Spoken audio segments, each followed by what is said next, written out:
Hell gates erupted across the globe, pouring forth endless monsters that wiped out humanity. For 25 long years, the world was drowned in fire and blood. Amid it all, only one man remained standing, Namgung. He battled demons without pause, refusing to surrender. His sole reason for enduring was his daughter, and when he finally slew 600,000 elite demons, he earned the chance to turn back time. Namgung wakes up trembling in terror. He rushes straight to his daughter's room, desperate to confirm she's unharmed. In his dream, the world had been consumed by flames, and he failed to protect Soman because his right arm was shattered. His own life meant nothing, but her safety was everything. Seeing her resting peacefully, relief floods his chest. It was nothing but a nightmare. Yet deep inside, he knows this peace is fleeting. The day hell itself bursts open is approaching, and the world will be reshaped forever. He drinks a glass of water to steady himself, reflecting. He admits he spent 25 years living only for his own sake. Now he questions whether he can survive that hell again, this time while guarding someone precious. The odds are grim,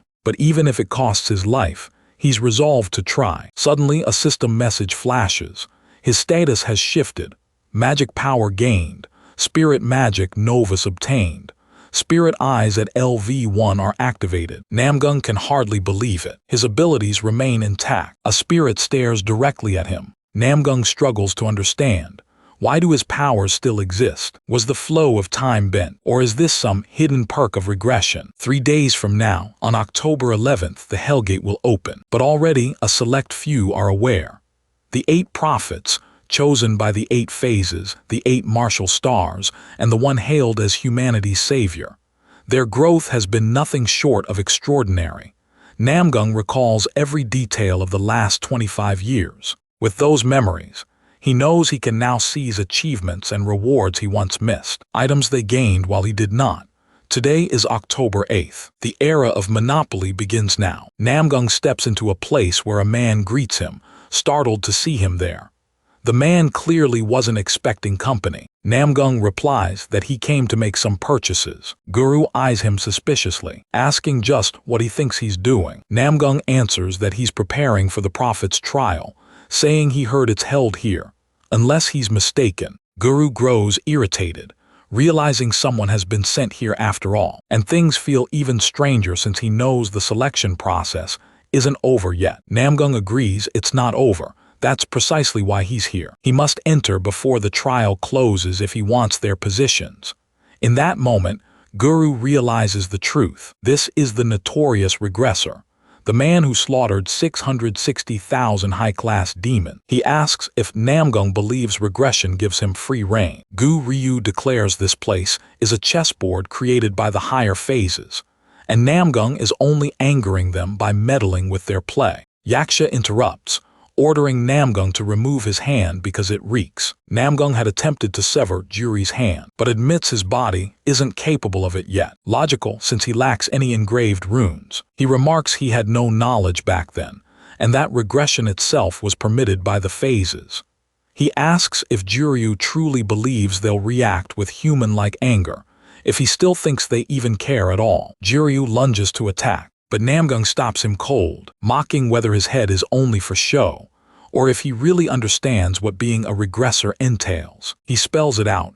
It means completing a quest, and more importantly, it means he has already slain 66,000 top-class abominations. Gu Ryu falters slightly. Namgung has just 2 declarations for him. First, before the Hellgate arrives, Gu Ryu's chosen race will not be permitted to kill humans.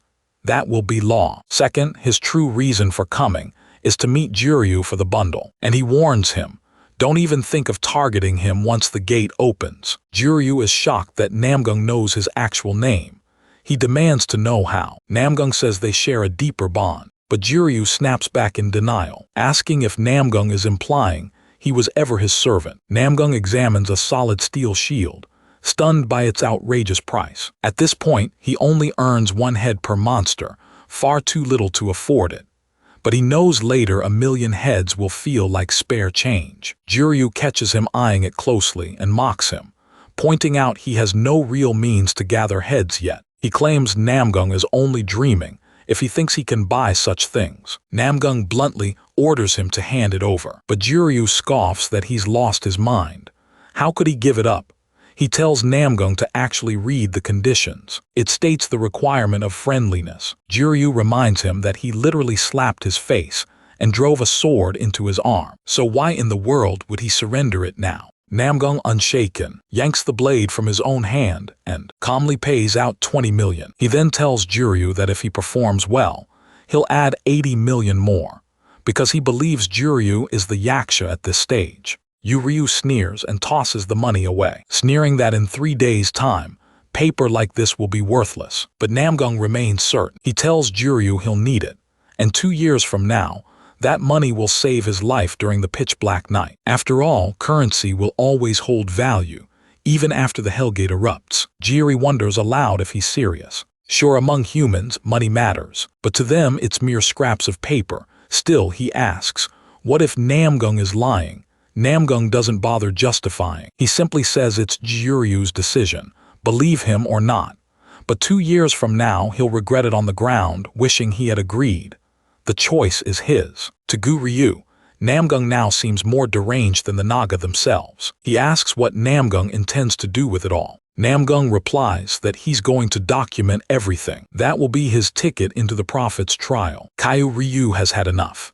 He turns away, muttering that he only hopes Namgung knows what he's doing. Once Ryu is gone, Namgung decides the time has come. He will face the phases. Namgung heads out to meet them, with Gairu trailing behind, visibly shaken. Jiryu keeps darting his eyes around, his body shaking uncontrollably. Namgung feels a presence lingering behind him. He slowly turns his head and spots Jiryu trailing him.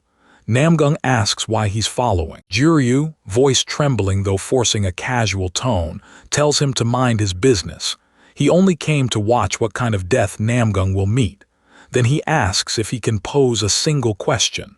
Namgung allows it. Jiryu says, hypothetically, if everything really adds up, Namgung knowing about the prophet's trial and the rune script because of past life memories, and now he's trying to snatch away the prophet's right. What then does Namgung intend to do about the prophet himself?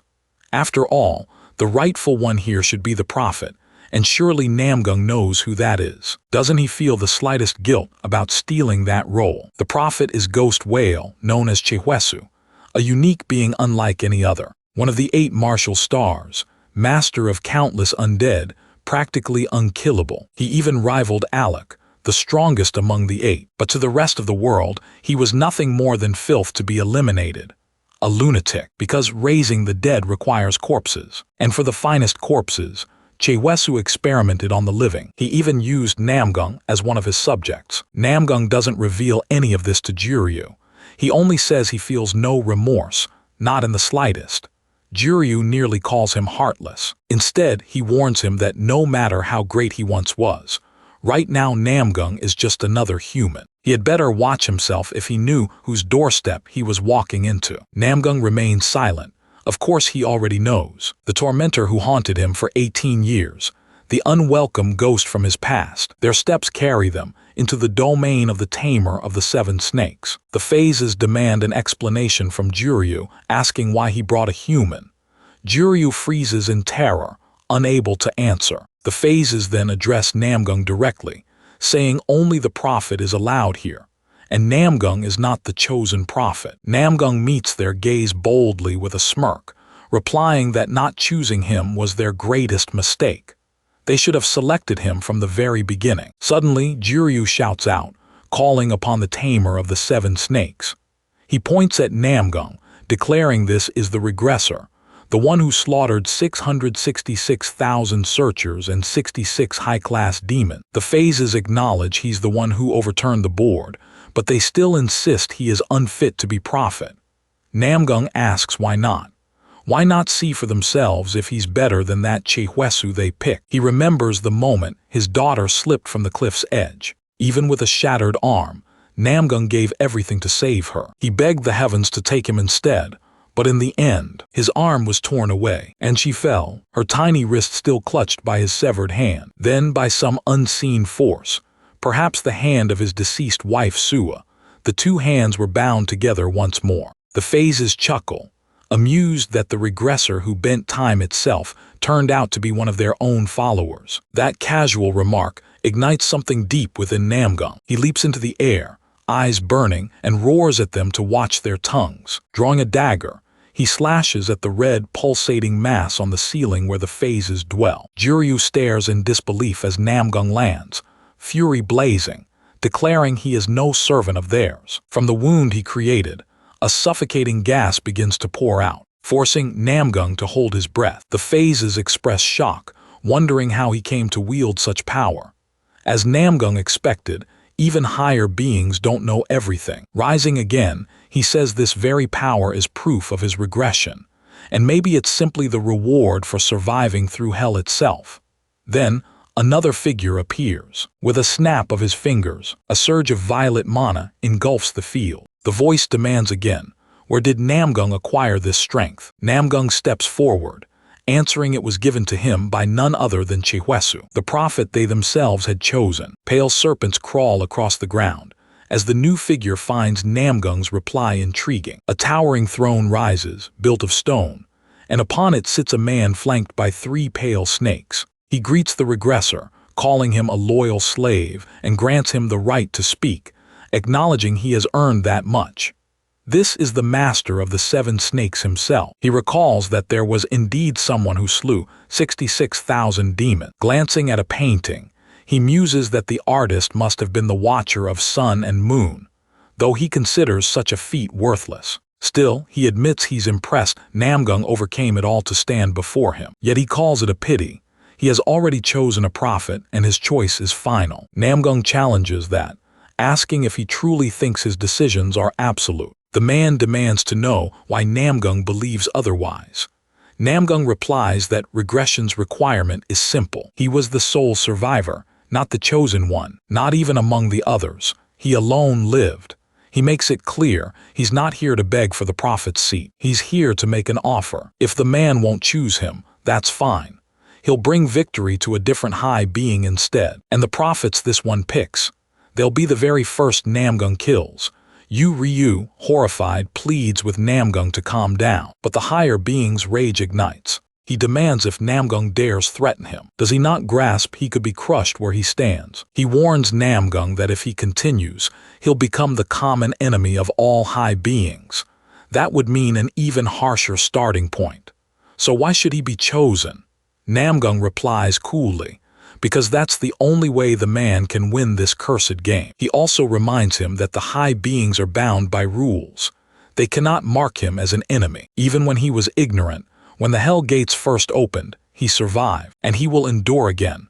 The man grins at this. With a flick of his hand, he summons another figure. A man with headphones crashes down, writhing in agony. Disoriented, he stares around and demands to know where he is. The high being calls him by name, Chihwesu. He looks up in confusion, only to be crushed instantly by the being's power. Namgung swallows hard at the sight of blood spraying everywhere. Then the high being declares his decision. His prophet is being replaced. The tamer of the 7 snakes officially recognizes Namgung. From that moment, Namgung becomes his prophet, and the prophet's privilege begins transforming into the snake's vault. The tamer of the 7 snakes guides Namgung toward the serpent's treasure chamber, guarded by the triad poison doors. He tells Namgung he may claim anything from the copper door, the only one available to him. After all, prophets must lead their people when the carnival begins. When Namgung asks if this hell they endure is nothing but a festival to beings like them, the tamer warns him not to use that word. Instead, he reveals his name, Jor. Namgung repeats it quietly, thinking this is only the start and he will exploit every advantage. The copper door creaks open, Juryu still trailing behind, has his knees buckled just from the sight. He can't believe they're chatting so casually as if nothing's wrong. As the two step inside, the door seals behind them. Juryu exhales and decides to wait outside until it opens again. Then Namgung calls his name, telling him it's time to go. Afterward, they are transported back into the real world. Juryu nervously asks what happened inside the chamber. Namgung, while fixated on something in his hands, replies that he obtained an item and shows it to him. The item is the Monarch Lyric's headpiece, the very first piece of legendary-grade equipment, once belonging to the most arrogant king in history. It grants overwhelming might but demands a heavy toll. For the living, it drains life itself. For the dead, it unleashes terrifying power. Jiryu stares wide-eyed at the artifact, dumbfounded. He'd been curious what gear Namgung would select, but this. It seems utterly useless for the living. He can't understand why Namgung picked it. Still, seeing Namgung awaiting his response, he forces a grin and says, "As expected, your taste is remarkable." Then asks to see Namgung's pouch. Jiryu cautiously brings up the matter of heads. Namgung shows him the pouch, revealing a staggering 100,000 heads. Jiryu freezes in shock and asks if they were given by the master of snakes.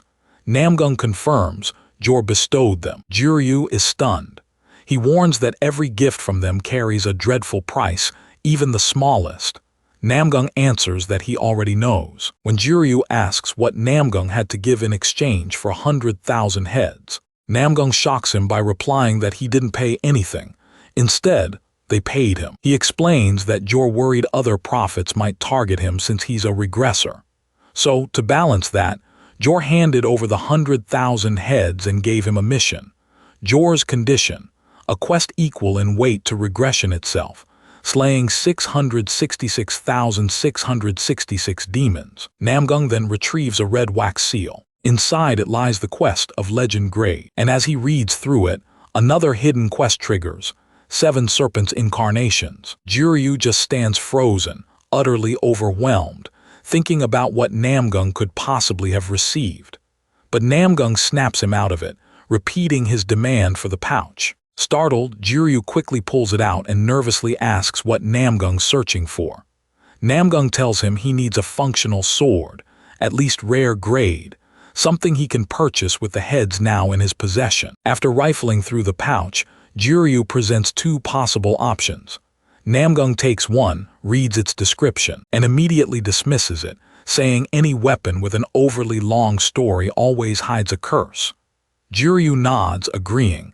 That's exactly why it's sold so cheap. Namgung instead selects the second sword, and tells Jiryu he'll also be buying a storage bag with the leftover heads. Jiryu hands over the bag, and asks if Namgung's really just going to take it that casually. He explains that artifacts with heavy histories are always a burden to get rid of anyway. And besides, he adds with a grin, having Namgung as a friend is worth more than some measly bag. Namgung doesn't reply to the cheesy line, and instead asks for the time as they move toward the exit. When Jiryu says it's 3 o'clock, Namgung wonders why the place feels so empty.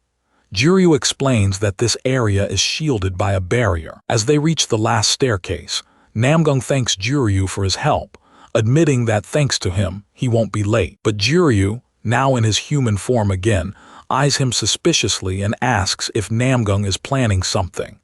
The moment he picked that sword, he just knew Namgung was up to something. He questions whether Namgung intends to hunt prophets, or perhaps has an even darker plan in mind. But before Jiryu can get carried away with grim thoughts, Namgung turns with a bright smile and says he's simply going to pick up his daughter. Jiryu blinks, completely taken aback. He had been expecting some terrifying scheme, only for Namgung to casually announce he's just heading for school pickup. For the 2 days before the Hell Gates open, Namgung spends precious time with his daughter, laughing and playing with her, a brief bubble of peace amidst his chaotic life. On the day the Hell Gates are set to burst open, his daughter Soman asks if today is the day he mentioned. Namgung confirms it. She proudly shows him the survival supplies she packed herself with her allowance money. As she straps the backpack on, they step outside. Namgung asks if she really believed his warnings. With a radiant smile, she answers, of course. She's always on her dad's side. The two of them walk hand in hand toward Dejian National Cemetery. At the cemetery, a man named Myung-hoon greets Namgung with a salute. Namgung places a hand on his shoulder, surprised, and remarks that it's been a while since their discharge. Myung-hoon laughs, agreeing it's been too long, and jokes that Namgung still looks like he could enlist again tomorrow. Namgung tells him not to joke like that. Myung-hoon then asks about Soman. Namgung explains she's asleep in the car. Myung-hoon nods, figuring the long trip from Seoul wore her out. He apologizes for not visiting them instead, but Namgung reassures him it's fine. He let her sleep on purpose since what's coming won't be pretty. When Myung-hoon jokes if Namgung means his face, Namgung answers more seriously. That's exactly why he arranged the meeting here, not in Seoul. After a quiet pause, Namgung tells him there's something important he needs to say. He asks if Myung-hoon would believe him if he said the world is about to end. Myung-hoon nearly spits out his drink in shock. He bursts out laughing, assuming Namgung must be joking, and asks if they're at least going to have some fun first. But Namgung, staring into his cup of water, replies with a firm expression that he wishes it were a joke. Myung-hoon stares at him in silence until the ground begins to shake violently. Panic spreads as people around them scream and scatter. Green clouds spread across the sky. Myung-hoon leaps up, just as confused as everyone else. Namgung, however, stays calmly seated on the bench. Myung-hoon tries to yank him up, insisting they have to run now. But before he can finish, his body stiffens. Namgung rises, sword in hand, his body radiating red energy. Myung-hoon staggers back, both horrified and awestruck. Namgung declares with cold fury that he will kill every last one of them. Myung-hoon urges everyone to flee as quickly as possible, but Namgung is already surging forward into battle, unstoppable. Myung-hoon glances at Hyunam, baffled about what's going on in Namgung's head, but Namgung turns back at him and loudly affirms, "Yes, sir," before charging off. Meanwhile, goblins swarm the area, driving people into a frenzy as they run for their lives. Namgung steps forward and effortlessly slays one of the goblins. He lifts his gaze toward the sky and Season I reaches its turning point. His mind slips into a flashback, remembering advice once given. In life and death situations, he must be selfish, because no matter what choice he makes, people will always call him a hypocrite. Raising his sword, he whispers for its companionship once more, and the blade answers, glowing in response. Spirits begin surging into the weapon. One after another, the souls resonate with him, until even the friendly spirits pour their strength into his sword. A system panel declares that the number of souls summoned has surpassed his limits. On the sidelines, Myung-hoon grows tense, seeing endless goblins pouring in, and glances at Soman. She still sleeps soundly, unaware of the chaos. Suddenly, an entire clan of goblins bursts onto the scene. One lunges at Myung-hoon, but Namgung cuts it down instantly before it can touch him. He promises to explain everything later, then presses his sword into Myung-hoon's hands, telling him to hold the line on his end. Myung-hoon's thoughts race. He swore to his master never to wield a sword again, but this is fight or die. He takes the weapon and wonders what its name is. All around, panic voices cry out, wondering why no reinforcements have come. A mother wails for her son, trapped inside a building. She's being dragged away by rescuers, but Myung-hoon rushes in and cuts the goblin down in one strike, saving the boy. Namgung knows he can't reveal his full power in public, so he entrusts his strength to others. In his past life, Myung-hoon had been leader of the armed Guardians clan. That's why Namgung decides to lead from the shadows. Meanwhile, Myung-hoon relentlessly cuts down goblins, smashing their skulls one by one. After clearing a wave, he takes a moment to catch his breath when Namgung walks over. But before he can relax, a massive goblin warrior appears. Myung-hoon's brief rest is shattered. The towering goblin charges, its blade swinging with brutal force. Myung-hoon scrambles back onto his feet. The weapon slices through the air toward him. He raises his sword just in time to block, but the goblin's monstrous strength is overwhelming. Myung-hoon is hurled backward, completely thrown off balance. He slams hard onto the concrete, his back rattling with the impact. He lands right beside Namgung, who's carrying Soman on his back. The goblin warrior, satisfied with the damage dealt, turns its back and stalks away. Namgung glances down at Myung-hoon, reassuring him that at least no bones seem broken, so he'll be fine. Still shaken, Myung-hoon blurts out in frustration, "What kind of monster is that goblin to toss him aside like garbage? And why did it just walk away?" Namgung answers, saying it's headed for the shrine, a word that only leaves Myung-hoon baffled. To clarify, Namgung explains that the shrine is a site built to offer harvests to the Goblin Lord. He adds that the goblins are preparing to turn the memorial tower into their fortress, and unless they act quickly to stop it, the goblin numbers will multiply without end. Still drained from the battle with the goblins, Ma Young-hoon collapses on the ground. He glares in the direction the goblin warrior fled and spits out a bitter curse, seething over their plan to desecrate the memorial tower. Then a sudden thought strikes him, and he jerks upright, turning to Namgung to demand how he could possibly know all this. Namgung responds with ease, saying that since it's his second time, he already knows how events will play out. That answer only baffles Ma Young-hoon further. He scratches his head in confusion and presses him, asking what he really means by a second time. Namgung answers simply, with the word life. Ma Young-hoon slaps his own forehead, shouting out as if a realization hit him, saying, of course, it's exactly what he would expect from Namgung. He cracks a joke that it must all be boring for him, going through it all once before, and then insists they should just finish everything quickly. Fired up with the desire to strike down the goblin warrior and end it, Ma Young-hoon surges with energy. But Namgung halts him, telling him to slow down, and clarifies that it doesn't end with killing that maniac alone. To truly put an end to the goblin plan, they have to slay the ultimate enemy, the Goblin Lord itself. After making their way to the Goblin Lord's lair, they peer through a massive hole in the wall. Ma Young-hoon squints through the gap and mutters that the Goblin Lord doesn't look like it could handle even a single hit compared to its warriors. Namgung explains that the Lord wields magic, which is precisely why the warriors follow it. Concerned for Somin, Ma Young-hoon looks at Namgung, who is gently laying her down on the ground. He anxiously asks if she'll be all right in such a dangerous situation. Namgung reassures him calmly, saying he put her to sleep precisely for moments like this, so there's nothing to worry about. This time, he intends to summon the spirit soldiers, before Ma Young-hoon can even ask what he means by spirits. Namgung has already called forth Juryu. With a dark, knowing gaze, he tells Ma Young-hoon their next move is to wipe out the goblin warriors first, and that there are still plenty of things ahead that will astonish him, so he better be prepared. They press onward, and the moment the goblin warrior senses their presence, it spins around.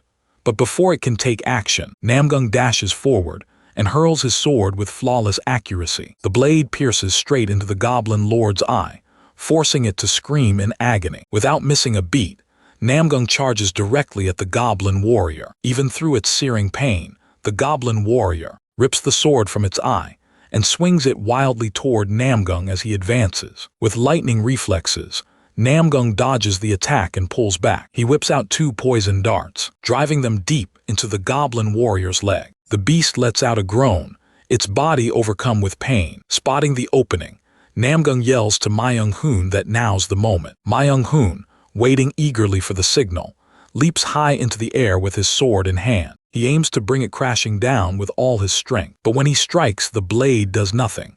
The sword doesn't pierce at all. Shocked, Ma Young-hoon shouts in anger, demanding why the weapon won't cut through. The goblin warrior roars in fury. Ma Young-hoon lands back on the ground in panic, questioning aloud if the creature is literally flexing its muscles to harden its body. Retreating behind Namgung, he complains that it's a shame since those poisoned darts were incredible. He casually asks where Namgung even got them. Namgung answers coolly. They came from the Ulji Street underground plaza. Distracted by the mention of Ulji Street, Ma Young-hoon blurts out that it's Seoul's hotspot and rambles about wanting to buy an automatic nose hair trimmer there, so maybe he'll stop by.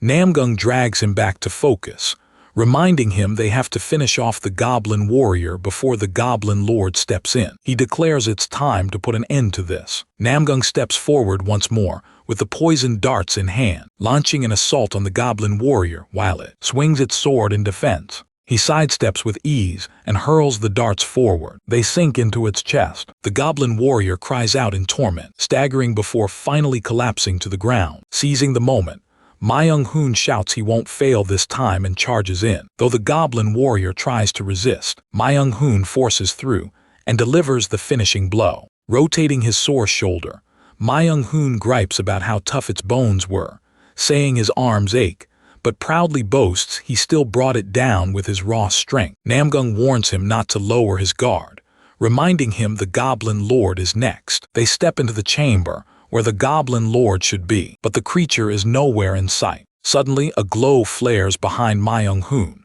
Sensing imminent danger, Namgung shouts his name in warning. But Ma Young-hoon, still grinning in triumph over slaying the goblin warrior, cluelessly asks what Namgung is saying, unaware of the attack about to strike.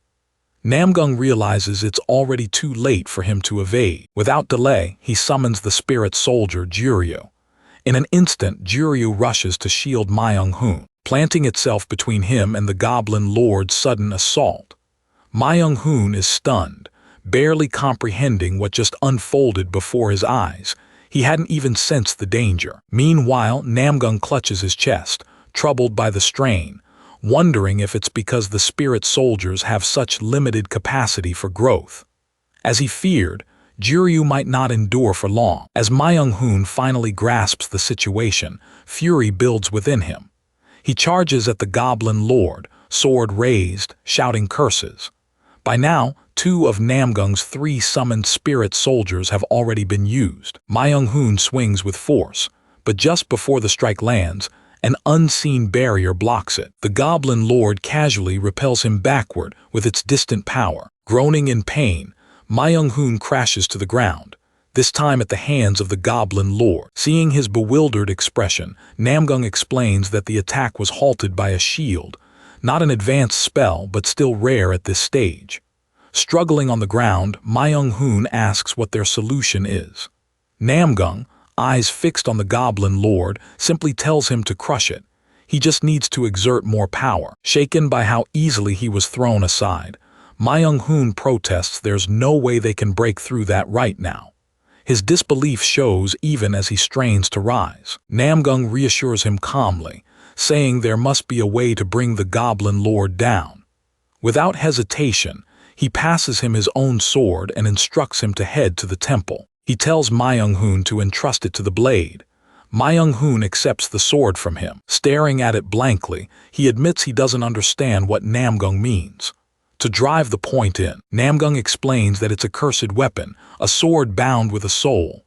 Then, placing a steady hand on Ma Young-hoon's shoulder, he gives his final order: never let go of that sword, no matter what. The instant Ma Young-hoon grips Namgung's sword, the Eye of the Soul activates. At once, the goblin lord perceives Ma Young-hoon differently. Its entire focus locks onto him, and it calls forth the goblin warriors to attack. Oblivious to the shift, Ma Young-hoon stands with his back turned, unaware of the warriors now charging straight toward him. Namgung reacts swiftly. He quietly draws the demon hunter's silver blade and hurls it at the goblins sprinting their way. By linking with the executioner's soul bound to the blade, Namgung communicates with Ma Young-hoon through their shared connection. He tells him mentally that he can't stall any longer.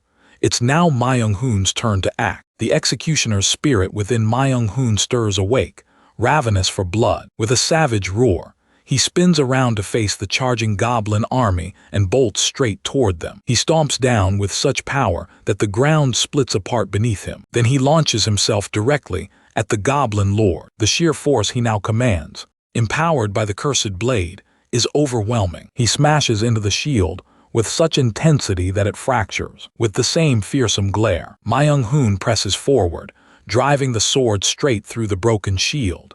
It pierces cleanly into the goblin lord's body, ending the battle in one devastating strike. Namgung, still on the ground below, watches in silence as his gaze shifts upward to the eye-shaped rift in the sky. Meanwhile, Juryu continues hunting down the remaining goblins. With the goblin lord defeated, the system-wide reward activates. Every participant within range, according to their contribution, receives a reward. Treasure chests materialize before Namgung. Ma Young-hoon, returned to normal, stands by the goblin lord's corpse, the sword still stuck in its back. Confused, he looks at Namgung, demanding to know what all this is, what just happened, and why these chests have appeared. With his hands in his pockets, Namgung answers casually, Ma Young-hoon killed the goblin lord, and now it's time to claim his spoils. Together they begin examining the chests. Since Ma Young-hoon landed the final blow, most of the loot is rightfully his. Inside, they uncover rare possessions of the goblin lord, items such as its ornament and bracelet. Thrilled, Ma Young-hoon slips the bracelet on and admires it with a smile, asking Namgung if he should just gift it to him. But seeing how delighted Myung-hoon already is with the bracelet on his wrist, Namgung declines, saying it will be more useful for him anyway. Suddenly, something green gleams from another chest. Curious, Namgung leans in and opens it. To their shock, the chest holds the Goblin Lord's heart, a rare and precious item. Myung-hoon's jaw drops in awe, exclaiming at how incredible the reward is. But Namgung remarks that for people like them, without natural magical talent, it isn't actually very useful. Pocketing it, Namgung silently resolves that when the next Hellgate opens, they'll look for someone to trade it with. It should fetch a great price then. Yet every attempt Namgung makes to sell or exchange it is rejected, until he notices a feature-marked recommended subject. Surprised, he wonders when that function was even added. It makes sense though. In his previous life, he was far too consumed with demon hunting to bother with such minor details, especially since his only goal had been to meet Soman. But then something peculiar occurs. As he studies the Goblin Lord's heart, he starts to wonder, neither he nor Myung-hoon has any gift for magic. So why does this item remain with them? Out of nowhere, the system finalizes its evaluation of the heart and announces a compatible subject. The heart ignites with a brilliant teal radiance, the glow spreading outward from Namgung's hand where it rests. The light drifts gently across the space, settling over Soman, who still lies fast asleep nearby. Namgung freezes in place, utterly stunned by the sudden turn of events. A display confirms her magical potential, revealing her classification as Legend Grade, the absolute peak of talent. As he steps closer to his daughter lying quietly on the ground, he murmurs to himself, wondering who could have imagined Soman had such an affinity. Then again, how could he have known? He lost her the moment the Hell Gate first opened. Still clutching the Goblin Lord's heart floating above his palm, Namgung reflects that talent alone isn't the true revelation. She isn't only of legendary grade. Her growth potential is at its maximum, something even he never witnessed in his past life. Finally pushing through his shock, he admits aloud how astounding this is, yet at the same time, a dark thought takes root. Could this mean Soman is destined to stain her hands with blood? Watching his old friend weighed down by worry, Myung-hoon gently asks if Namgung intends to leave Soman's gift unawakened.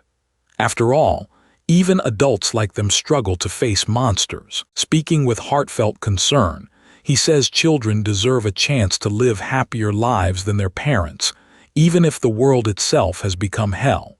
But before Namgung can decide, Soman slowly stirs awake. She rubs her eyes groggily. Then she sits up, blinking in surprise at the sight of her father and Uncle Myung-hoon standing over her. Beaming, Myung-hoon calls her name with affection, marveling at how much she's grown since he last saw her.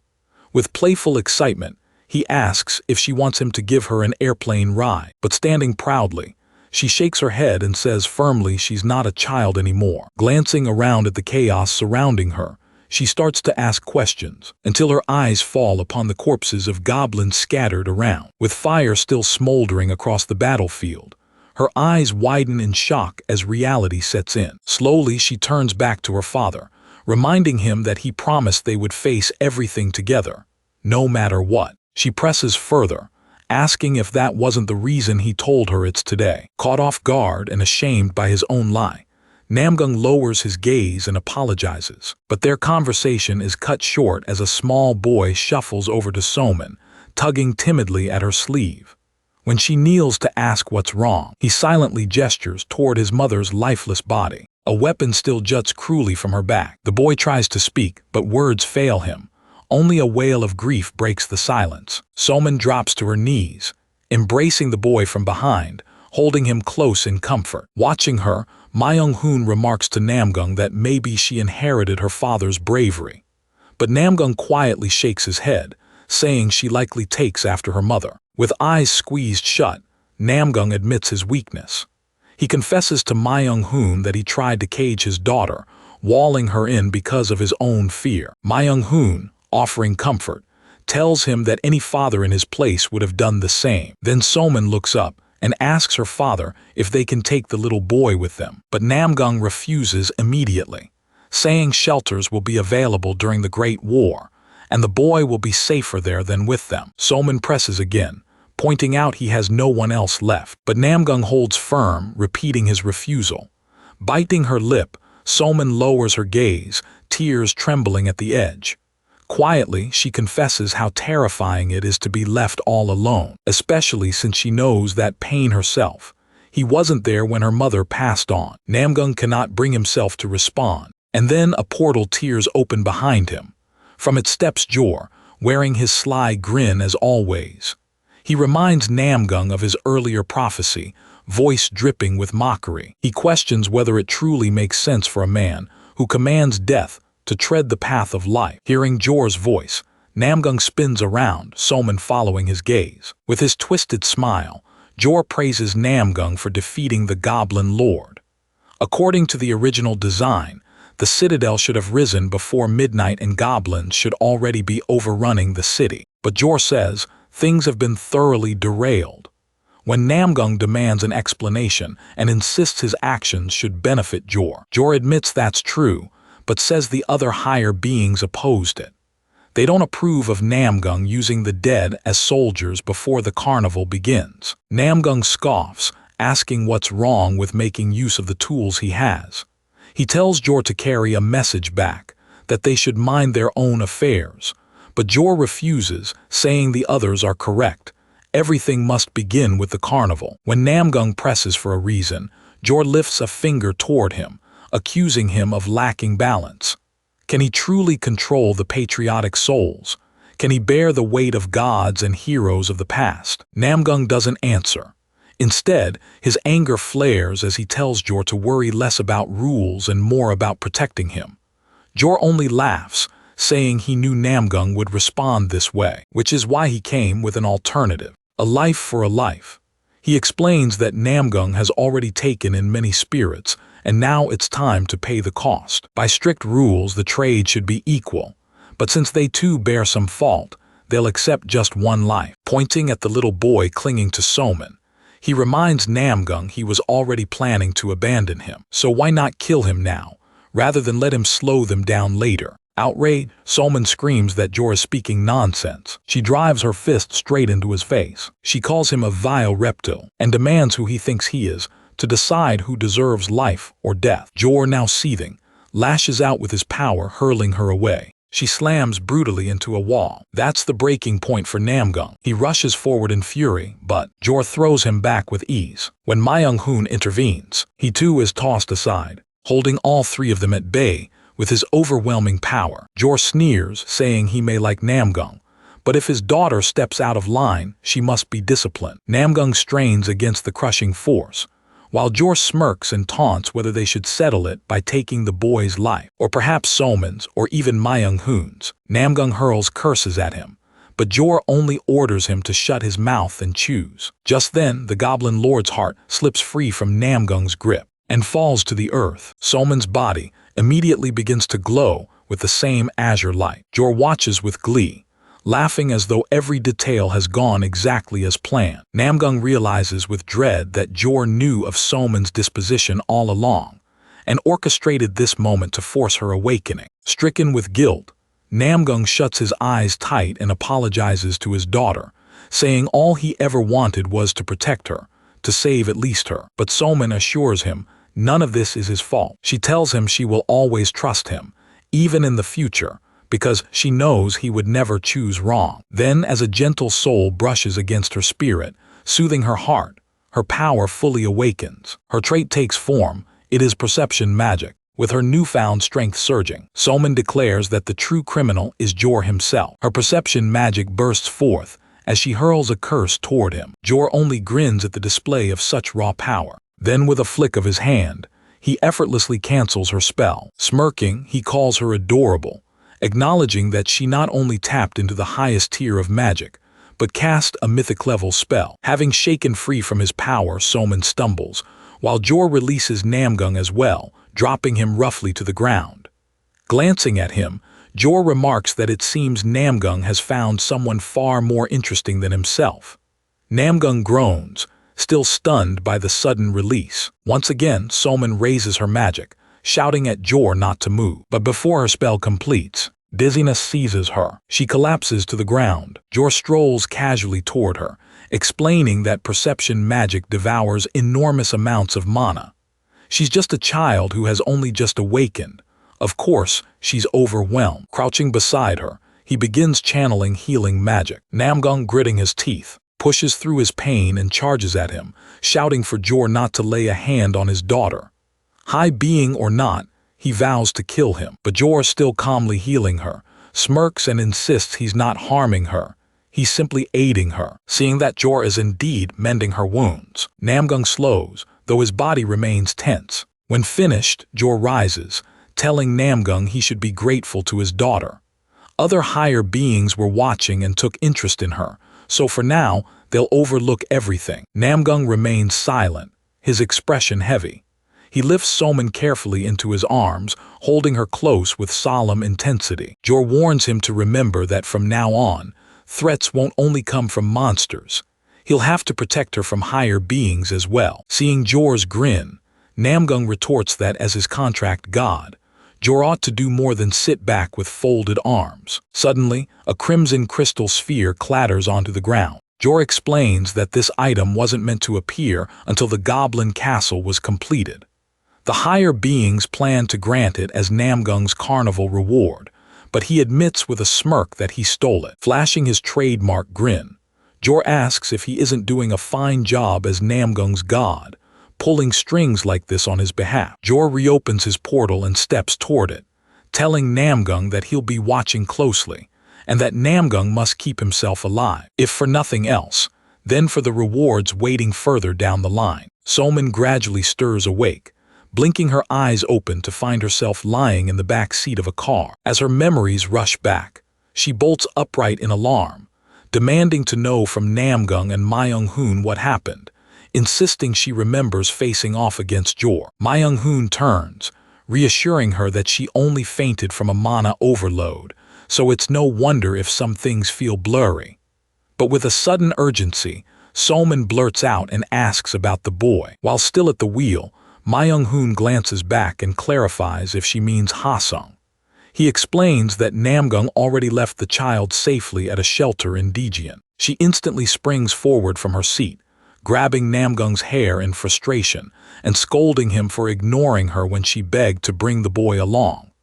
Completely unfazed, Namgung replies that the Daejeon shelter is far safer than traveling alongside them. Inwardly, Namgung reflects that the shelter overseen by Jin Suhyok is the most secure place in all of South Korea, guarded heavily by the military. As Soman folds her arms with a sigh of defeat, Namgung mentions Jin Suhyok, saying he knew him in a past life and that he's someone utterly trustworthy, so she has no reason to worry about Ha-sung. Once she finally relents, she asks where they're headed now.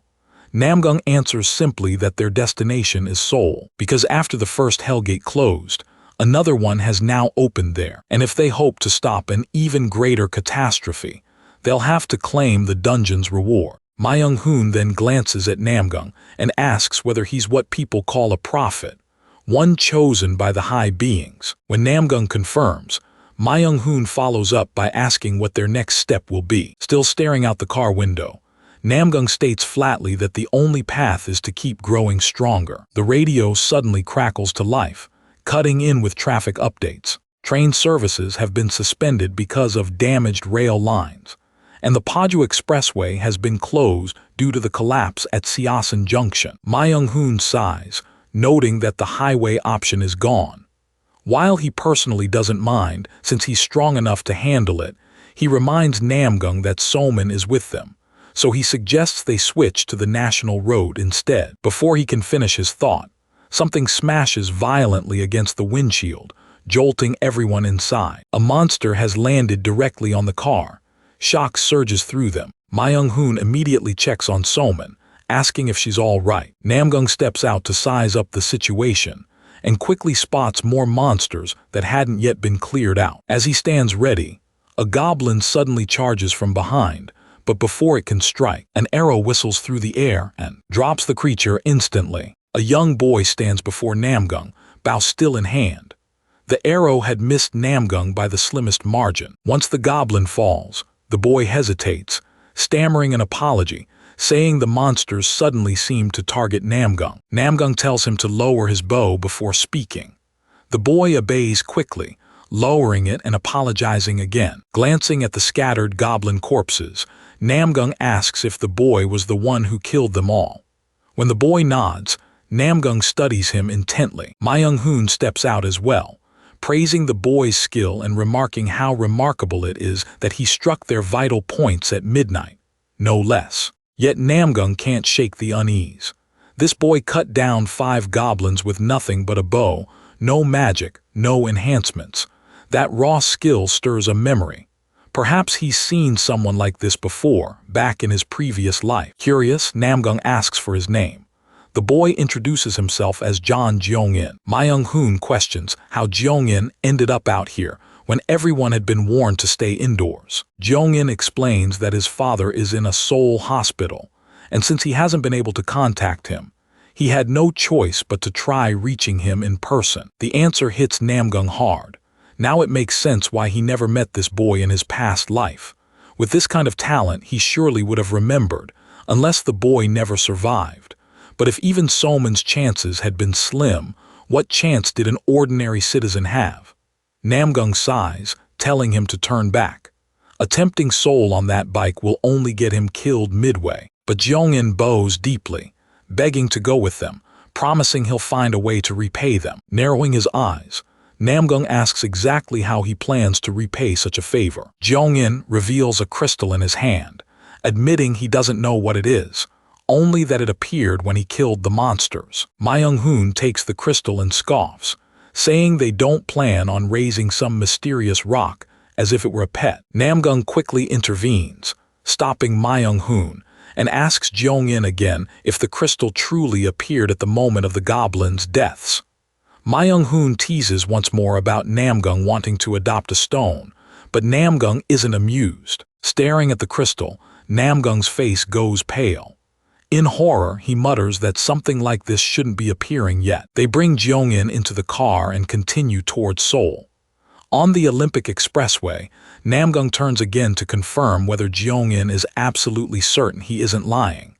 Jeong-in, already intimidated, stammers nervously but affirms the crystal really did drop from a goblin. Namgung keeps staring at the purple crystal resting in his palm. Studying it closely, he finally names it an agility rune, the lowest grade, a rune that grants a slight increase to agility. There are 2 paths of strength in the carnival, natures and stats. Natures are inherent talents one is born with. Stats, however, can be developed and increased by anyone over time. Runes are unique items that enhance these stats. Naturally, they are coveted beyond measure, but the chance of acquiring one from a monster, essentially zero. As Namgung reflects, he concedes that while the odds are abysmal, they aren't impossible. So yes, technically, it could have come from a goblin. Just as he's about to speak further, Jeong-in blurts out in surprise, asking if the crystal is truly that rare. Namgung doesn't answer him. Instead, a chilling thought suddenly crosses his mind. What if the rune's appearance wasn't random at all? The idea seems absurd, yet it gnaws at him. He immediately turns and asks Jeong-in, who's sitting beside Soman in the back seat, where he learned archery. Jeong-in replies that his father taught him. He used to be a national archery representative before an accident left him bedridden. Myung-hoon, astonished, blurts out at the mention of a national athlete, wondering aloud if the surname John means he's tied to that national team. Jeong-in confirms, revealing that his father's name is John Tae-ho. That clinches it. Namgung connects the dots instantly, realizing Jeong-in is indeed the son of John Tae-ho, just as he suspected. In his previous life, John Tae-ho was a rune master, a nature so rare it was shared only by one other, Anna Leon. Every major clan worldwide had tried to recruit him, but after the accident left him comatose for 7 years, all focus turned to reviving him. Saintess Ira, one of the 8 martial stars, had even spent a fortune to use an elixir on him. Yet beneath her saintly title, she carried out dark deeds in secret, including murdering John Tae-ho when he rejected a clan's offer. But this time, Namgung swears, things will unfold differently. Ma Young-hoon asks if they should head to the hospital now, but Namgung shakes his head, saying they need to make another stop first. Confused and upset, Jong-in raises his voice, reminding Namgung of his promise to take him to his father. He insists that if they're late, his father might not make it, but Namgung calmly replies that going there immediately won't change the outcome. With goblin attacks rampant, police, firefighters, and even the military have been deployed everywhere. In such chaos, hospitals are treated as top priority. That means his father is in one of the safest places right now. What they must focus on instead is gathering heads, since arriving at the hospital this moment won't matter. Still struggling to understand, Jong-in presses him to explain. Namgung answers that they can save his father with an elixir. Jong-in is left stunned. He exclaims that an elixir costs 40,000 heads, and there's no way to collect that many in time. Ma Young-hoon tries to ease his panic, grinning and telling him he's lucky. They're headed to a dungeon. So-min chimes in with a bright smile, casually adding that her dad, Namgung, is living a second life, which is how he knows so much. Jong-in, baffled, asks about that second life, but So-min brushes it aside, saying if he joins them, he'll score big rewards. After a pause of thought, Jong-in asks hesitantly, even if they do gather enough heads, where would they even buy the elixir? Namgung doesn't answer outright.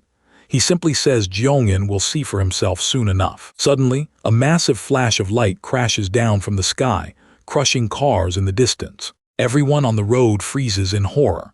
Screams break out as panic spreads. Namgung, however, stays steady, eyes locked on the chaos ahead. With a grim look, he mutters under his breath, right on schedule. From the impact site, a strange being emerges, a yaksha. Its body is powerfully built like a man's, but its head is grotesquely inhuman. Climbing atop a wrecked car, it surveys the terrified crowd trapped in traffic. Then it opens its mouth and speaks. With mocking laughter, it commands them to listen closely, promising to keep it brief. The yaksha bares its sharp teeth and declares that from this moment, the phases will grant the carnival's audience their chance to awaken. The crowd, in shock, can't grasp its words. Some scream for everyone to run, others shout at the creature to move aside. Enraged, the yaksha unleashes a monstrous roar that incinerates the cars ahead, scorching even the asphalt beneath. Wiping its mouth, it growls at them, demanding to know if they've forgotten how to listen when someone is speaking. It goes on, stating that the information they need will be implanted directly into their minds. No long speech is necessary. Still, for formality's sake, it will make an announcement. By now, people are out of their vehicles, paralyzed with terror and confusion. The yaksha then begins laying out the rules of the carnival. But before it can continue, Ma Young-hoon leans on the car horn, blaring it loudly to draw its attention, irritating the beast. The creature roars back, demanding to know which lunatic dares honk like that. Namgung steps out, shouting, "Me," and even throws in a curse for emphasis. The moment the yaksha lays eyes on Namgung, its demeanor shifts entirely. It mutters his name under its breath, suddenly hesitant. Namgung smirks, mocking the change in tone, pointing out how much shorter its words have become now. Ma Young-hoon also steps out, asking if this is the very monster Namgung had warned them about. He adds that it definitely looks far tougher than a goblin. Insulted by the comparison, the yaksha storms off the wrecked car toward them, fuming. It snarls at Ma Young-hoon, calling him an ill-mannered human. Then it halts beside Namgung, placing a hand on his shoulder. But the instant it does, its attitude crumbles. Like a cornered animal, it lowers its voice and whispers desperately into Namgung's ear, asking how he knew it would appear here. It pleads with him to go easy, reminding him of all the witnesses watching. Before it can continue begging, Namgung cuts straight to the demand. He orders it to hand over everything, from its bundle to its heart pouch. The request makes the yaksha visibly nervous. It protests, saying they haven't even formed a contract yet, and Namgung is already demanding its heart pouch. Namgung leans closer, whispering if it would rather part with an elixir instead. The yaksha sputters, protesting that an elixir is worth 400,000 heads, far beyond anything Namgung possesses. Namgung eyes the scars across its body, noting how nicely the wounds from Yuljiro have healed. Trembling, the Yaksha insists that what's impossible remains impossible. Breaking regulations as a proxy would land it in dire consequences. As their tense conversation carries on, Jeongin leans toward Myung-hoon, whispering what on earth Namgung could be negotiating about with a monster.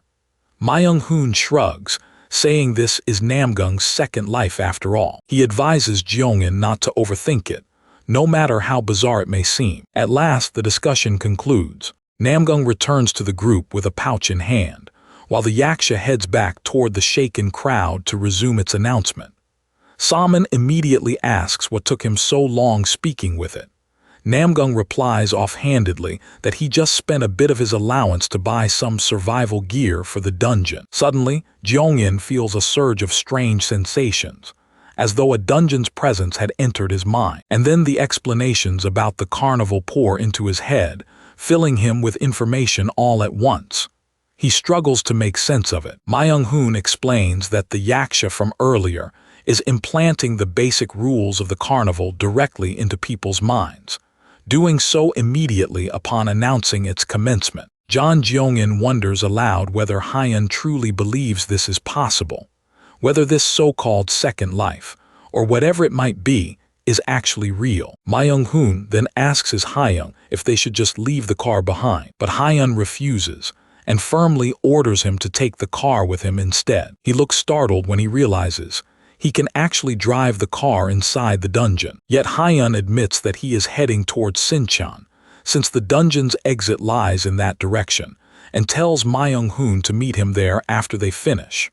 Myung-hoon feels miserable, noticing even children are able to fight inside the dungeon, while a grown man like him cannot. Hyun explains that an even larger battle awaits in Sinchon, the time of dusk. He expresses his gratitude for the information they uncovered. At the Hellgate, a fixed number of monsters will always appear, and even if the gate is shut early, an event occurs where all remaining monsters surge out at once. That event is known as the time of dusk. To Myung-hoon, it sounds hopeless, because even if the Hellgate is closed early, the damage would remain the same. And that is precisely why Hyun insists he must go there and protect the people. Myung-hoon agrees, telling him to leave that responsibility to him. Hyun warns that countless lives may be lost, but it is also a chance to gain an enormous number of heads. He also instructs Myung-hoon to purchase the elixir, since it's an invaluable opportunity to earn the favor of the Rune Master, Jo and Taeho. He adds that they must clear the dungeon as quickly as possible and then regroup with Myung-hoon.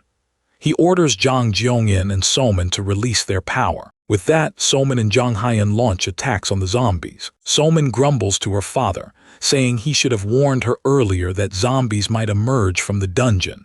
Then she would have brought her power bank. To her, this looks exactly like a live-action version of Underworld she once saw on TikTok. Jang Jeongin asks in disbelief how she can remain so calm while facing zombies. Somin answers that kids nowadays aren't afraid of zombies because they've played Underworld, and she herself enjoys streaming it sometimes. Jang Jeongin checks if she means the famous game, admitting he isn't good at playing games himself. Somin explains she is skilled at it, and there's only one person she thinks surpasses her, an athlete named Flame, and that makes her believe this dungeon feels almost too easy. Their Hyun cautions her not to push herself too far, reminding her that last time she overstrained her abilities. Hyun then turns to question Jang Jeongin, asking if he intends to pursue being a professional athlete like his father, for he had just landed a clean headshot on the mole. But Jang denies it, insisting he only happened to shoot well once the goblin appeared, and it simply feels like his targets keep getting larger. Hyun begins to suspect that he has awakened an archery talent, though he initially expected his abilities to lean toward rune mastery, like the athlete John Taeho. Jang Jeongin senses something within him shifting, but decides he'll only reveal it once he is certain. At that moment, Somin notices a reward chest. She rushes forward to open it, but Hyun quickly stops her. She fails to hear him, however, as the sound of an explosion drowns his voice out. Based on his memories from the past, he knows there is a trap inside this dungeon. Hyung orders John Jeong-in to shoot the chest, and John does so, hitting it precisely as commanded. Jung explains to Soman that it was the dungeon's trap. He thanks John Jeong-in, noting that Soman narrowly avoided being struck. Had she opened it, she would have been killed instantly. Soman mistakes it for a boomer, but Jung corrects her, saying it is actually a prize, the key to the boss room. Together they proceed forward, and Hyun tells them that just beyond the door awaits the Ghoul King. Meanwhile, Myung-hoon finds himself stuck in heavy traffic and notices Hyung's car, meaning he cannot leave it behind. Suddenly, an announcement from the Central Control Office of the National Emergency Management Agency broadcasts, urging all Seoul residents to evacuate to the nearest shelter. Myung-hoon becomes disoriented, trying to grasp what is unfolding. For the time of dusk has begun, and they have already entered the Ghoul King's tomb. Hunin warns them that the room does not only contain the Ghoul King, but also 4 elite zombies, and unless all 4 are defeated, the king will not fall. Soman remarks that these elite zombies won't drop in a single strike, but according to Yehyun Jeong-in, if they cooperate, they can defeat them one at a time. Hyung, however, refuses this plan, explaining that the Ghoul King will endlessly revive them.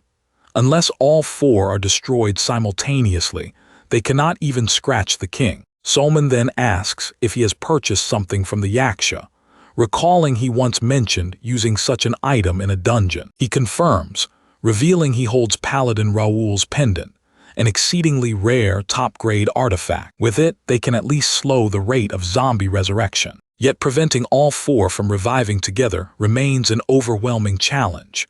Meanwhile, the first defensive line collapses. The second line also teeters on the brink of failure. Desperately, they begin calling for air support, clinging to any hope of survival. Heat detectors have already confirmed there are no civilians at the summoning site. The military wonders aloud if goblins from across the nation are being summoned there, and warn that if they don't strike immediately, the situation will spiral completely out of control. The devastation, they fear, will exceed even that of the Hellgate's opening. At that point, even if survivors are absent, the media will inevitably seize the chance to criticize, accusing the army of destroying the city.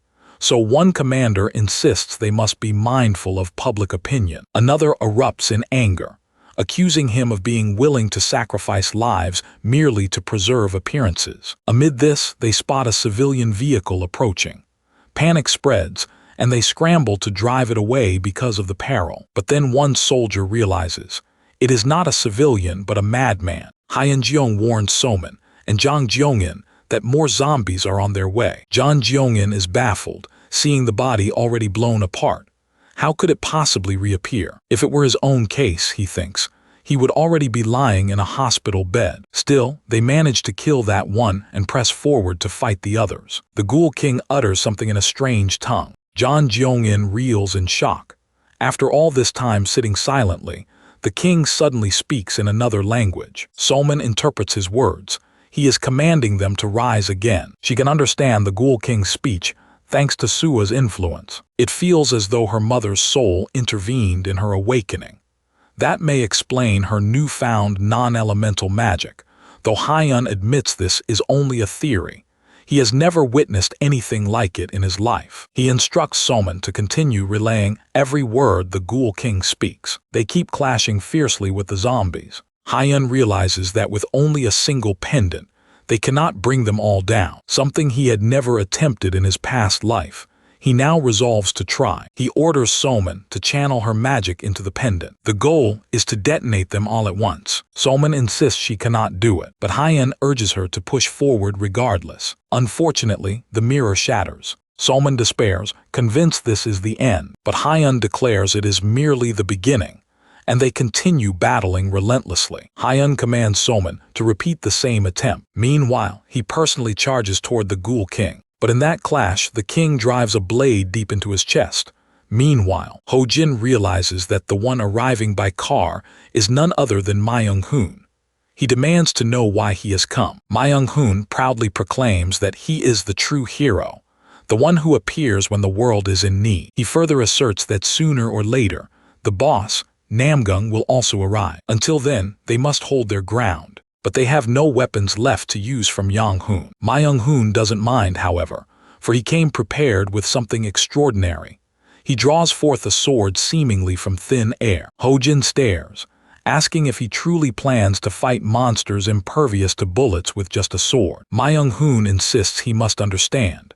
Against the Hellgates and Yaksha, guns are no longer true weapons.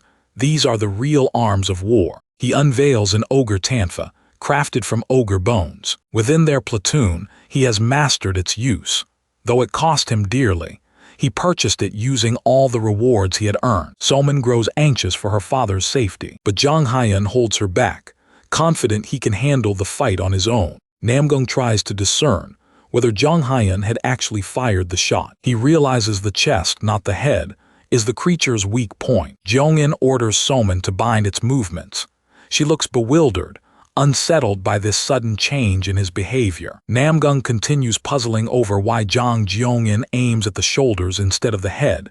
Surely, with his skill, his accuracy would have been flawless. He commands Somin to do the same, but warns her to avoid damaging the head. Somin gasps in shock, watching as her own magic suddenly deflects. Jong-in manages to deliver the killing blow. Namgung presses him, asking how he did it, since regular arrows shouldn't have been enough and barely strained the pendant. John Jong-in explains that certain spots on their bodies glow. By targeting those points and striking them down, runes can be harvested, though not every creature has a shining mark. That is why he kept quiet until he was certain, calling it an opening, and insists it is a guaranteed kill if the light appears. Somin checks on her father's condition.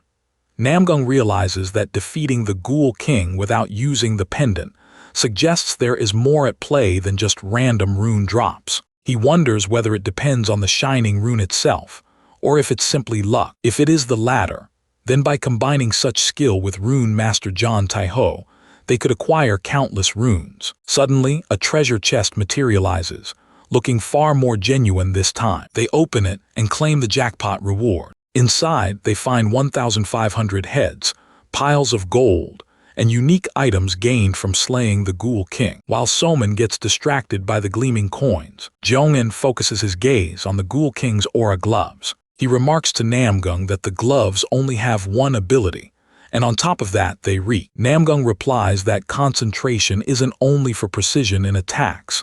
It applies to crafting magical items, spellcasting, and more.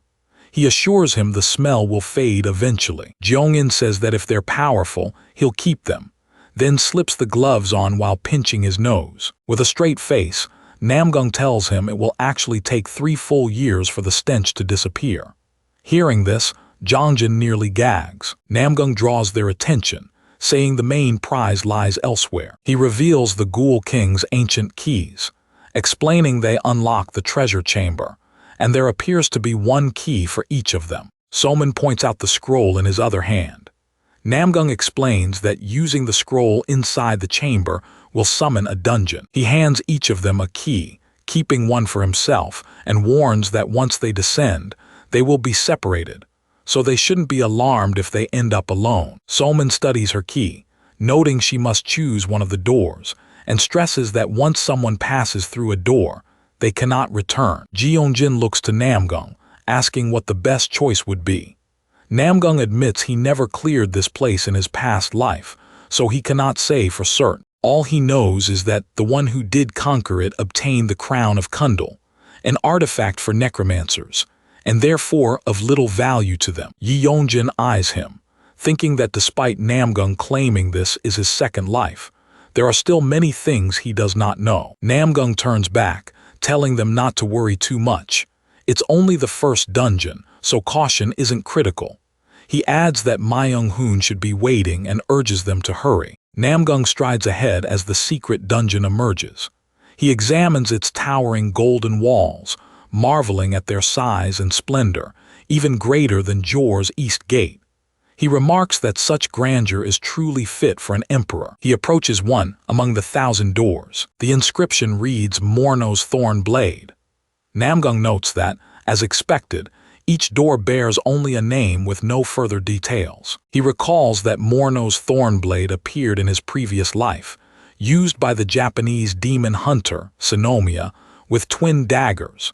It seems unnecessary to pursue it now. He proceeds toward another door, and smirks as he reads the inscription, Balansar's Book. The name piques his interest. He had only ever heard rumors of it, never learning how to obtain it, and now realizes it can be acquired this early. He pushes the door open and steps through. Inside, he finds an empty chamber, with a glowing tome resting at its center, the Book of Balansar, holding all knowledge tied to it. Meanwhile, Soman and Yi Yongjin hear movement, and spot Namgung returning toward them. He asks if they chose well. Jeongjin replies that he tried to think it through, but the information was odd, so he isn't confident in his decision. Soman steps up, showing her father her pick. He inspects the bracelet on her wrist. Soman explains that sleeping with its magical healing effect slightly boosts her abilities. Namgung praises her, saying it's an excellent choice. Jeongjin then unsheathes his sword and declares his choice.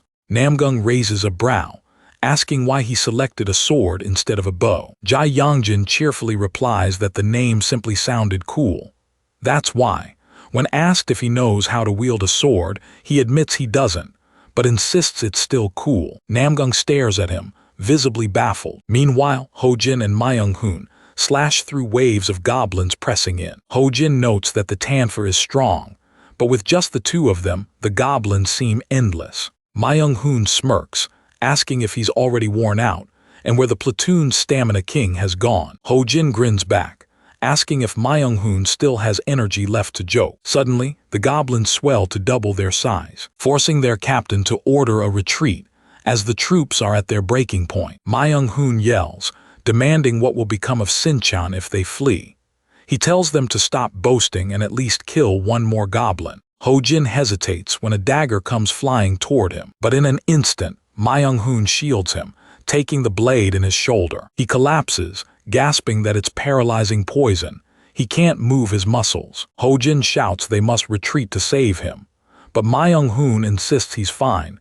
It's just a tingling sensation. Hojin retorts that it's goblin venom of unknown origin, and he needs immediate medical care. Yet Myung-hoon struggles to his feet, whispering painfully that if they retreat now, Sinchan will fall, and the goblins will soon overrun Seoul. He grips Hojin's wrist, begging him to keep fighting, not as a soldier but as Kang Hojin. Something shifts inside Hojin. He grips his weapon tight, advancing slowly toward the goblins, bloodshot eyes blazing, as though transformed into the ogre, Kang Hojin. On TV, a witness recounts what he saw. He says the man was too ferocious to be called human. Perhaps he wasn't, for in his hands, goblins were torn apart like scraps of paper. The reporter presses, asking if he means the man fought all those monsters alone. The witness clarifies he wasn't alone. Another man was there, wielding a massive sword. The reporter asks if he thought they were prophets. The witness is puzzled, so the reporter explains.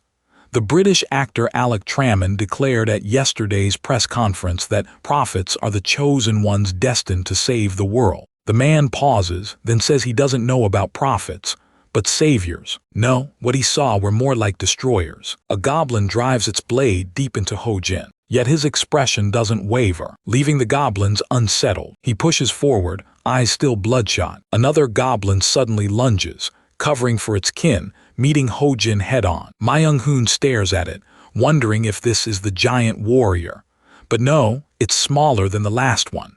Still, even a smaller warrior will be difficult for Hojin to handle alone. He glances back at a wrecked car, and an idea sparks in his mind. Meanwhile, Hojin squares off against the goblin. In his daze, he mutters that the goblin looks massive. The goblin swings a punch, but he blocks it. He realizes the blows are weak, despite the creature's size. Muttering to himself, "My punch stronger." He drives his fist through the goblin, sending it flying backward. Kang Hojin, nicknamed Ogre, was born with the ability to control his breathing. Using it, he can reduce the blood flow to his brain. The reason?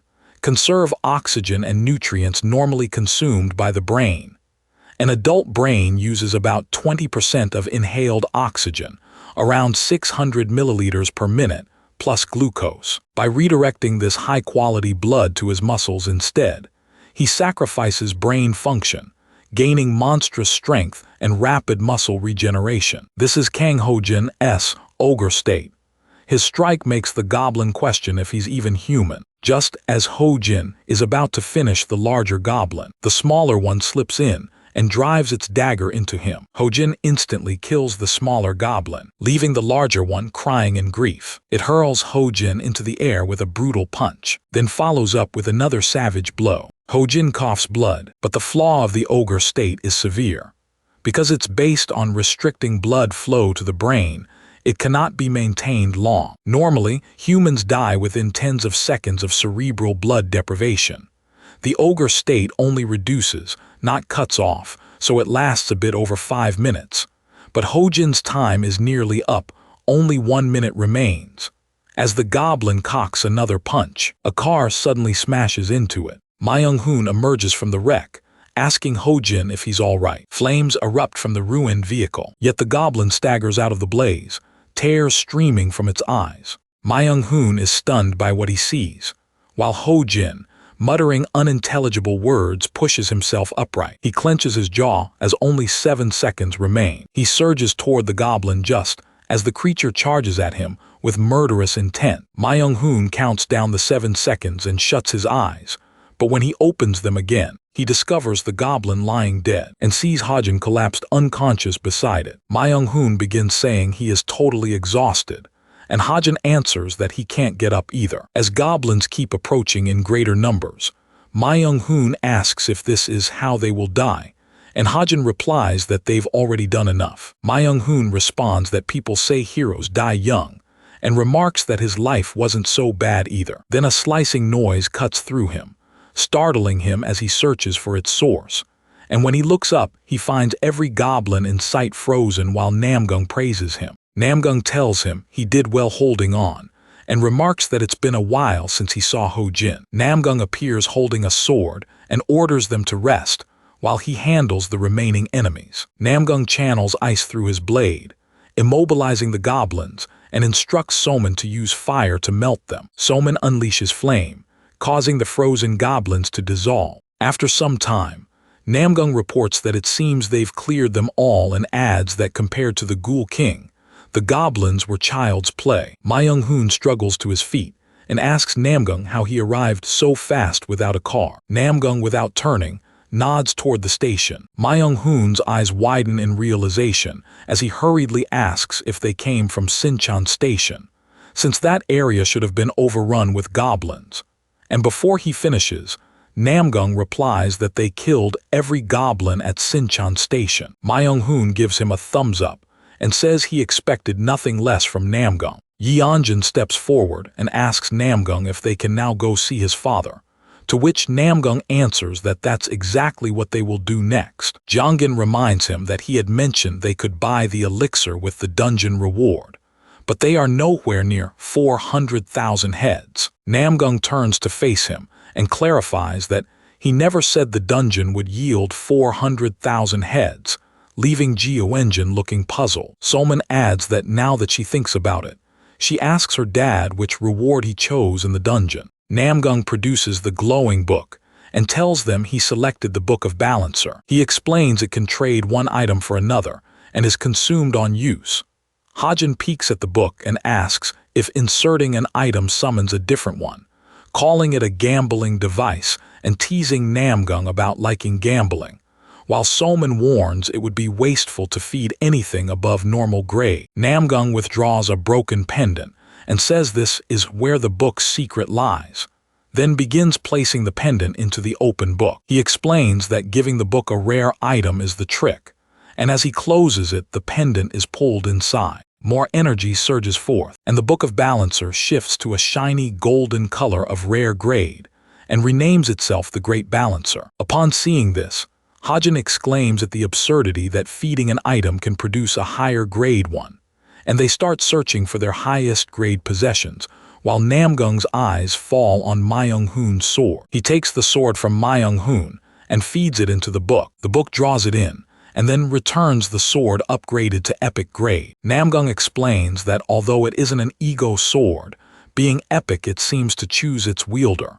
The blade begins consuming its bearer's energy, and a mind-like presence starts forming within it. Ma Young-hoon says the sword suits Namgung perfectly since he uses necromancy, and adds that Namgung hadn't had a proper weapon until now, prompting Namgung to thank Ma Young-hoon for the sword, to which Ma Young-hoon replies the beheading sword was Namgung's anyway. He weakly scratches his head and asks what kind of weapon he will use now. Namgung hands him his previous sword and tells Ma Young-hoon that he'll use that, causing Ma Young-hoon to exclaim that this sword froze all the goblins and that he'd been wanting to try it out. Namgung explains that Yi Yonggin anticipated this outcome, so he chose the weapon carefully rather than selecting it purely for its name, without understanding swordsmanship. Ja Yonggun interjects and asks what about the 400,000 heads and the elixir, thinking to himself that the idea of a second life was nonsense. Namgung reassures him not to worry since he exterminated all the goblins in Sinchan Station's basement and earned the title of Goblin Ruler, which granted him access to their vault. From there, he retrieved 550,000 heads.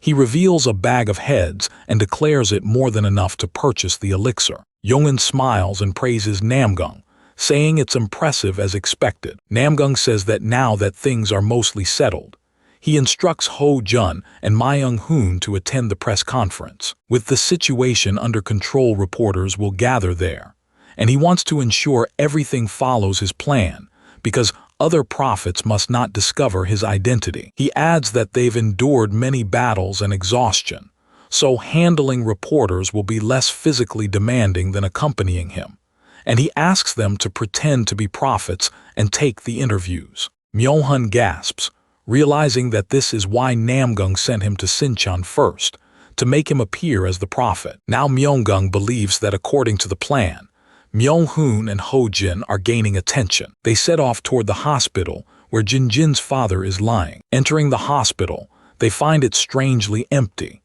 Namgung says that even if a few goblins had come, the presence of police and military should have prevented such chaos. Ja Yongjin tells them his father is in the intensive care unit and they must hurry, and Namgung tells Jae-ingin to lead the way. They run in that direction, but a cry for help halts Namgung. He turns toward the sound and sees a girl pleading for aid. He asks if she is okay and what happened, and she explains that suspicious people arrived and turned the hospital into a wreck, saying they killed everyone and stole all the heads. Namgung repeats, clarifying that it wasn't goblins but humans. She reaches out her hand, saying those people might return and asking if he can help her. He moves to take her hand. Soman and Yi-hyun hear the commotion. Soman asks what made the noise while Jae-yongjin says he didn't hear anything, and Soman tells him her dad is missing. Jae-yongjin explains that this is Namgung's second life, so he likely remembered something important and left abruptly,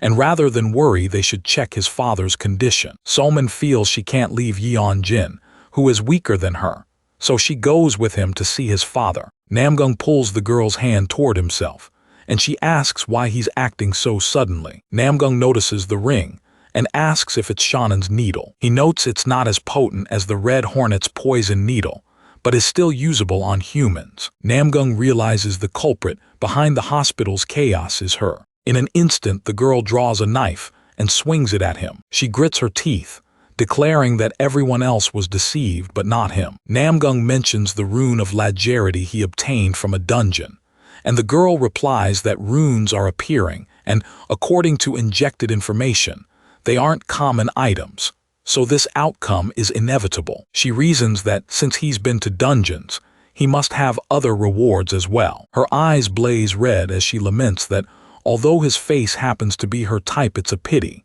and she vows to strip it from his body. Namgung answers that his only type is his wife, and he has no interest in her. She storms toward him with her dagger and insists he won't survive, attacking Namgung, but he evades the knife and seizes both her wrists to halt her. After fixing her with a penetrating glare, he tosses her to the ground. The woman manages to steady herself after sliding too far, clicks her tongue, and says she thought he was special but now wonders if he'll be so boring because she's disappointed. Namgung studies her and realizes he could deal with her easily. Yet he must consider his public image, since killing even a trashy person brings no benefit. Still, after that thought he murmurs, just above a whisper, that it would be different if eyes were watching him. Namgung draws his sword, which startles the woman, making her question what she's seeing as she insists it isn't something he could simply buy, even after slaughtering a great many goblins. He lunges at her, saying that since it's just the two of them he will kill her without other concerns. Reassuring her she needn't worry, he promises to make it painless, and she attempts to block his blade with her ordinary dagger, which results in her dagger being sliced cleanly in two, leaving her terrified and stripped of arrogance. In a world facing apocalypse, Ki Song-ah had been like a newborn lion cub with the innate potential to become king of beasts, a savage creature waiting for its moment. A newborn cub, like any mammal, brims with curiosity, especially because it is a highly intelligent predator. It feels intrigued by new things and tests them, as if measuring its own strength. Yet when confronted with this, she is overwhelmed by an emotion that surpasses simple curiosity. And that emotion is fear, an untrained feeling that silences even the instincts of a savage beast, a force that cannot be named merely power or strength, something that carves itself into audacity's opposite, a newborn cub rooted in the supernatural, an absolute force. Sangha stares at Namgung in terror, realizing that even if she blocks she will be slashed, and that only dodging can keep her alive. And she senses her body moving automatically to survive. She leaps away with tears streaming down her face to evade his strike. Telling herself he is a tyrant, she curses him and concludes he has lost his mind. Regretfully thinking she chose the wrong person, she shuts her eyes in fear, accepting her death, until, before Namgung can swing his sword to finish her off, he hears Soman's voice calling to him. He turns to see Soman standing behind him, pointing his sword at Song-ah, who lies prone on the ground. Her eyes widen in pure shock and disbelief, right as Jeongin arrives, urgently reporting to Namgung that his father is safe. Jeongin, however, points out that the elixir is still missing and insists that Namgung must come at once. Jeongin then notices the sword aimed at Song-ah, and Soman, startled, demands to know what her father is doing. That moment triggers Namgung's memory of what his old comrade Clark once told him in his previous life. Clark had warned him that if he ever returned to the past, he must never shed human blood carelessly, for killing people would only earn him dangerous enemies. Clark had gone on to describe a hellish world where humans slaughtered one another, and if the lofty higher beings wanted such a spectacle, then Namgung's duty was to oppose them. Clark had even called Namgung a god-slayer, someone who could butcher gods without mercy, but who must never fall into the role of a common murderer. Those words echo in his mind as Namgung realizes he nearly killed someone right in front of his daughter.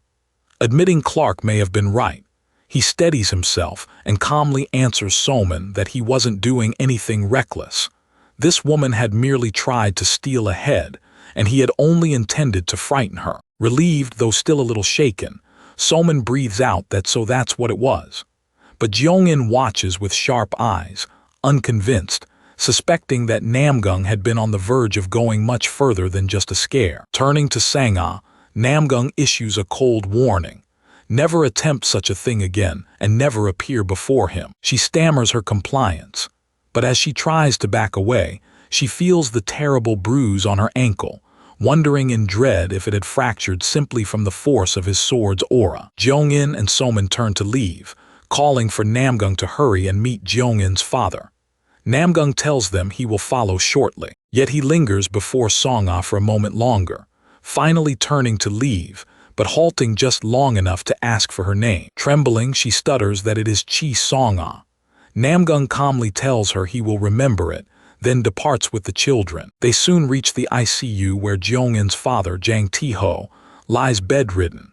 Jeongin leans close and tells his father that he has brought Namgung. Namgung greets Jang Tae-ho respectfully, introduces himself, and then gently removes the oxygen mask, asking for pardon as he does. With steady hands, Namgung tilts the elixir bottle and slowly pours its contents into Tae-ho's mouth. The potion takes effect at once. Tae-ho's eyelids flutter, and he gradually awakens, life returning to his eyes. Meanwhile, across the sea at the England Disaster Response and Control Center, a woman asks her superior, Alec, if he has seen the circulating YouTube footage.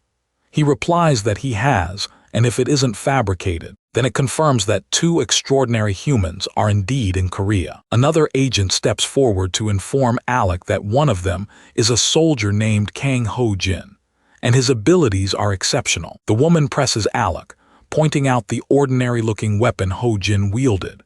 She warns that choosing a weapon purely based on scattered intel is dangerous. The blade by his side, she insists, is certainly no common relic that giants could possess. Alec, sipping from his wine glass, muses that relics vary between prophets and regions, or so the rumors go. When the woman insists it must be at least a rare-grade weapon, which defies logic, Alec manifests his own sword and smirks, remarking that perhaps the man isn't just anyone but another prophet like himself. If so, then the more likely candidate is the figure beside Kang Ho-jin, not Ho-jin himself. After all, it would explain why that man wields such a specialized weapon. Alec then asks aloud, if they want to meet that mysterious man, does that mean they must first approach Kang Ho-jin?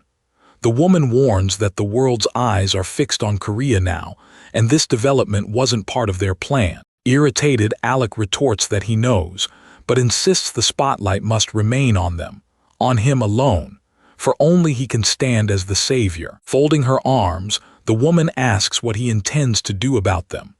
The man beside her suggests they recruit the pair quickly, before rival prophets can claim them, but the woman questions what happens if they refuse. Alec closes his eyes. When they open again, glowing with blue light, he replies coldly, then they will have to cut away the sprouts. Back in Korea, Namgung, Solman, and Ma Young-hoon arrive outside his apartment building. To their dismay, they find it destroyed, burnt and reduced to ruins. Ma Young-hoon, stunned, mutters that after everything they endured during dusk, to return and see Namgung and Solman's home like this is insane.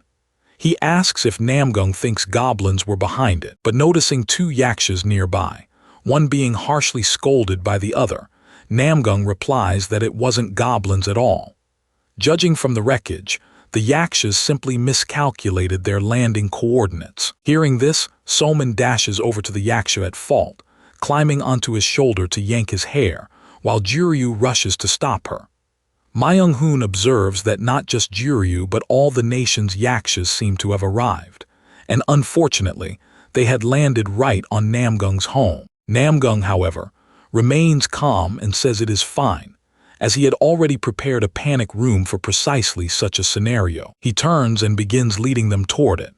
They trek through a forest path all night to reach the place. Along the way, Ma Young-hoon asks when Namgung had built a panic room, or if it had been solely in preparation for the apocalypse. Namgung denies it and reveals it was meant as protection in case of a North Korean incursion.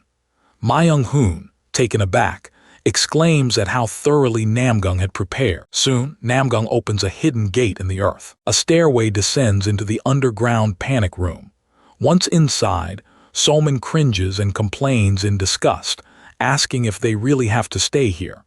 Namgung assures her that at least it is stocked with food and supplies. He remarks that modern architecture lacks certain survival measures, but with enhancements using the items he received from Jor, this shelter could become a fortified and livable space. Producing a goblin stronghold crystal orb, he explains that it can expand or generate dwellings. With a twist, he activates the orb. A cave-like extension instantly forms, attaching to the panic room and vastly enlarging it. Solman's expression clearly shows her distaste. Namgung explains that this is only temporary. Once developed, the stronghold will evolve into a secure sanctuary capable of shielding them. He reflects silently that in his previous life he never encountered such a thing, but this must be the level 1 form of a stronghold. Ma Young-hoon studies the new space and chuckles, remarking that it looks pretty cool, while Solman turns to her father and asks when they will be moving out. Namgung does not answer, distracted by his phone as he reviews incoming updates. He notes aloud that Alec must have already contacted Hajin by now. Checking his contact list, He decides it is time to put the next phase of his plan into motion. At that moment, Alec and his two companions soar across the sky in a private jet. Alec receives a call from an unknown number. The woman asks suspiciously if it's that Kang Hajin on the line, but Alec silences her and answers. The voice warns him to be cautious. The Pathfinder of the Fog's prophet has their eyes fixed on him. Alec erupts in anger, shouting at the caller, but the line abruptly cuts off. Frowning, Alec recalls that a Pathfinder's prophet is rumored to wield foresight, the ability to peer into the future itself. Though overpowered, it is said they cannot freely use it at will, assuming they function like Alec does. Still, if the warning was true, then that prophet now knows Alec is en route to Korea. He calls Johanna and instructs her to delay their scheduled meeting with Kang Hajin. For now, he must prepare for what lies ahead. The mysterious caller was none other than Namgung himself. After hanging up, he muses to Alec in his thoughts. Exhaust your mind. Rack it for strategies all you want. You're already dancing in the palm of my hand. Namgung had made the call just outside the safe room. Myung-hoon also stepped out, asking whom he had called, since Alec had now postponed the meeting by 3 hours and moved it to Uedo's 63 Square. Namgung explains that he told Alec Ninagawa Erika was watching him. Startled, Myung-hoon asks if Namgung had actually formed a contract with Erika too. Namgung shakes his head. No, in this life there is no link between him and Erika. The key is simply making Alec believe she is here. Calling Alec timid and distrustful, Namgung says he is merely exploiting Alec's mental fragility, digging deeper into his paranoia. Beyond that, Namgung reveals his next move. He plans to draw Erika here for real. Once she witnesses the future they are forging, she will be desperate to intervene.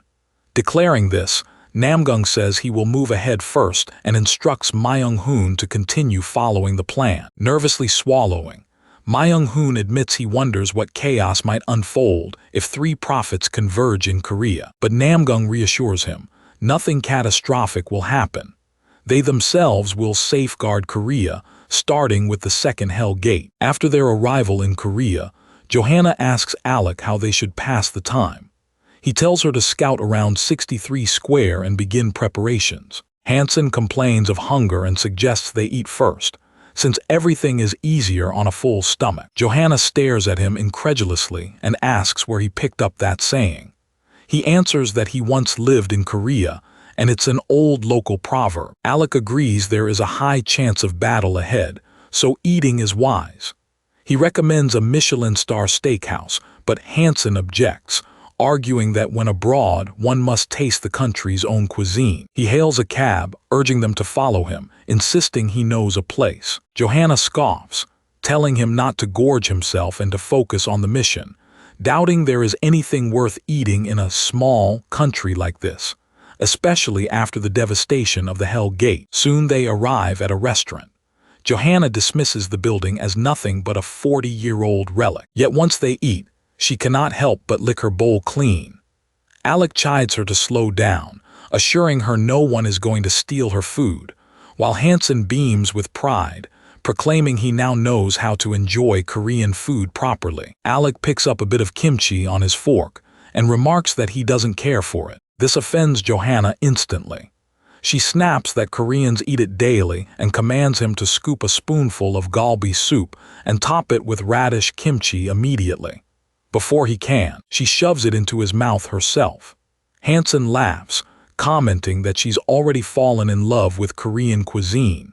He then asks if they should explore further, since they still have time before meeting Kang Hajin. Johanna tells him to lead the way. Together, they wander through the city. From trying on hanbok to sampling fried chicken, Johanna throws herself into every experience with the others. By the end, she admits Korea is incredible, marveling that despite enduring the Hell Gate, its cities continue to function like proper cities, a miracle that cannot be explained by prophets alone. Alec observes her softened demeanor and teases that the normally harsh Johanna seems unusually gentle today. He asks if she has grown that fond of this country. She flushes with embarrassment at his words. Clearing her throat and striding ahead, she quickly insists they should head to the meeting point now, as the time has come. Meanwhile, Namgung arrives at a tall building to meet Erica, standing before the window, gazing outside. She asks if he is the regressor that her high being, the pathfinder of the fog, had spoken of. In that very building, where Ninagawa, Erica, and Namgung meet, Alec arrives separately to meet Hojin. Wearing an earpiece linked to Johanna, he looks out the high windows and remarks that at such a height, no ambush could possibly succeed.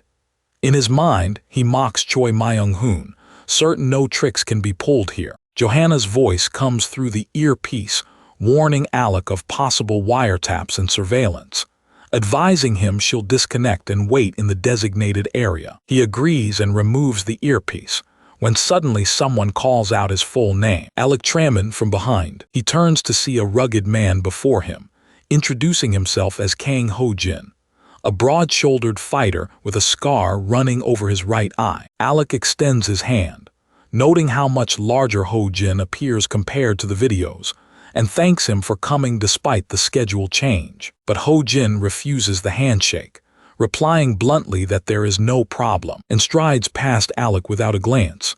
Alec is left momentarily stunned. He wonders if Ho-jin somehow knows of his ability, Moon Vision, a power that reveals an opponent's capabilities. Watching Ho-jin walk away, Alec fears that if Ho-jin is aware of Moon Vision, then he likely knows about all of Alec's other skills as well, and perhaps even the fact that he used Sun's Eye to locate and recruit Johanna and Hansen. Therefore, if it is true that he is aware of Johanna and Hansen's existence, he could be lurking somewhere nearby as well. However, since all of this remains speculation, Alec opts to keep a cooperative demeanor.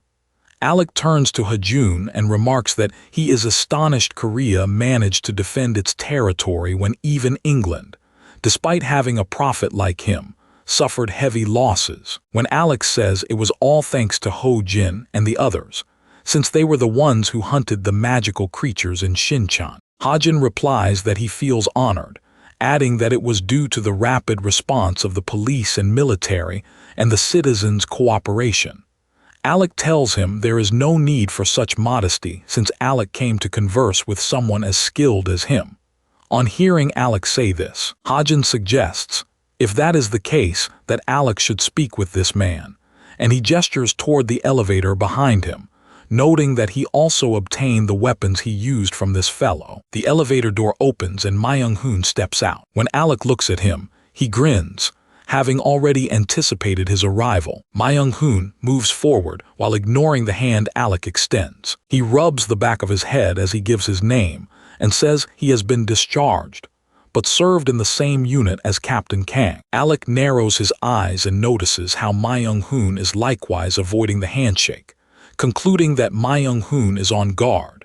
And now Alec can confirm that his abilities have been revealed. Recognizing that Myung-hoon was a soldier, Alec praises him, saying it is no wonder his movements were exceptional and asserting he is certainly more than a mere actor like himself. Myung-hoon chuckles and politely rebuffs the praise, saying that if it were not for a world star like Mr. Alec publicizing the profits through the media, those gains would not have come to light. Hearing that, Alec asks if Myung-hoon claims to be a prophet himself, but Myung-hoon replies that he cannot reveal everything to Alec because he is not yet sure whether Alec is an ally or an enemy. After a brief pause, Alec laughs, telling Myung-hoon that he is right, since skepticism is an important trait for a leader. With a wide grin, Myung-hoon declares that, as expected, Alec speaks great words and says he assumed Alec would understand given his generosity. He mentions a location name,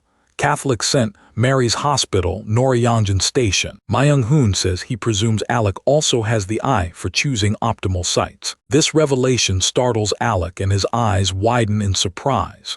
He realizes it is the place where Johanna and Hansen are waiting and thinks that even if Myung-hoon is the Pathfinder's prophet, his powers should not be complete. Alec shouts at Myung-hoon, insisting the world is under threat and that a prophet like Myung-hoon would be aware of this. So they must pool their strengths and that Myung-hoon must have seen it if he truly possesses a prophet's power. Alec continues yelling that the efficacy of modern firearms will soon wane, and they must steer humanity. He says that prophets are the ones who can save the world, which is why he intends to form an international union, and he is here merely to request Ma Young-hoon's joining and to introduce his teammates. After Alec finally quiets down, Ma Young-hoon says it seems to him Alec wants to perform heroics rather than genuinely save humanity. Alec chuckles, masking his irritation, and asks Ma Young-hoon what he means. Ma Young-hoon replies that he speaks hypothetically, but he believes Alec aims to conquer the world by creating a union to control all nations. Alec smirks angrily and asks him if he can really read his intentions, to which he questions Alec about what would happen if he agreed to it. Alec's patience reaches its limit, and he summons his sword.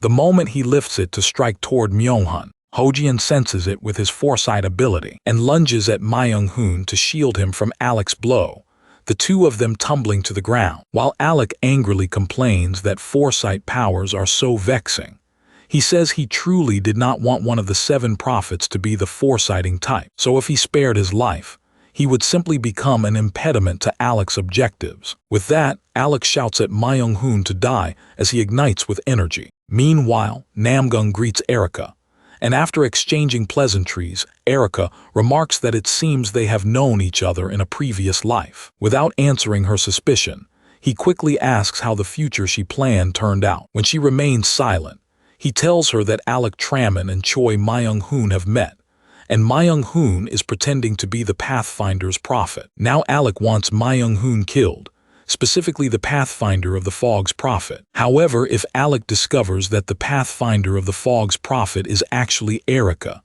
not Choi Ma Young-hoon, he will come for her and attempt to kill her. Therefore, Namgung says she has no option but to ally with the man named Namgung before Alec arrives, because he is a regressor and knows the future without needing foresight powers. After stating all this, Namgung asks if she had those thoughts and came to Korea, and she confirms that she did. He then tells her she must follow his rules, and she sets aside her pride and complies, which he calls wise. She admits she cannot remember the future as he can, but that she can catch glimpses of it. Namgung extends his hand holding the phone connected to Ma Young-hoon on a call, and Alec's voice is heard over the line shouting that he intends to kill the Pathfinder of the Fog's prophet.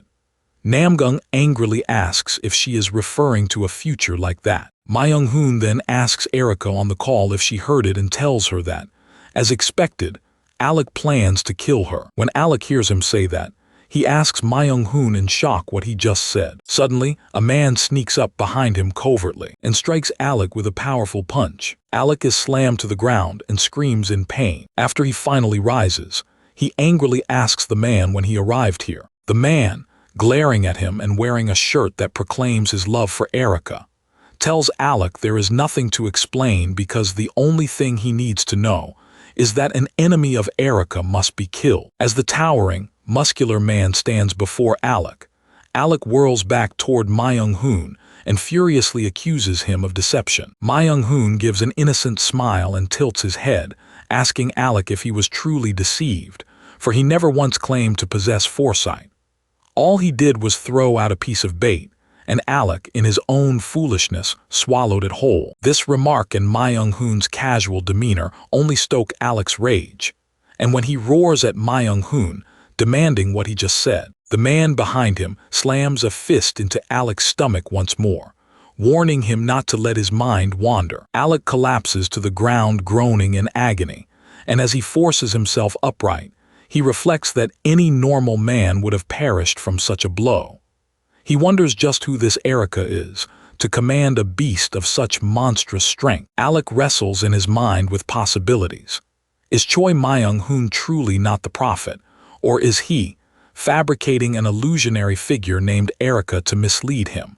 Or are these maniacs genuinely servants of a woman called Erica? While Alec is lost in his thoughts, the man suddenly asks him if he was just thinking of Lady Erica, and then smashes a fist into Alec's face, ordering him never to dare let her cross his thoughts. Meanwhile, speaking to Erica, Namgung remarks that Alec Traman indeed harbors ulterior motives, an ambition any human might crave, though very few could ever seize. And in that regard, Alec Trammon is unique. Namgung further explains to Erica that among the 8 great beings, the observer of the sun and moon bestows the greatest benefits upon its prophet once the carnival begins, masquerading as a benevolent divinity in order to amplify human greed. But in truth, the observer of the sun and moon only wishes to witness humanity's monastery overflowing with avarice. And to sate this twisted desire, Alec Trammon was chosen. Erica then questions Namgung,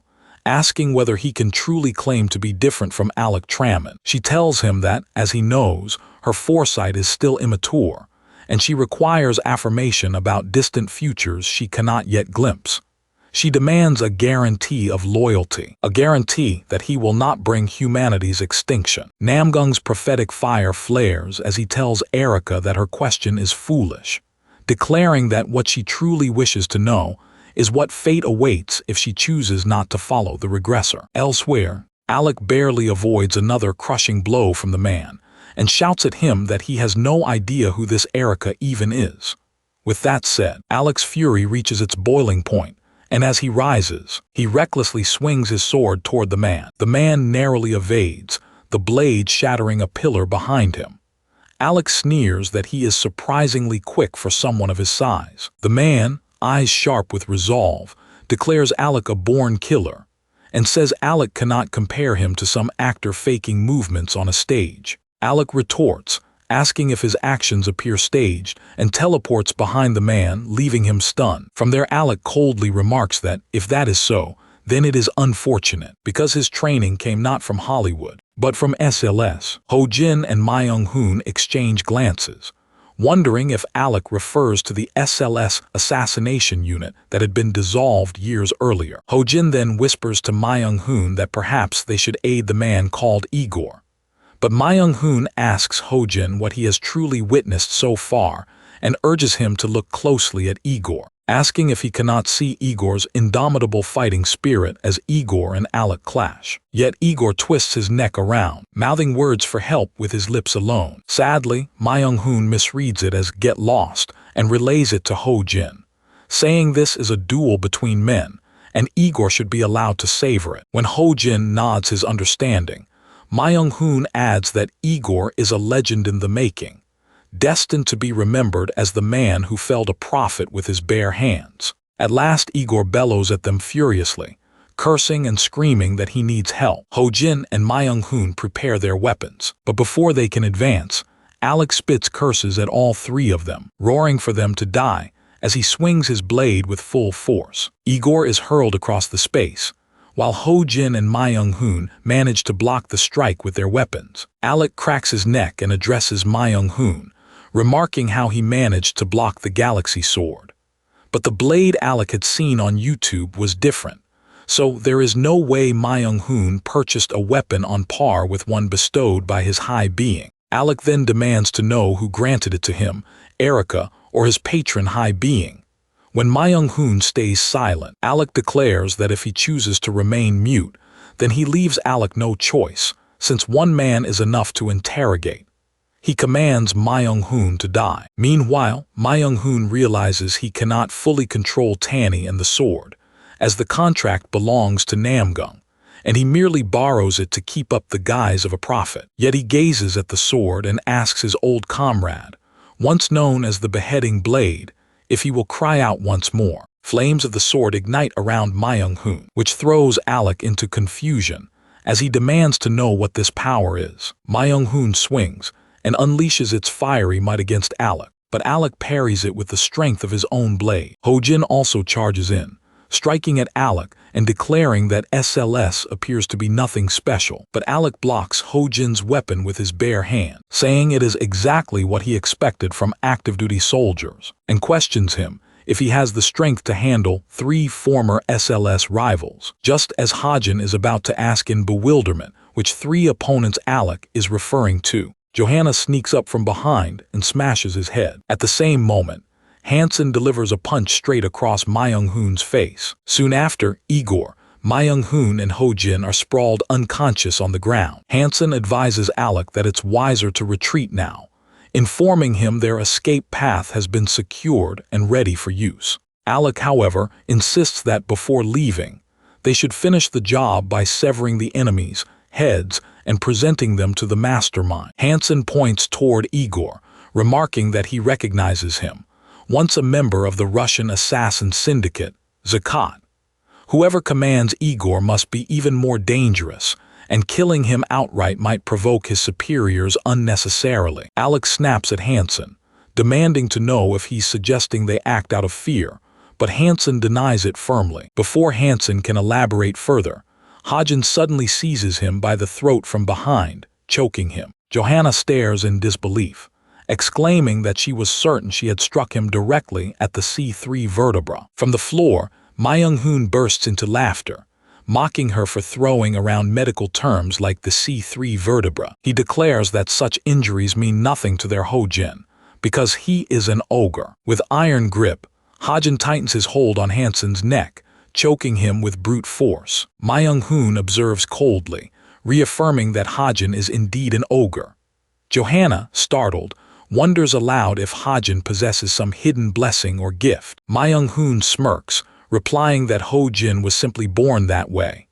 He continues, boasting that Ho-jin is the pinnacle of mammals, a sapient standing above his own kind. Then with a heavy thud, Ho-jin hurls Hansen aside as if discarding trash. Johanna's eyes widen in shock, questioning if Hagen is funneling every drop of blood into his muscles to perform such feats single-handedly. She tells Ho-jin that while brute strength may be his advantage, in terms of technique, she reigns supreme. With that, she lashes out, her enchanted whip forged from the tail of a nine-tailed fox striking toward Ho-jin. Yet he catches the whip with one hand and yanks her closer in an attempt to land a devastating blow. But he quickly realizes the attack fails. In the blink of an eye, Johanna slips behind him, dodging skillfully and locking her arms around his neck in a chokehold. Young-hoon watches in astonishment, baffled at how Johanna evaded Hagen's strike in mere fractions of a second. He mutters that SLS isn't simply about instinctive battle sense.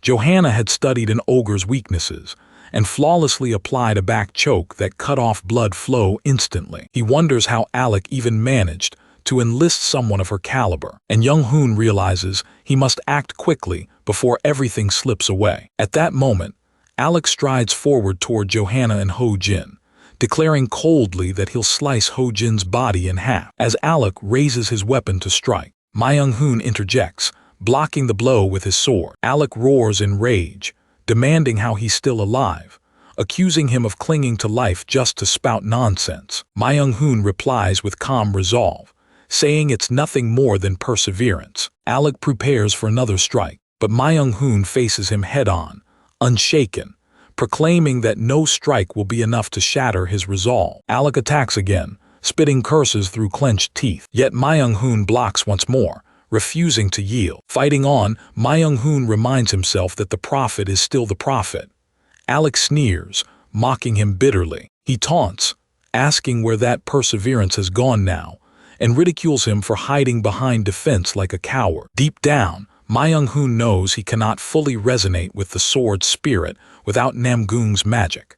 It is already a miracle he's lasted this long wielding a blade not his own. He knows victory against Alec is impossible, but he can still stall until the moment Namgoong foretold arrives. Alec demands that Ma Young-hoon accept his fate and abandon his will to live. But suddenly, Johanna cries out for help. Still choking Ho-jin, she thinks if she releases him, they're all as good as dead. She begs Alec to assist her, forcing both Alec and Ma Young-hoon to glance in her direction. Just then, Hagen begins prying her off, forcing her grip to loosen. Before Johanna collapses, Hansen catches her, assuring her that she's done enough. Hagen turns to Hansen, stunned, asking how he's even alive. Hansen answers that his body has been hardened through relentless training.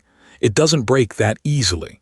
He admits it hurt like hell and kept him down for a while, but now it's time to bluff. Hagen glares, admitting he's surprised, yet he also feels stronger. Hansen smirks, retorting that Hagen may be stronger, but his Korean is terrible because he poured everything into muscles. He jokes that Hagen should save some strength for his brain and start using advanced gear like he does. With that, he fires his boom blaster magic. A deafening explosion erupts, Ma Young-hoon watches the blast unfold, shouting Ho-jin's name. Alec seizes the opening to strike Ma Young-hoon again. Enraged, he dared look away. After delivering brutal damage to both Ho-jin and Ma Young-hoon, Alec turns to Johanna and Hansen, declaring it's all finished. He commands them to behead the two Koreans and drag the Russian brute away for interrogation. Alec then looks at Hansen, saying he won't kill the Zakat man immediately as planned, and asks if Hansen's fine with it. Hansen agrees without complaint. Johanna steps toward Ho-jin, whip in hand. She snarls that her spine nearly snapped because of him, and asks Alec if she can be the one to finish him. Ma Young-hoon curses at her, shouting for her to back off. Alec glances toward Ma Young-hoon, but suddenly the air fills with eerie groans. Alec demands in confusion, "What in hell is happening?" They all look up, stunned, as lizard men rain down from the sky. Alec's face hardens. He realizes the second gate of hell has opened. He swears under his breath, knowing the situation just escalated beyond control. Ma Young-hoon tells Alec to answer the call ringing for him. Alec rips the phone from his grasp and answers, barking to know who's on the line. Namgung calmly greets him, asking how he's been. Alec explodes in fury, accusing Namgung of orchestrating the entire Erica disaster. He vows to hunt him down and kill him. Namgung replies coolly that Alec can try if he survives. He warns that if Alec delays, he'll be in serious danger. Alec curses, saying he knew something like this would unfold. Namgung responds that he wishes Alec luck battling magical beings and surviving the mayhem. He adds Alec should be grateful. He'll be remembered in history as the English prophet who saved Korea. Blinded by rage, Alec smashes the phone into the ground and orders everyone's execution. He declares there's no need to leave, even one alive. Johanna prepares her foxtail whip, but before she can act, an arrow shatters the glass window. Hansen immediately shields Johanna. Alec peers through the broken glass to find the source of the shot and realizes it was fired from the ground, yet reached all the way up here. He wonders how such a feat is possible. Could Namgung have recruited an archer with monstrous skill? More arrows pour through the window in relentless rain. Alec makes a swift decision, shouting that they're at a disadvantage and must withdraw. As they retreat, Johanna shoots Ho-jin a final glare, telling him to count himself fortunate. Once the enemies are gone, Ma Young-hoon sits up, groaning that he was close to death. He turns to Ho-jin, asking if he's all right. Ho-jin replies that whatever just happened, it's an ordeal he never wants to repeat. Meanwhile, Erica lifts her gaze skyward and tells Namgung the portal has opened exactly as he predicted. She notes the second gate's timing must have shifted because of the brief closure of the first hell gate. Then she questions how Namgung foresaw the timeline chain even as a regressor. Namgung answers that he doesn't merely recall the future. He knows methods and strategies others cannot fathom. He reminds Erica that after the first hell gate shuts, dungeons emerge across the continents.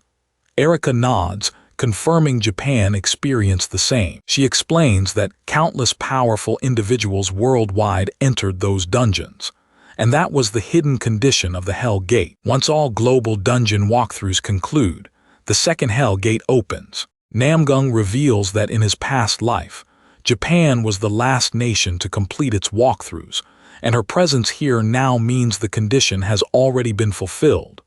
That's why he summoned her at this exact moment of the gate's opening. Erica studies him, remarking that with knowledge like his, it's as though he doesn't even need foresight. Namgung warns her not to lower her guard.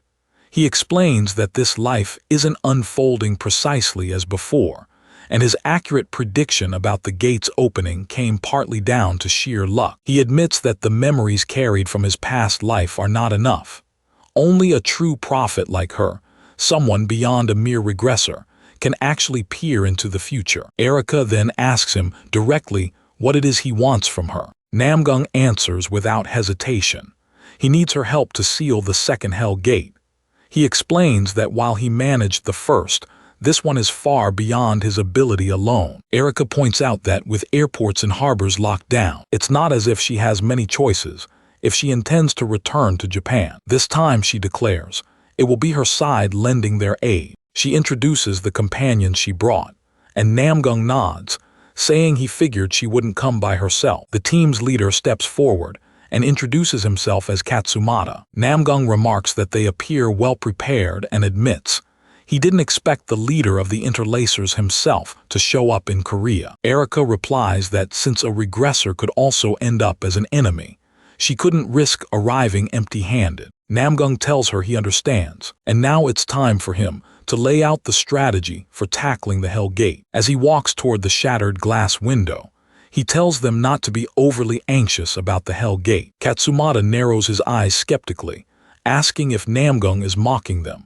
Namgung calmly assures him he is. There's someone else destined to face the threat. Both Katsumata and Erika ask where this so-called boss will appear. Namgung points toward the vast ocean. A colossal tornado is rising there. He tells them that within it lies the serpent, the ruling boss of the second Hell Gate. He explains that it is a monster that once consumed entire oceans, its size beyond human imagination. Yet he insists there's a way to kill it.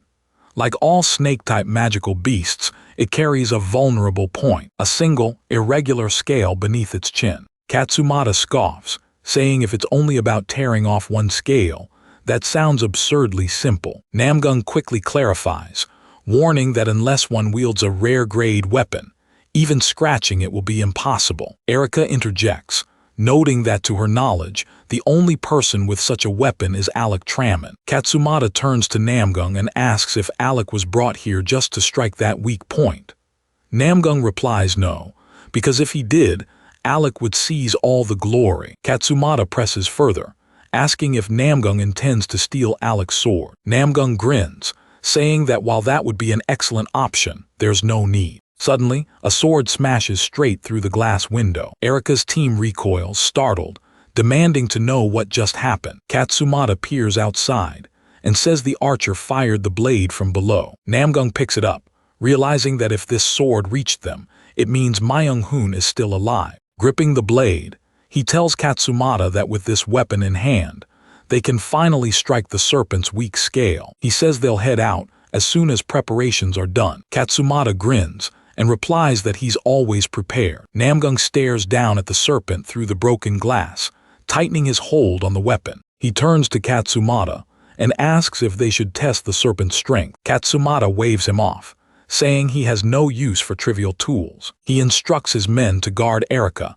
then leaps fearlessly out of the window. I watch him descend, murmuring that Katsumata truly lives up to the title of Sparrowwings. Katsumata lands directly on the serpent, immediately trying to carve through its scales with his twin blades. Namgung follows right after, stabbing his red sword into the serpent's flesh as he lands. He glances at Katsumata, remarking that the serpent's skin is slicker than expected, making footing nearly impossible.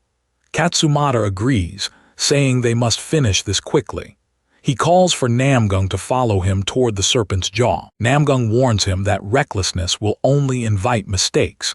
They need to further enrage the serpent first. Katsumata frowns, asking what he means. Namgung slashes his sword, unleashing crimson energy that makes the serpent release a thunderous roar. Katsumata shouts at him, demanding to know what he's done. Namgung answers coolly that a small sacrifice is inevitable if it prevents the beast from consuming the 5 oceans. Better we be devoured ourselves, he adds. He drives his sword into the serpent's body once more, drawing out another deafening roar. The serpent gapes its mouth wide. Katsumata dashes inside and fastens a rope to its massive teeth. He calls out for Namgung. Namgung comments on Katsumata's formidable skills. Katsumata extends his hand, urging Namgung to grab it before the serpent snaps its jaws shut. Namgung replies that he understands the urgency and dives into, blade poised. He cuts clean through the rope Katsumata had tied, just as the serpent's mouth slams closed. Meanwhile, Alec, Hansen, and Johanna are being overwhelmed by swarming lizard men. The 3 of them fight back while shielding themselves, cursing under their breath. Johanna complains that no matter how many lizard men she cuts down, their numbers don't diminish. Hansen retorts that these aren't goblins.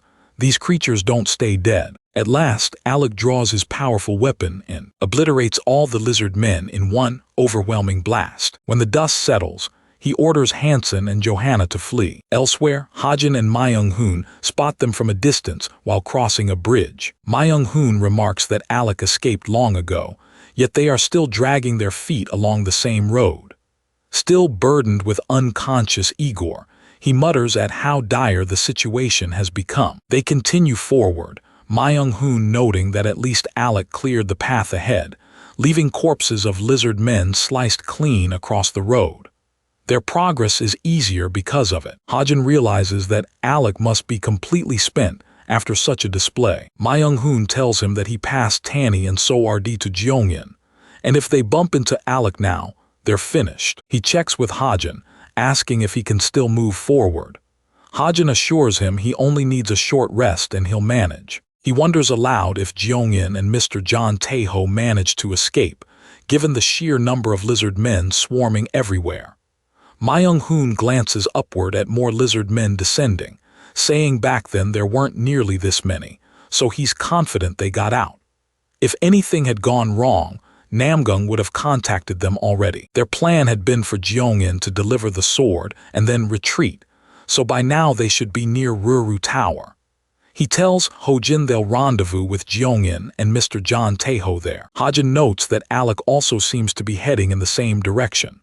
Myung-hoon sighs, saying Alec has no clue where Jeongin is. From a distance, they spot Alec, Hansen, and Johanna still clashing with the lizard men. Johanna shouts at Hansen, demanding to know where the car is. Hansen yells back that with too many lizard men around 63 Square, he called for pickup at Ruru Tower. They only need to make it one more block. Young-hoon turns to Hojin, frustrated why he still can't reach Jeongin. Hojin answers that the base station must be down, killing all communication. He mutters that they should have brought a satellite phone. Myung-hoon declares they'll have to track down Jeongin and Mr. John Taeho themselves.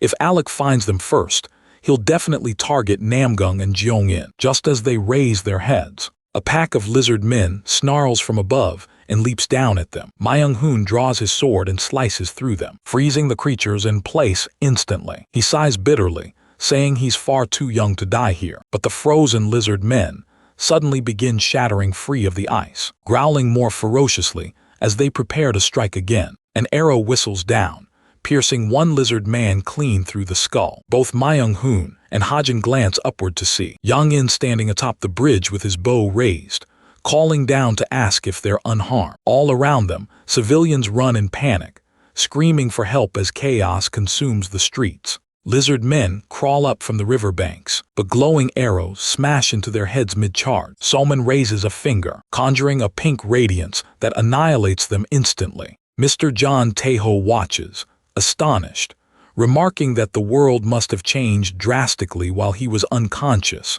and that her magical prowess amazes him every time. Solman grins and tells him not to exaggerate. It's just her skills at work. She adds that even he could drop a lizard man with a single shot. Mr. John Taeho laughs, admitting maybe buying that bow from the yaksha shop wasn't such a terrible idea after all. Then he asks if she thinks Namgung is holding up fine. Both of them gaze downward at the serpent. Min speaks up to calm him, reminding him that her father is a regressor, so there's nothing to be anxious about on his end. She admits instead that her real concern lies with Jeong-in and Myung-hoon, wondering aloud whether those two have already crossed paths or not. High above, Hajin and Myung-hoon fix their eyes on Jeong-in, questioning what business he has being there. Jeong-in answers plainly, saying that their injuries look severe, so he came to offer aid. Young-hoon flashes a smile and thanks him, assuring him they're fine already, pointing out that they're seasoned professionals. Hajin quickly asks about the whereabouts of Mr. John Taeho. Jeongin explains that his father has gone ahead to assist Solman, who is holding off lizard men by the Han River Park. He adds that descending from such a height would be troublesome for him, so instead, they should regroup at the Olympic Bridge intersection. It's merely a 10-minute walk. Suddenly, Alec makes his approach. He declares there's no need for all that. He'll personally escort Jeongin down. The group panics as Alec swings his blade, smashing it into the bridge and making the entire structure tremble. Jeongin slips, nearly tumbling off the edge. Kojin stands frozen, stunned by what he's seeing. Alec hadn't displayed such strength back at the 63rd Square. Kojin wonders if Alec could really have grown this powerful in such a short span. Alec then asks Jeong-in if he was the one who fired on them earlier and remarks that while Jeong-in's archery skills aren't bad, his physical ability is unimpressive. Clutching the fractured wall, Jeong-in cries out for help. Myung-hoon shouts at Alec to stop, while Hajin dashes toward Jeong-in, yelling that he'll rescue him. Alec smirks and taunts Myung-hoon, mocking him for his bitterness at achieving nothing, yet willingly walking into the jaws of a lion. Alec then calls out to Johanna and Hansen, demanding to know what they're standing around for. Johanna points toward the horizon, alerting everyone that the serpent is dragging itself onto land. The beast bellows with a thunderous roar and slams, crashing straight into nearby buildings. Young-hoon shouts at everyone to get clear. Chaos erupts as people scatter, while destruction spreads through the area. Hajin manages to seize Jeong-in, pulling him to safety and asking if he's all right. Jeong-in assures him that he's fine. Ho-jun shouts Myung-hoon's name, desperately trying to spot him in the mayhem. Alec pinches his nose, swearing at the foul stench. Looking up at the serpent, he notices a strangely discolored scale. He recalls the observer of the sun and moon, once mentioning that this abnormal scale could only be destroyed with a weapon of rare grade or higher. He begins to wonder if that was precisely why the observer had granted him such a weapon. A grin spreads across Alec's face, convinced that he truly is the chosen one. He mocks Myung-hoon, boasting that neither he nor Erica could have foreseen this outcome. Laughing to himself, Alec proclaims that he alone represents the future and intends to seize the world boss's reward. He insists it's not that they failed to foresee this event. Rather, such a future simply hadn't existed until this very moment. Then the abnormal scale shatters apart. The world boss has fallen. From within the broken scale, Namgung emerges. Hajin and Young-in light up with joy at the sight. Myung-hoon stares in disbelief, overwhelmed at seeing his brother. Alec's eyes widen in shock as realization dawns. Namgung is wielding the crimson sword. Alec screams at him, demanding to know if he was the one standing behind Myung-hoon. Namgung dismisses it, telling him not to exaggerate. Calmly, Namgung thanks Alec for dealing with the lizard men and declares that Korea is safe once again. He also expresses gratitude for Alec's participation, revealing that he had been the one to lure the serpent here.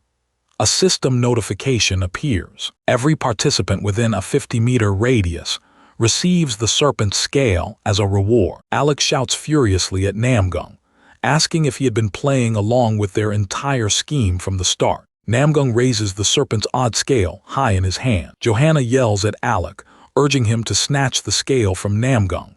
She and Hansen charge forward, but a volley of arrows rains down from above, forcing them to block the incoming strikes. Katsumata steps into view, explaining that the true method was piercing through the serpent's internal organs and emerging out through the odd scale. Turning to Namgung, he admits that while the serpent was massive, it wasn't exactly a difficult opponent. Katsumata fixes his gaze on Alec, Hansen, and Johanna, remarking that the real threats still remain. Everyone locks eyes with one another, weapons drawn and ready for battle. Alec sighs with frustration, his teeth grinding. He mutters bitterly about how many pests, Erica, Namgung, some archer, and now a ninja, just don't know their place. With a sinister smile, he declares that only one chosen one can exist. Hajin, Myung-hoon, and Jeong-in steel themselves to fight. Johanna and Hansen also prepare for combat. Alec swings his sword in a frenzy, roaring for them to die. But then Soman descends from the sky,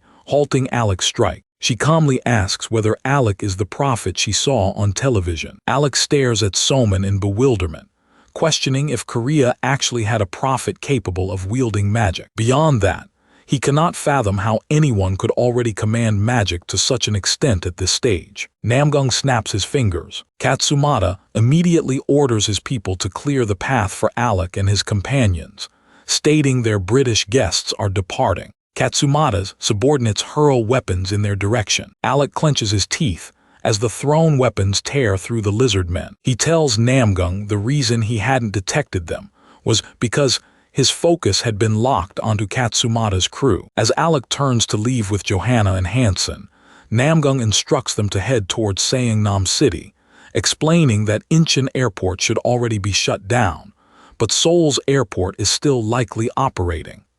He adds that passage would only be granted if they gave the name Kang Ho-jin. Alec smirks and responds that he understands. Glancing toward the reporters filming him from a helicopter, Alec thinks to himself that fighting here would tarnish his image. With no other choice, he decides to back down, unwilling to disappoint his fanbase. And so, Alec departs alongside Johanna and Hansen. Looking down at Soman, Namgung comments that it's fortunate they've withdrawn. He praises her perfect timing, saying that battling them would have been even more troublesome than facing the serpent. Jun Tae-ho interjects, remarking that Alec and his group are still human, and that it feels odd for someone who just slew such a beast to speak that way. Namgung replies that while tactics exist for slaying magical creatures, none exist for handling people like them. He adds that they will only continue to grow stronger. Tae-ho then asks whether it was truly wise to hand 20,000 heads to people so dangerous, suggesting that rewarding them at all might have been unnecessary. As they all watch Alec, Johanna, and Hansen vanish into the distance, Namgung says they wouldn't have withdrawn had they received nothing. Besides, he adds, Alec will likely gorge on the dungeon surfacing in England regardless, so whether they gave him heads or not makes little difference. From behind, Erica's voice cuts in, reminding them that the real measure is who slays the world boss first. And this time, she says, it will be their turn to walk away with the honor. Namgung turns to her, looking puzzled. Erica boldly declares that next time, her group will be the ones to take down the world boss. Namgung responds that he'll be waiting for it. Hajin asks Erica whether she and her team are heading back to Japan, and if he should arrange contact with the airport. Erica declines, assuring him they'll manage it themselves. Her teammates hold Igor, and she clarifies that their only purpose here was to take Igor with them. Namgung remarks that an international influencer truly plays on another level. Myung-hoon then asks whether the Nyangawa family really possesses enough power to summon a plane from another country. Namgung nods, confirming they do, and says from now on, they'll need to keep closer watch on them than even on Alec, who is merely a celebrity. Namgung then pulls a small packet from his pocket. He tells the group they possess something Erica's team does not. Opening it, he reveals a collection of runes. When asked what they are, Namgung explains that it was thanks to Jeong they managed to obtain them. He distributes the runes, telling the others to take their share. Namgung glances at Mr. Jun Tae-ho, who holds one of the runes, and reflects inwardly that even though Tae-ho's weapon isn't top tier, with this many runes he'll be fine. He knows that using 4 at once at this stage may be excessive, but the longer Mr. Jun Tae-ho survives, the more runes they'll be able to accumulate. Brimming with excitement, Tae-ho exclaims that he feels lighter and thanks Namgung. Namgung assures him it's no issue, reminding him that as a national athlete from the country's archery team, it's an honor to assist him. Namgung then announces to everyone that if they feel the need to use the runes for themselves, they should not hesitate. Everyone nods in agreement. Afterward, Namgung asks them to help clear out the remaining lizard men. Soman grins, saying at last she can display her skills. Thus, the second festival draws to a close, and all survivors receive their rewards. This time, it offers 1,000 heads. Myung-hoon shouts with joy that they've done it. Jeonghyun chimes in as well, saying it's finally over. Myung-hoon then turns to Namgung, asking if the battle felt easier this time. He adds that at this rate, they'll be done before long. Namgung warns him not to grow complacent, explaining that far stronger creatures still await them, and that they'll have to proceed according to plan, just as they did now. Myung-hoon chuckles, saying Namgung never ceases to amaze him. As they walk along the bridge, Hajin asks whether the Hell Gate has closed. Soman points toward the smoke billowing from the National Assembly building. A reporter on the air announced that the city had plunged into chaos from the destruction, with recovery still a long way off. He confirmed that the National Assembly building had sustained heavy damage. Even though a disaster response meeting had been underway inside, it could not withstand the assault of the second magical beast. Citizens were now speculating about who the casualties inside might be. Prime Minister Seo Jae-wook walked the hallway toward his office, grieving over the president's failing health and muttering that this was nothing short of a nightmare. He lamented that the ministers of economy, finance, education, and foreign affairs had all gone missing. He added that they would have to advance the policy they had been preparing. Minister Park De-ho remarked that although the situation was tragic, their defense compared to other nations was commendable, and he felt nothing more needed to be done. The Prime Minister turned to him in disbelief, demanding how he could speak so lightly. He pushed open the door to his office and stepped inside. Agent Park Hyaju greeted him. Taking his seat, the Prime Minister ordered her to summon the team manager, the one who would take charge of the brutal unit within the Magical Beast Management Division. He specifically instructed her to call Namgung. Namgung sat perched on a wooden log, carefully tending to his crimson sword. Myung-hoon approached, noticing that even in such circumstances, Namgung remained focused on his weapon. He could tell Namgung was deep in thought, clearly preoccupied. Sitting down beside him,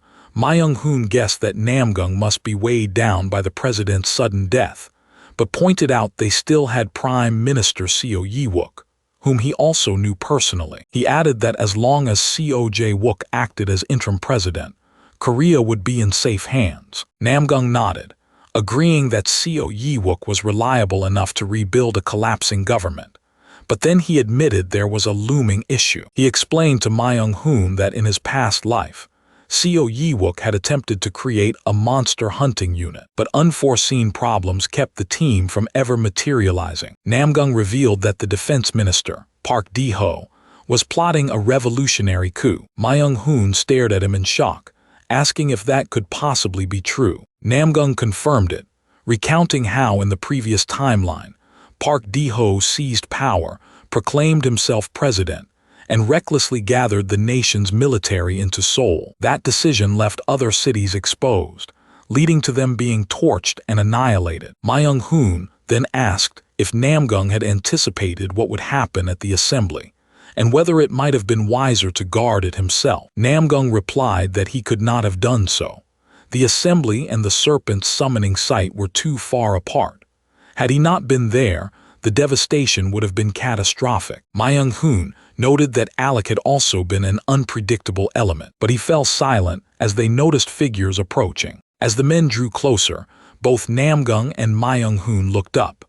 One of them spoke, saying he had orders to escort Namgung and asked if he would accompany them. Namgung answered curtly that usually one should introduce themselves first before making requests. The man laughed apologetically, saying he was pressed for time.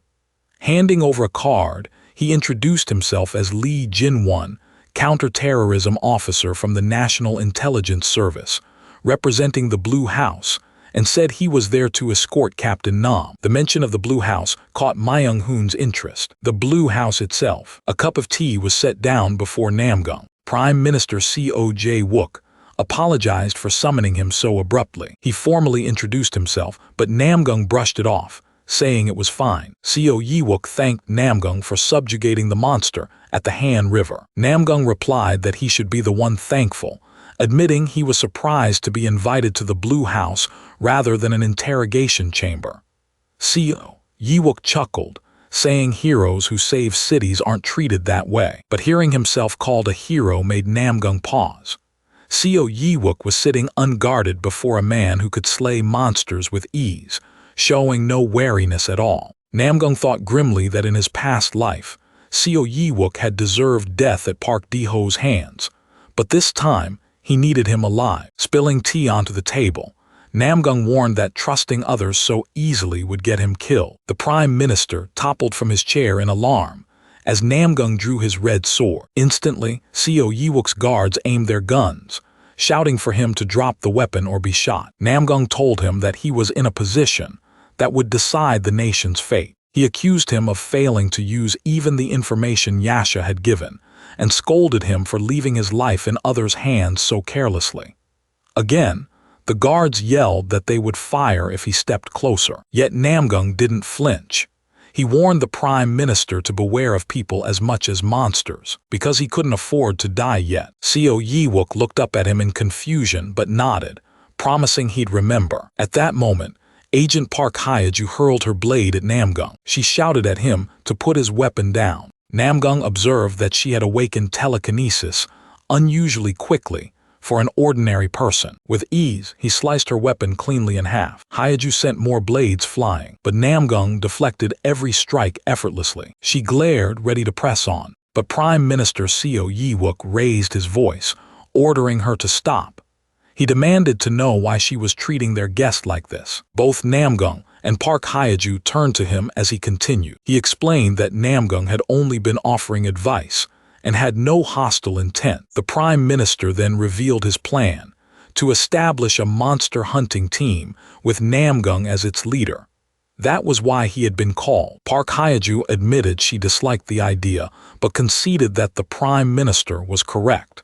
She admitted they didn't yet know how to use the intel they had, but she had seen Namgung and his allies on CCTV, wielding weapons as though it were second nature, like veterans of a lifetime. She asked him to teach them as well. Namgung shook his head, stating flatly that he would neither train them nor lead their squad. Park Hyeju shouted in anger, demanding how he could refuse when he had once risked his body for the country, and reminding him he was still its citizen. Calmly, Namgung answered that yes, he had fought to defend his homeland, and that was a vow he intended to keep. But what he had sworn to protect was the nation itself, not its government. Then he fixed his eyes on Park Hyeju and asked if she was waiting for her country, for its government, or for her father. She stared back at him, shocked. Namgung asked bluntly if her father was the defense minister, Park Di-ho. She narrowed her eyes, demanding how he knew that. Namgung answered simply, because her father was preparing a military coup. Park Hyeju instantly raised her voice. She demanded to know why he was slandering her father with such lies. But Namgung stayed composed, saying it was no lie. Then he asked if she had forgotten his origins. Unit 711.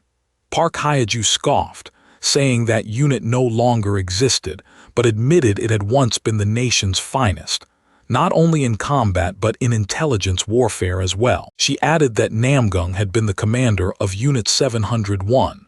Namgung asked if that gave weight to his words now. At that, Seo Yi-wook turned to Namgung and said if what he claimed was true, then he should help.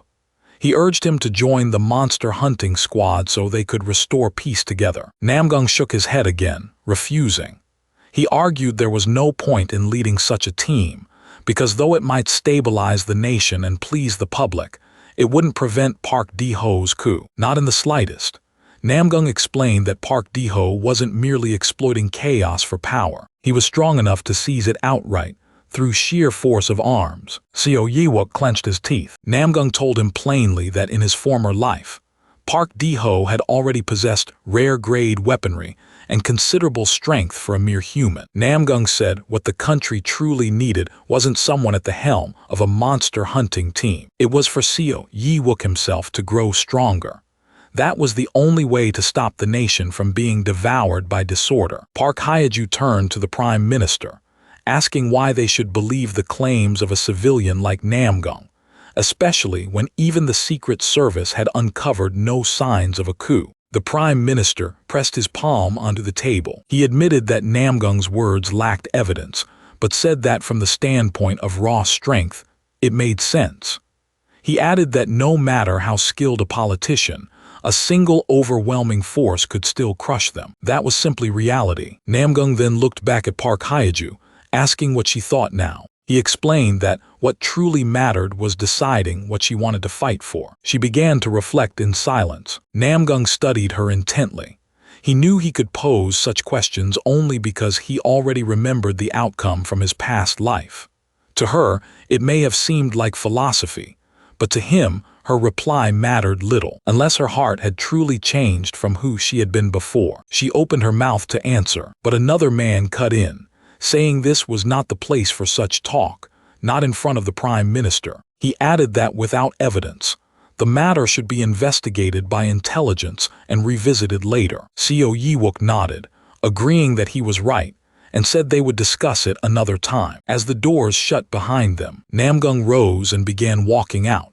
Park Hyeju hurried after him, declaring that she would accompany him. Then, in a low voice, She asked what he did when he faced an enemy he could not defeat. Namgung glanced at her and realized she had finally grasped the gravity of the situation they were trapped in. He replied without hesitation that such a thing simply did not exist. In his eyes, if someone could not win, it only meant they were not yet strong enough. Hyaju countered that repeated attempts did not always guarantee victory. Namgung acknowledged that perhaps such logic held true in an ordinary world. Then he instructed her to meet him at Majang Market the next evening, if she truly wished to discover how to become stronger. Surprised, she asked why she suddenly needed to go there. Namgung explained that the greatest swordsmen in Seoul were not to be found in the NIS or within the special forces. If she sought to rise to the top, then she would need to learn directly from the very best. The following day, Namgung and Park Hyaju arrived at Majang Livestock Market. The butchers busied themselves cutting thick slabs of meat while calling out to one another. Hyaju glanced around, watching them haul grotesque portions of flesh. She asked Namgung why everyone had monster meat when creatures were supposed to vanish upon death. Namgung casually explained that the monsters weren't dead, merely frozen in that state so their flesh could be consumed. Hearing this, Hyaju recoiled and looked at the meat in revulsion. Namgung then spotted the livestock market's chairman, Jang Gil-soo, and guided her to his stall. Jang Gil-soo chewed on meat as they approached. He eyed Namgung and asked what brought him here, adding that if Namgung had come to buy meat, he was mistaken. None of the farms that once supplied meat remained in operation. Namgung replied that he was indeed in the right place. He then asked if Jang Gil-soo was chewing on lizard man flesh. Park Hyaju instantly covered her mouth in disgust. Jang Gil-soo snapped, saying the meat was not for sale and Namgung would not even be able to stomach it, so he should mind his own affairs. Hyaju turned to Namgung in disbelief, asking if this was truly the so-called master swordsman he had spoken of. She remarked it hardly looked like he would receive any instruction here. Namgung only answered that he simply needed to put in more effort. Then, without warning, he snatched the lizard man meat straight from Jang Gil-soo's hand. He rolled up his sleeves, slipped on a pair of gloves, turned on the stove and began chopping the ingredients with precision. He added a few drops of liquid from a small bottle he carried with him. Soon the dish was cooked and plated. Namgung told Jang Gil-soo that even those with special talents had their limits. What mattered was not only what one ate, but how it was eaten. Then he asked if his words were wrong, calling him the gluttonous king. Jang Gil-soo stared at the dish in stunned silence, at a loss for words as Namgung finished his preparation. Finally, he asked Namgung who he truly was. He explained that demon meat usually evaporated when heated, which was why they used shabu-shabu, to preserve its form as much as possible. Then he asked if Namgung had ever actually eaten a demon before. Namgung calmly replied that he had eaten countless demons. Park Hyaju gawked at him, demanding if he was being serious. Jang Gil-soo chuckled, admitting he could hardly believe he wasn't the only one to consume such tasteless fare. He said that although he ate it unwillingly, his gluttony status forced him to do so, and asked Namgung if that was his reason as well. Namgung denied it flatly, saying he ate it for the flavor. Jang Gil-soo's expression hardened. He thanked Namgung for the meal but warned that if he was here to mock him, then he should leave.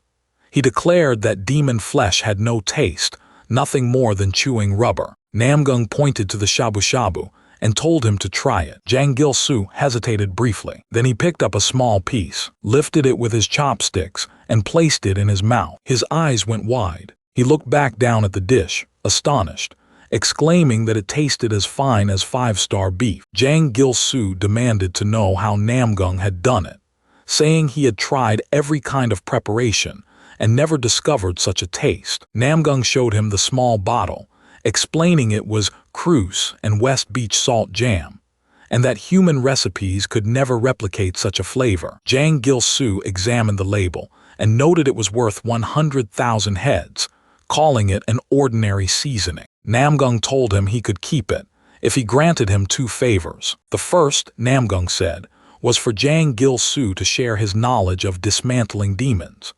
Hearing this, Hyoju demanded why Namgung would ask about dismembering demons rather than sword techniques. Jang Gil-soo asked if Namgung was also a butcher, saying his knowledge was useless compared to such a seasoning, and demanded to know why he wanted it. Namgung answered that it was far from useless.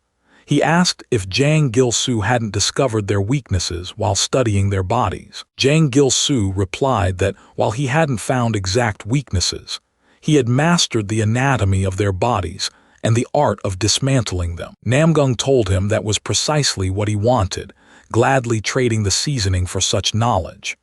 Hyoju interjected, asking if it was true that each time a gate closed, a new monster appeared. So were they learning how to dismantle them but not to kill them? Namgung told her she had only seen the Hellgate twice and was already drawing hasty conclusions. He reminded her that the demons were not finished yet and asked if she had forgotten about the hour of darkness. Jang Gil-soo said he would happily trade his knowledge for the seasoning, but if it was worth 100,000 heads, then Namgung must have many. He asked if Namgung really needed to learn it himself. Namgung pointed at Park Hyeju and replied that it was she who would learn, not him. He added that if she could hunt more efficiently through such knowledge, he would be satisfied. Park Hyeju reflected that while her telekinesis was precise, it lacked raw power, and exploiting weaknesses would be more efficient than brute force. She realized Namgung had already discerned this. Namgung declared that 3 days of teaching would be sufficient, because in 3 days the hour of darkness would begin. Jang Gil-soo chuckled and clapped Namgung on the shoulder, saying he could manage that in 3 days, and that he would teach alongside him. Namgung began to reveal the second favor he wanted, but suddenly chaos broke out as people began to flee. They all wondered what was happening. Another butcher shouted that a black hole had opened at the market's entrance. They moved toward it and Jang Gil-soo asked in shock what was going on so suddenly. Namgung said his second request was for Jang Gil-soo to prepare a different kind of beef. Jang Gil-soo stared at him in confusion. Namgung smirked and explained that what he wanted was Minotaur beef. Meanwhile, at Namgung's house, Myung-hoon returned carrying bags, greeted by Soman, who asked if she was still awake. Smiling, he showed her the bags and explained that the grocery store was distributing food, but supplies were limited, so she would need to hurry if she wanted some. He offered to prepare breakfast in the meantime. Soman, playing cards with Jeongin while lounging in a chair, remarked that Myung-hoon's cooking was excellent. Then she asked about her father. Myung-hoon informed her that Namgung was away, raiding a dungeon. Soman asked if her father had excluded them, and whether dungeon rewards were based on the number of participants. Would it not be better to go together? Myung-hoon replied that he had thought the same, but discovered the dungeon only allowed a limited number of entrants. Jeongin asked if it was to balance the difficulty. Soman answered that it was because it required sacrifices. Namgung explained to Park Hyeju and Jang Gil-soo that they weren't actual participants in the dungeon, they were sacrifices.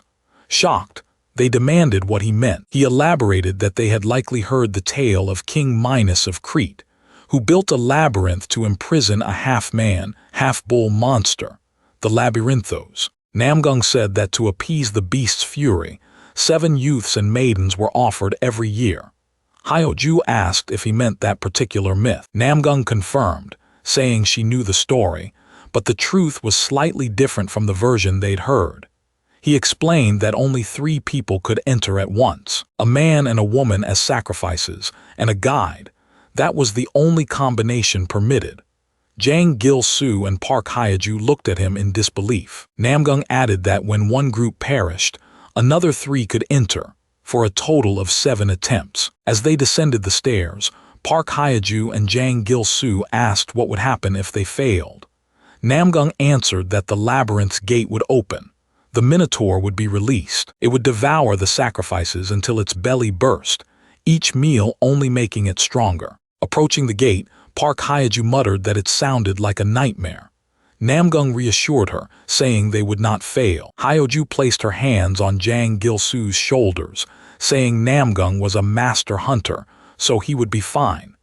But Jang Gil-soo was only a civilian and had never dismantled a Minotaur.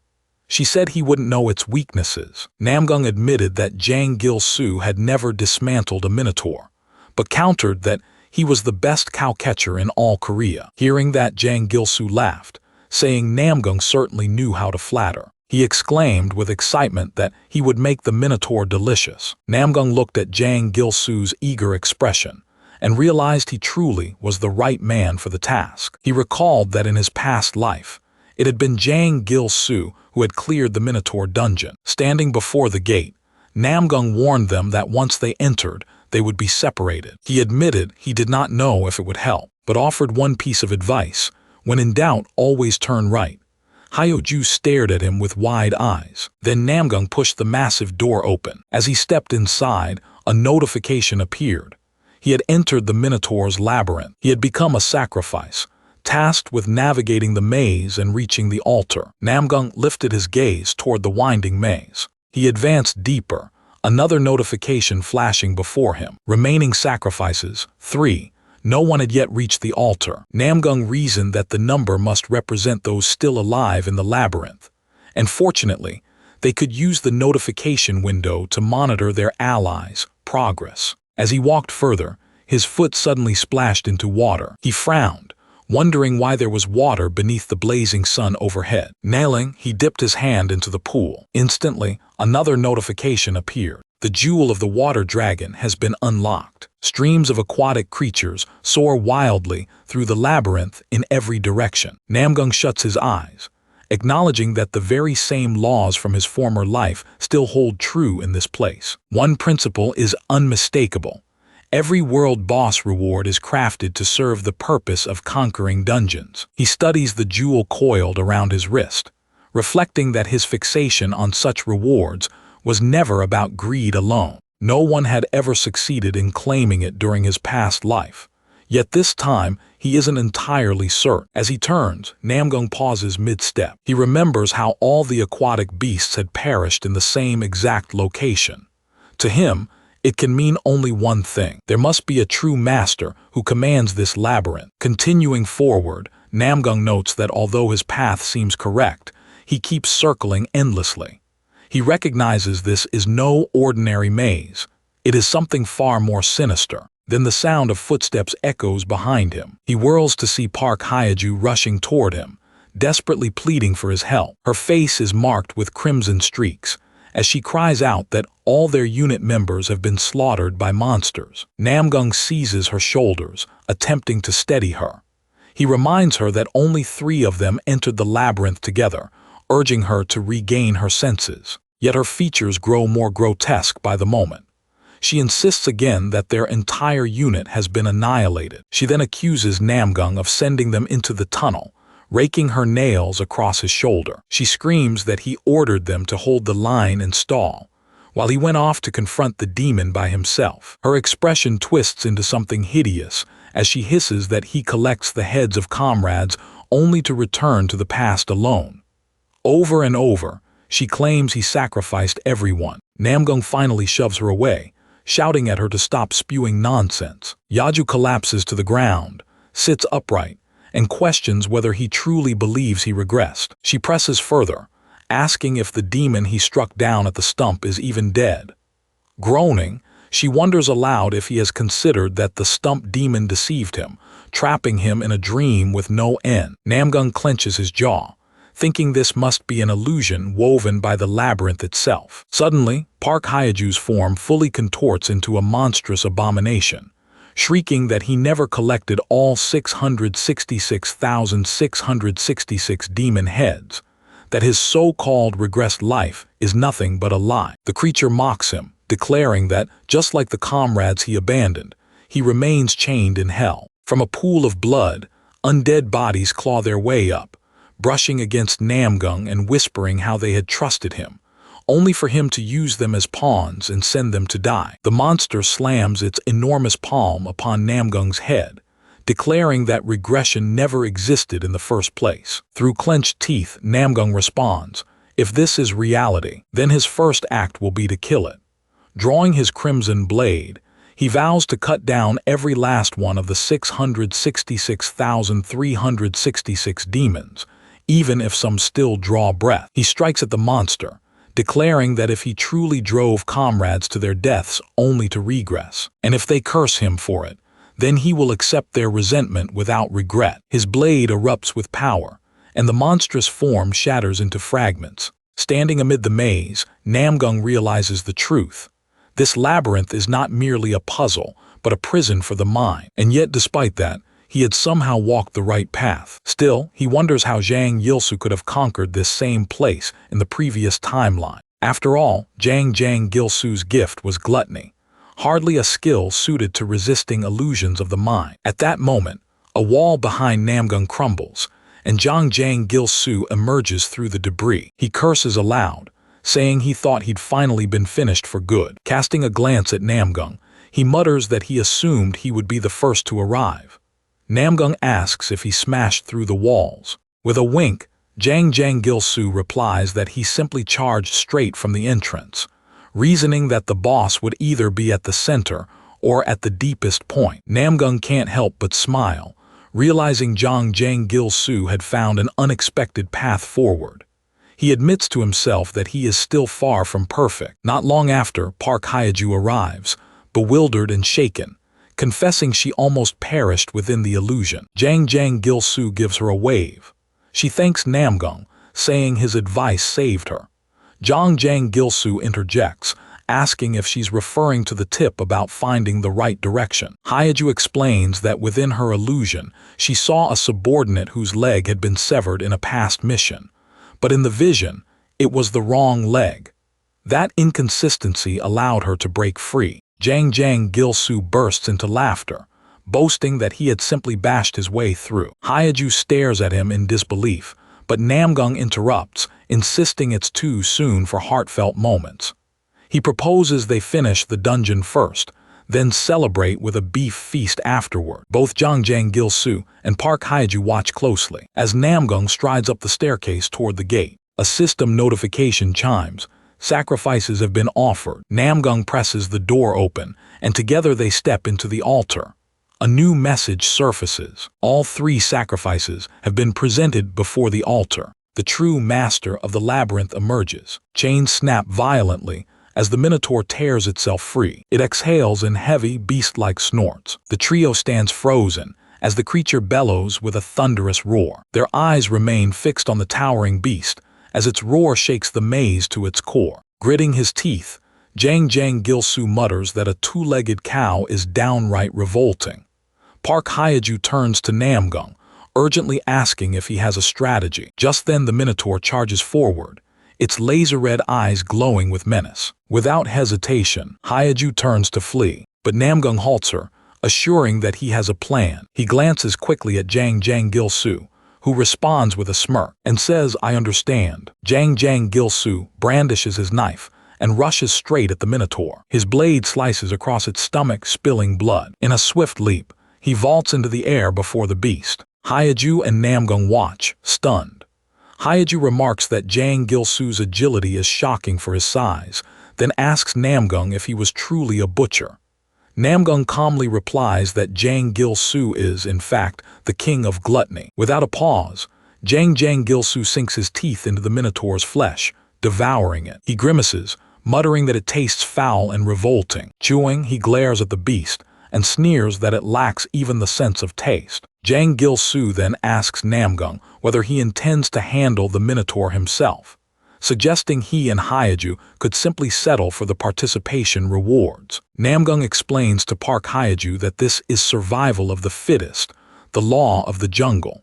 He tells her Zhang Gilsu's gluttony power has already been activated. Against beast-type demons, Zhang Gilsu's attributes surge dramatically, while the monsters he devours are stricken with fear, their stats plummeting. Namgung knows this ability is the perfect counter to the Minotaur, but there is still risk involved. Even so, Zhang Gilsu keeps up his relentless assault, climbing onto the Minotaur's back. He mocks the beast, asking if it is terrified because his blade is smaller, and adds that he thought a Minotaur was meant to be a fearsome dungeon boss, especially considering how threatening Namgung himself had once felt. Watching from a distance, Park Hyeju gasps that Zhang Gilsu's ability is beyond belief. She admits that recruiting him wasn't pointless after all. Namgung agrees, acknowledging the power of such talent. Yet he tells Hyaju that her own gift holds even greater promise. She raises an eyebrow, pressing him to explain. Namgung elaborates. The strength of her telekinesis is bound directly to her mental fortitude. With growth, she could wield force beyond her physical body, granting limitless expansion. He adds that his earlier advice about learning from Zhang Jiang Gil-su wasn't only about studying weaknesses. It was about mastering the distribution of power, just as in martial arts. Gesturing toward Jiang Gil-su, he urges Hyaju to observe his movements and how he harnesses strength. Namgung assures her she can adapt that same method, molding her telekinesis into a lethal strike, effective both at close quarters and long range. Park Hyaju stares at him, astonished, demanding to know how he possesses such insight. She argues that even as commander of the 701st Unit, there's no way he should hold such knowledge. Namgung begins to respond, but suddenly, Jiang Gil-su is hurled against the wall with a thunderous crash. Alarmed, Park Hyaju shouts, demanding to know what is happening, since Jiang Gil-su had been dominating moments ago. Namgung explains grimly, it's a rampage, an ability that heightens physical might, accelerates recovery, and cancels Jiang Gil-su's law of the jungle. He realizes that Jiang Gil-su may have underestimated the Minotaur, thinking it akin to the weaker beasts he had devoured before. Park Hyaju dashes toward Jiang Gil-su, screaming that he's going to be killed at this rate. Namgung's thoughts race. Though Jiang Gil-su had conquered dungeons in the previous timeline, this battle may not play out the same. He recalls that in his past life, Jiang Gil-su always fought with comrades at his side. Namgung knows Jiang Gil-su's pride is fierce.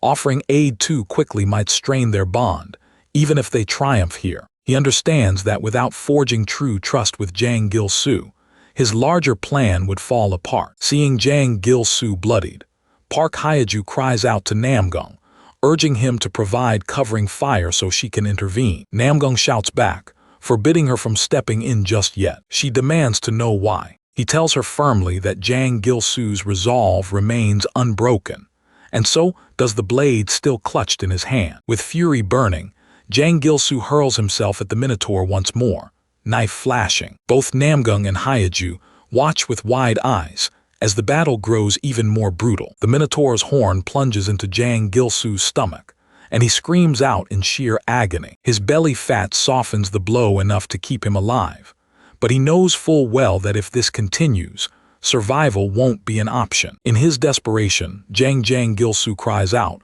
his tone trembling with panic.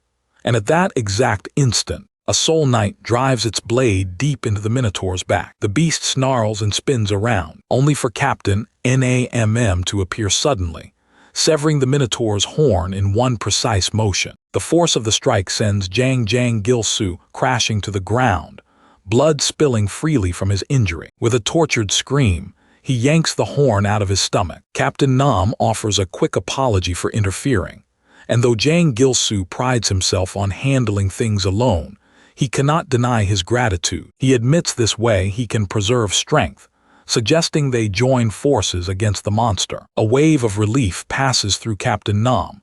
His intervention had been worth it. He understands better than anyone how highly Jiang Gil-su values pride and grace. And right now, he truly needs Jiang Gil-su fighting at his side. Acknowledging that his life now belongs to Captain Nam, Jiang Gil-su consents, but he quickly reminds him that their focus must remain fixed on the Minotaur. Captain Nam gathers his power. His soul knights surge forward, commencing their assault on the beast as the battle rages before their eyes. Watching their might, Jiang Gil-su realizes how trivial his gluttonous gift looks compared to Captain Nam and his spectral warriors. The Minotaur, enraged by the relentless strikes, roars. From its grip, a weapon manifests. Captain Nam stiffens.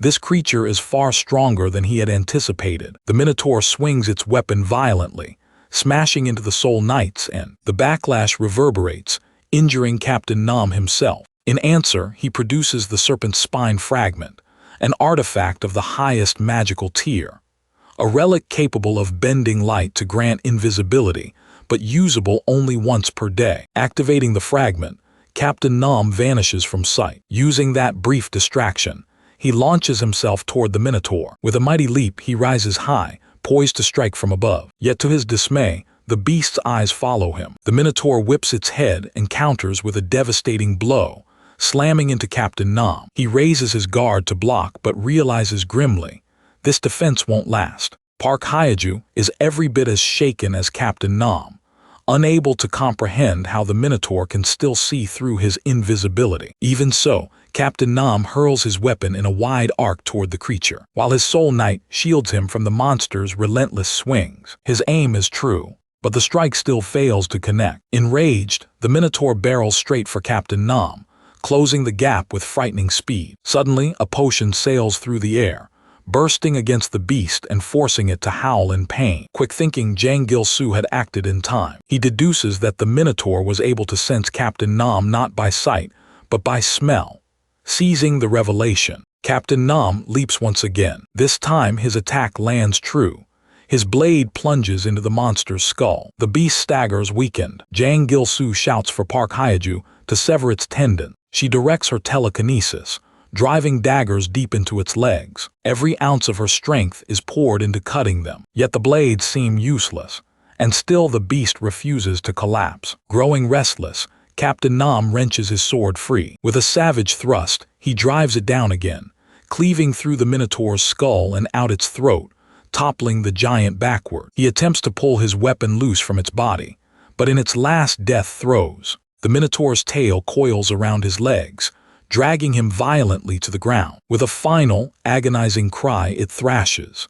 Jang Gil-soo and Park Hyaju scream out in terror, desperate to protect Captain Nam. The dying beast lunges again, axe raised high, determined to drag Captain Nam into death with it. But Park Hyaju intercepts the strike just in time. Her telekinesis halts the attack midair. Yet she has already passed her breaking point, straining beyond her limits. Her strength collapses. At that instant, Captain Nam seizes the chance.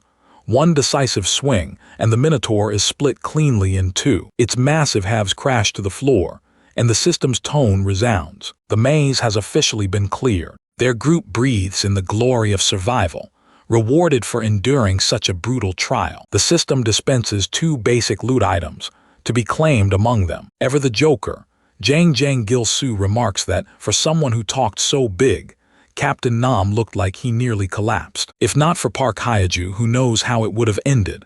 Captain Nam concedes, though Park downplays her role. In her mind, she merely tossed the blade exactly as Jang Gil-soo directed. But Jang Gil-soo reminds her, Captain Nam's intervention saved him, and she was the one who stalled the Minotaur with its own weapon. None of this victory would have been possible without her. When the chest opens, something unexpected gleams inside. The white bull of Minas, exchangeable with the delegate clan, tradable among recipients, valued at 30,000 heads. Alongside it rests the red bull of Minas, with equal worth. The final prize is stranger still, the Minotaur's liver, carrying the highest magical rank. Consuming it bestows one of the beast's abilities, but only if swallowed. If rejected, it rots instantly, rendering it useless. Park Hyaju and Jang Gil-soo recoil in disgust, but Captain Nam sees it as priceless. Without hesitation, he offers it to Jang Gil-soo. At first, Jang Gil-soo resists, but Captain Nam forcibly shoves the organ into his mouth. The rancid stench invades his breath with every inhale, but the gamble proves worthwhile. The Minotaur's regenerative powers surge into him, sealing his gut wound in an instant. From a smaller chest, Captain Nam uncovers another relic, a Nest teleport scroll, its rank and numbering absent. A mysterious artifact usable only by those deemed qualified to reach hidden realms. Neither Captain Nam nor Park Hyaju have any clue what its true function might be. The missing inscription is bizarre. In all his experiences, Captain Nam has never seen such an anomaly. Jang Gil-soo groans with disappointment. For a dungeon boss, this loot feels lackluster. Worse, guilt gnaws at him for receiving the prime reward. Captain Nam brushes it off. Without Jang Gil-soo's gluttony, no one could have consumed the liver at all. Park Hyaju mutters that the scroll looks more like a shabby ticket than treasure, maybe even a trap. Still, Captain Nam keeps it, and they continue onward. Compared to the Ghoul King's graveyard, this so-called ticket feels unimpressive. Then, without warning, the system declares the Minotaur's soul has been detected and asks if Captain Nam will subjugate it. He turns and there it stands, the soul of the Minotaur, but with one glaring issue. His current limit has already been reached. All 3 soul slots are filled. To claim this one, he must release another. Boss creatures are invaluable, but would this monster even submit? He poses the question, will the Minotaur pledge itself to him and continue existing? The creature answers simply, it only wishes to be freed. Before their eyes, its form shifts into that of a man. Jang Gil-soo is bewildered. Park Hyaju explains calmly, the Minotaur is a half-human, half-bull being. His true name is Asterion. Captain Nam is stunned yet amused. Classic Hyaju, spouting mythological knowledge in the middle of chaos. Asterion swears loyalty, promising to do anything for him. Captain Nam replies that a pact requires one of his current knights to be removed. He asks if Asterion is strong enough to defeat one, but Asterion refuses to kill again. Instead, he places a hand upon Captain Nam's head, and his essence flows into him. Power floods through Nam's veins, his limit shattering as something within changes. The number of his soul slots expands from 3 to 4, a gift of contact with a higher spirit. Asterion merges into the armor of the Soul Knights. He summons his weapon, sealing the requiem of subjugation. At last the Soul Knight kneels. Asterion, reborn in knight's armor, swears eternal service to Captain Nam. The requiem's force ripples outward, empowering the very essence of the Soul Knights. Their shapes shift, becoming sharper and more refined. At last, they stand as fully awakened Soul Knights. In perfect synchrony, they kneel before Nam. Nam studies them, realizing the tide of events is finally turning in a fascinating direction. Once outside the dungeon, Nam pulls Jang Gil-soo aside and warns him to keep today's events a secret. He has no desire to draw public attention, especially if it risks ties to the 7-Eleven division. Jang Gil-soo agrees, knowing fame from such things only leads to misfortune. As chairman, he swears to keep his mouth shut. Truthfully, he'd rather have Nam as an ally than ever risk standing against him. Nam extends his hand, proposing an alliance with Mahjong's artificers.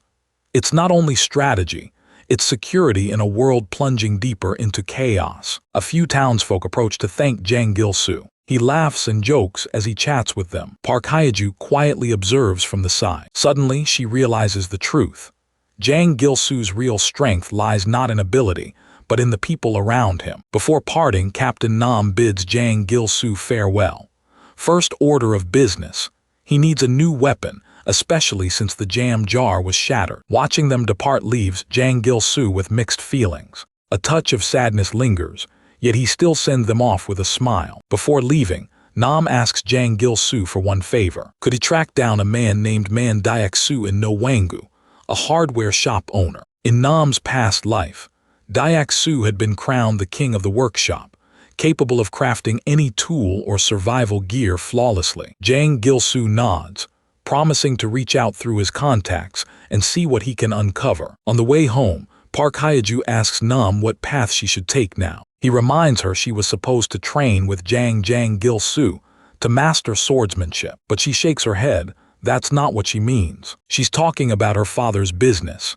Nam repeats what he once told the Prime Minister. Without strength, there's no influence. If she wants authority, she must become stronger. By hunting monsters, by building herself up. Hyaju confesses she wants to serve the nation, and since she's already fighting beasts, Nam suggests she take charge of monster extermination. He adds that Minister Park Dae-ho can likely be trusted, at least to a degree. His ambition is great, but he wouldn't sacrifice the nation to indulge it. Hyaju stares, startled at his insight, wondering how much Nam truly knows. He neither confirms nor denies, only pointing out that there's a more pressing matter. She assumes he means the twilight hour, but Nam corrects her. It's not that. It's the fanatics preaching about the world's end. She scowls, thinking fanatics is too harsh. To her, they're just protesters, but Nam is adamant. He warns bluntly, because of them, Incheon will vanish. Then he drops a revelation. The chairman of Channel Corporation, Shintua, is none other than the leader of the Heavenly One Association. The movement began in Incheon and spread like wildfire nationwide. From street gang boss to head of a worldwide syndicate, he built a corporation over it, and next, he'll build a religion. And lurking in his shadow, one of the revelators. Hyaju stares blankly. The word revelator means nothing to her. Nam assures her he'll explain, but in 2 days' time at dawn at Incheon Port. Until then, her priority is training with Jang Gil-soo. She falls silent, face heavy with doubt. A car arrives at the curb. Nam climbs in, right on schedule thanks to Soman, who insisted on waiting for her father. Myung-hoon managed to arrive in time because of her. Nam pats Soman lightly on the head, praising her efforts. She hugs him tight, asking if he's all right. She worries. He hasn't fully recovered from the battle with the Ghoul King. Myung-hoon asks if Nam told the NIS agent about the regressor. Nam shakes his head. Being seen as an unnaturally knowledgeable, powerful figure is already risky enough. The revelators are already aware of regressors, thanks to the phases. If Nam acted too much like one, they'd be on him instantly, hunting him across Korea. They would dispatch people like Alec Truman and Nina Kawa to confront the monsters, probing endlessly until they uncovered the regressor's identity. Soman frets her father is overexerting himself. Nam exhales, drained to his core. He admits that if he shut his eyes now, he might not wake for an entire day. Myung-hoon laughs, telling him to sleep. He'll wake him when they reach Incheon Port. Soman promises she'll stay awake to watch over him. As the car speeds toward Incheon Port, Nam drifts into slumber. When his eyes open again, he is lying in a pit. The teleportation ticket glows crimson in his grip. He wonders if this artifact created the strange space, just as a system message appears. It confirms Nam as the owner and issues a subquest, Rand's Nest. Instantly, Nam recognizes the need for caution. A nest means monsters await. Before him, a scarlet portal ignites. Another alert follows. Once entered, there is no retreat. Either clear the quest or die. Nam never walks blindly into danger, especially not a quest with no reward displayed. He moves to decline, but at the last moment, Asterion halts him. The labyrinth's master, the very one who gave him the ticket, insists Nam accept. Trusting Asterion's certainty, Nam steps forward into the challenge. He enters the portal. It slams shut behind him. Now there's no turning back. Victory or death, those are the only options. Suddenly, a voice echoes in his mind, telepathically demanding to know who he is. Nam raises the glowing ticket and explains it brought him here. All he knows is that this place is called Rand's Nest. He assumes the voice belongs to Rand, the demon lord of this domain. Then, crimson eyes ignite in the darkness. A colossal figure emerges, declaring that Rand is not a monster, but a phase itself. That clarifies it. This entity is not Rand. Nam presses, asking where Rand truly is. From the shadows, the creature reveals itself, an abomination with multiple heads fused into one body. Wolf, eagle, human, and something far worse. Nam sneers, mockingly suggesting it devoured Rand. Elsewhere in the Shadow Council, a phase rages at Nam's intrusion into Rand's nest. Another phase intervenes, urging calm. He argues the timeline has already shifted. Unexpected outcomes are inevitable.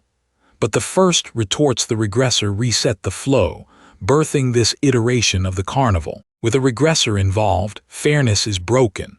So in turn, events unknown to the regressor must unfold. The other dismisses it as nonsense.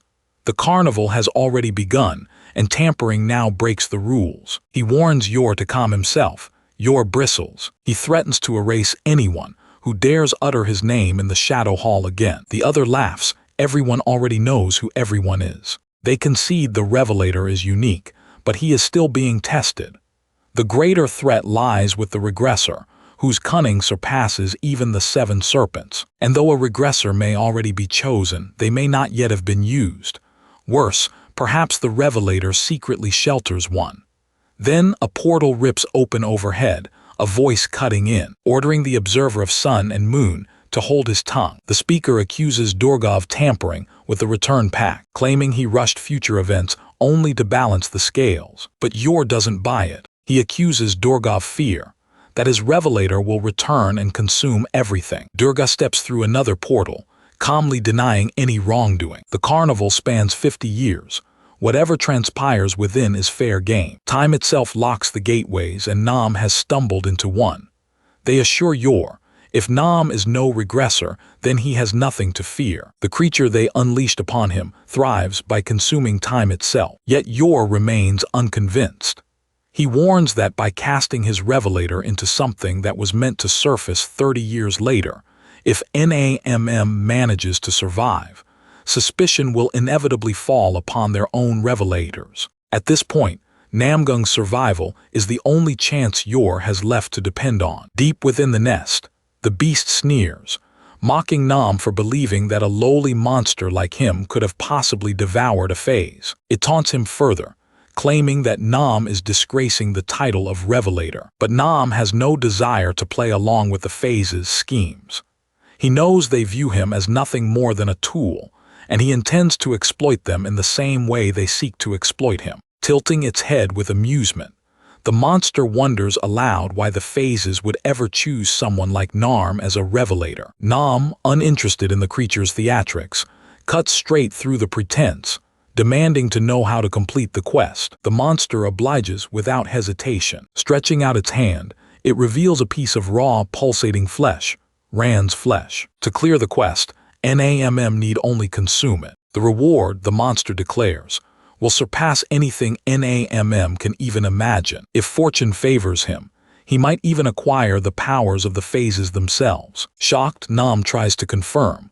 Could he truly gain phase powers merely by devouring it? He then presses further, asking who exactly this Ran is. There were supposed to be only 8 phases, yet the monster only grins, telling Nam that the number of phases is never fixed. Throughout countless worlds, phases have risen and fallen again and again. Ran, however, is the eldest of them all, not one of the younger ones who began the carnival, but ancient, from an era long before Olympus or Muspelheim ever came into being. Once, Ran stood as the most powerful being of all time.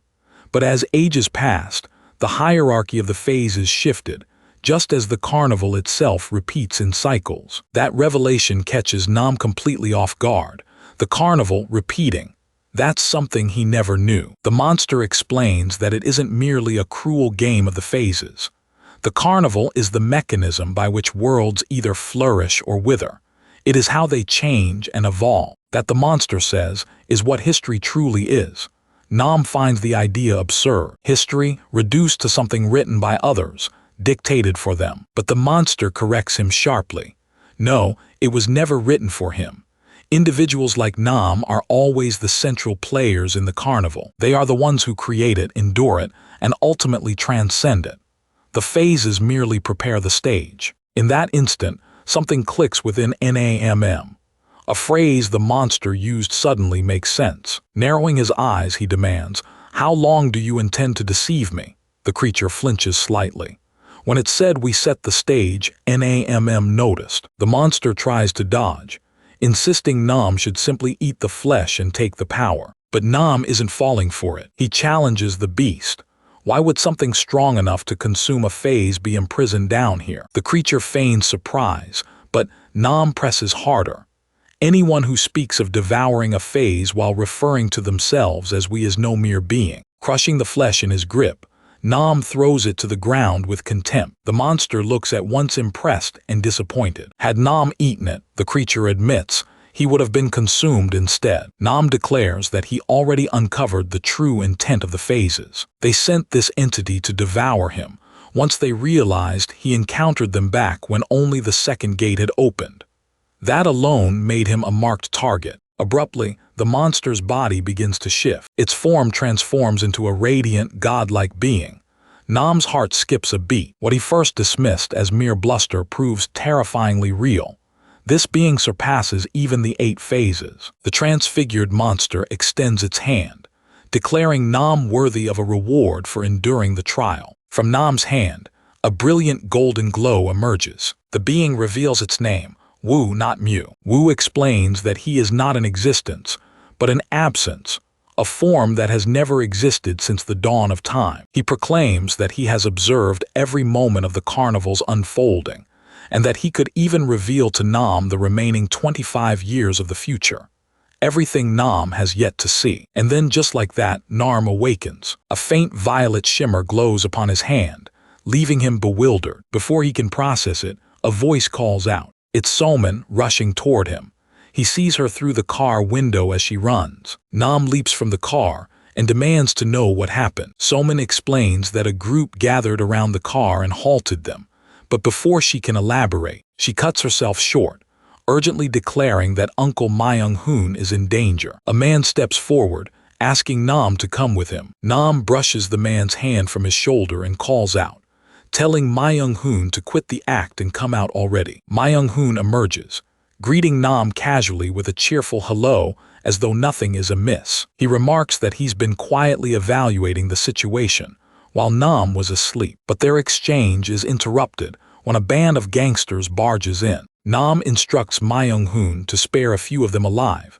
Someone must be left to question later. The thugs rush forward in a frenzy. Myung-hoon scoffs at their pitiful weapons. He then unsheathes his own blade, eager to show them what a true weapon looks like. In an instant, Myung-hoon freezes the mob in place. Only one is spared for interrogation. With his blade pointed at the lone survivor, he demands to know who their boss is.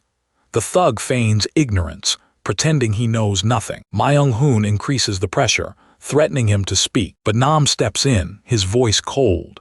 He warns the man to spill everything or regret it with his life. The thug scoffs, thinking NAMM would never dare kill anyone here in South Korea. Nam slams him into the ground, clarifying that he never promised death, only that the man would beg for it. Terrified, the thug finally breaks and confesses. He points toward another man, supposedly the one in charge of Chin Nil, but before he can finish, a blade pierces through his skull. The boss silences him from afar, muttering that the chairman is too lenient, and cowards always end up betraying. Nam studies the man's aura and strength, impressive for his years, and demands his name. The man introduces himself as Choi Gwampol, an executive of the Heavenly One Association. Seizing the chance to dig deeper, Nam asks how Gwampol knew he had arrived in Incheon. Gwampol refuses to answer. Nam presses harder.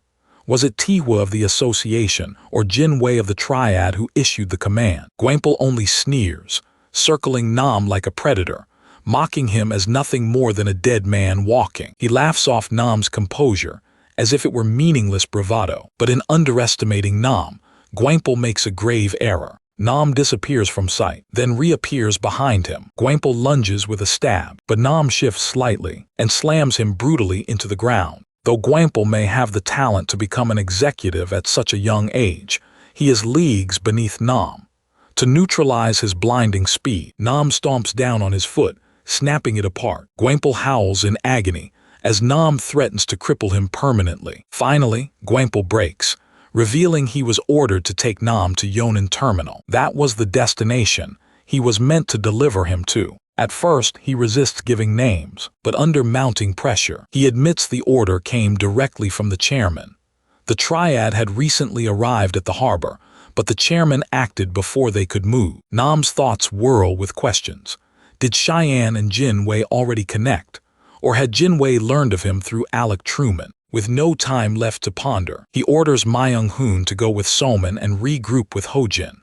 Twilight is about to begin. Myung-hoon hesitates, worried Nam intends to face everything alone. But at that moment, Nam receives a call from Park Hyo-ju. Turning to Myung-hoon, he assures him he won't be going alone. When they finally reach the abandoned terminal, Park Hyo-ju immediately questions Nam about the situation. She came at his request but remains doubtful. To her eyes, the thugs didn't resemble cultists at all. Nam had warned her that these men were shaping themselves into a cult, yet from Park Hyo-ju's perspective, they looked no different from ordinary street thugs. Nam explains that this is merely the first stage. Soon they'll escalate into drug trafficking. They've been running smuggling operation since the 1990s, using the profits to expand the influence of the Chinil Corporation. Hyo-ju struggles to understand.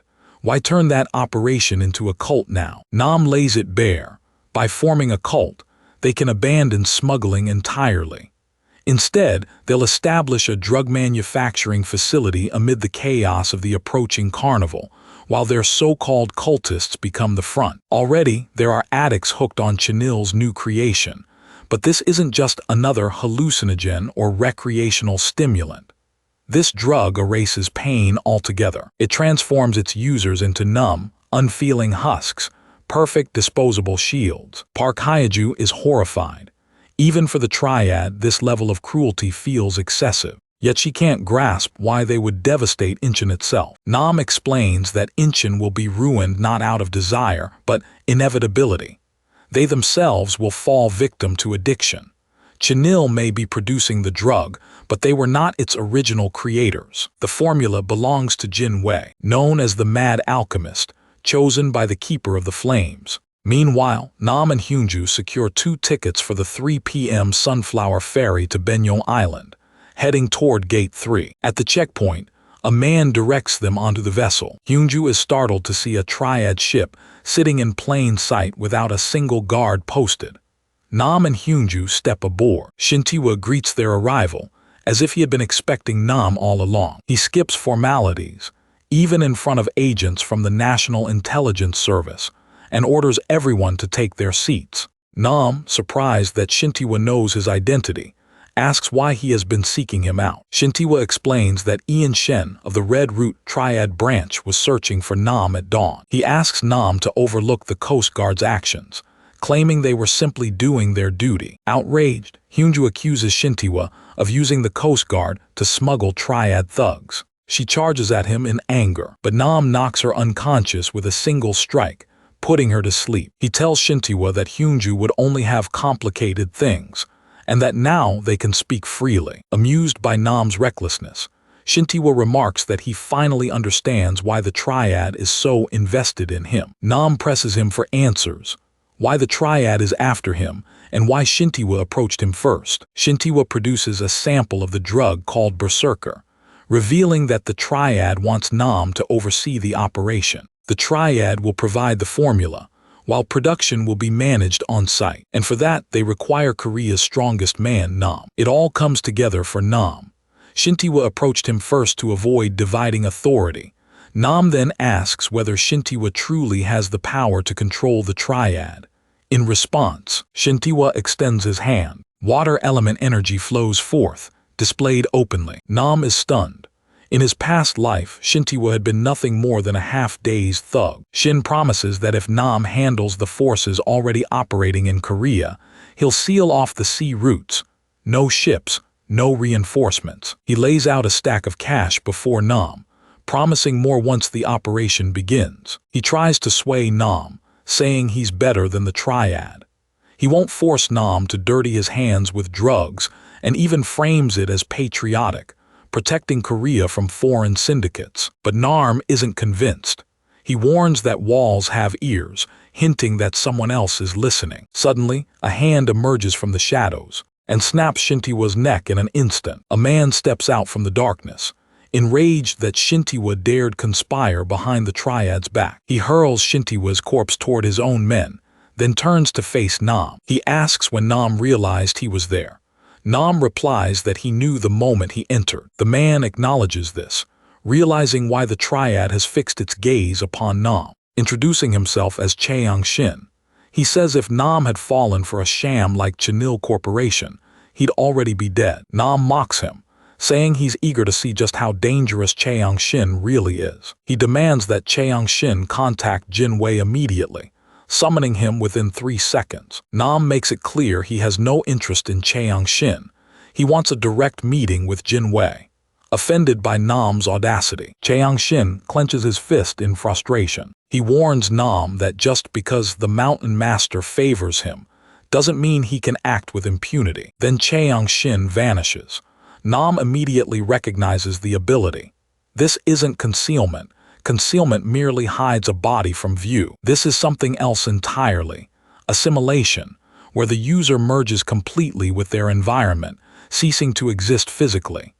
It allows them to appear or vanish at will, perfect for both ambush and escape. Still, Nam regards Chaeyoung Shin as a fool. Invisible, Chaeyoung Shin threatens to teach Nam a lesson in humility. Nam smirks inwardly, thinking Chaeyoung Shin is just too eager to flaunt his powers, like a child showing off. Cheong-shin boasts arrogantly of his abilities, declaring himself blessed with extraordinary might. He proclaims that soon humanity will divide between those with power and those without. Confident in his assimilation state, he lunges to strike, believing it will be effortless. But before he can even land a blow, he underestimates Nam. Nam counters first, striking with brutal precision and slamming Cheong-shin to the floor. Stunned, Cheong-shin cannot believe what just occurred. He has been defeated even while assimilated. Nam glares at him, declaring that he doesn't even grasp the nature of his own power.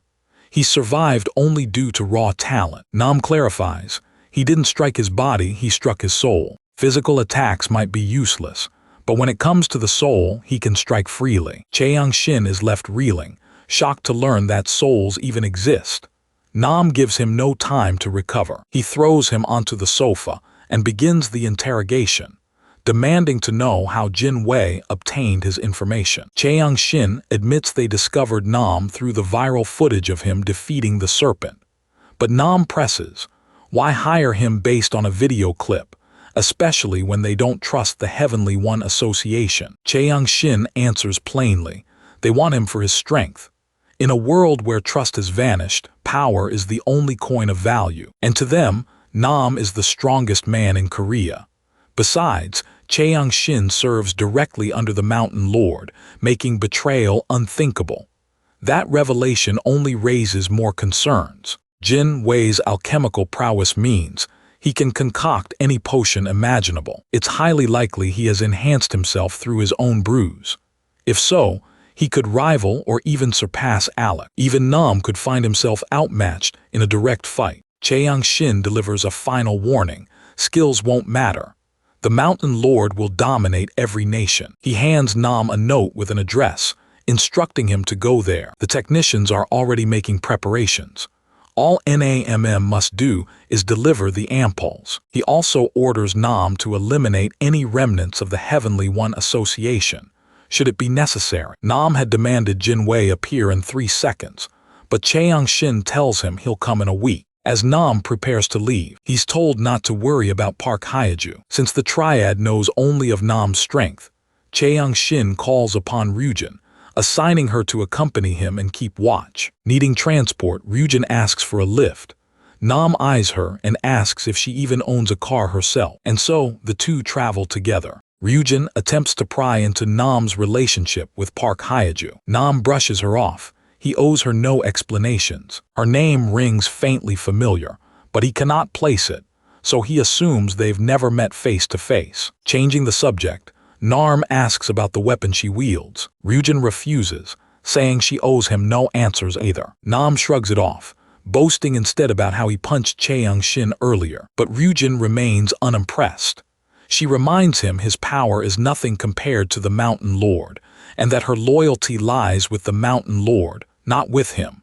She has no reason to obey his commands. Nam finds her loyalty admirable in its own way. Intrigued, he decides to test her abilities. Suddenly, the river surges unnaturally. From beneath, a colossal lizard monster bursts forth, seizing their car in its claws. Nam leaps out immediately, wasting no time. Ryujin mistakes it as him abandoning her, but Nam casually reminds her it is her mission to follow him. The monstrous tide signals the onset of twilight hour, and they are caught right at its heart.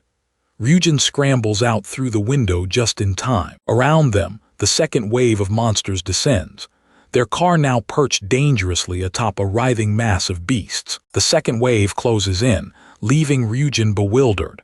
A pack of lizard men encircles them. Among them stands the lizard warrior himself. The creature was meant to appear a week after the Hellgate's opening as nothing more than a mid-boss, yet it emerged ahead of schedule, right after the serpent's fall and the onset of the twilight hour. With no warning at all, the lizard warrior launched its assault. Nam and Ryujin narrowly avoided the strike. Cold-blooded beasts don't distinguish between ally or enemy, so it lashed out blindly. Nam suggested forcing their way through the swarm, but Ryuji dismissed the idea as foolish, pointing out they were trapped on a bridge. Nam, however, believed that if she had been tasked to shadow him, she must have some hidden capability.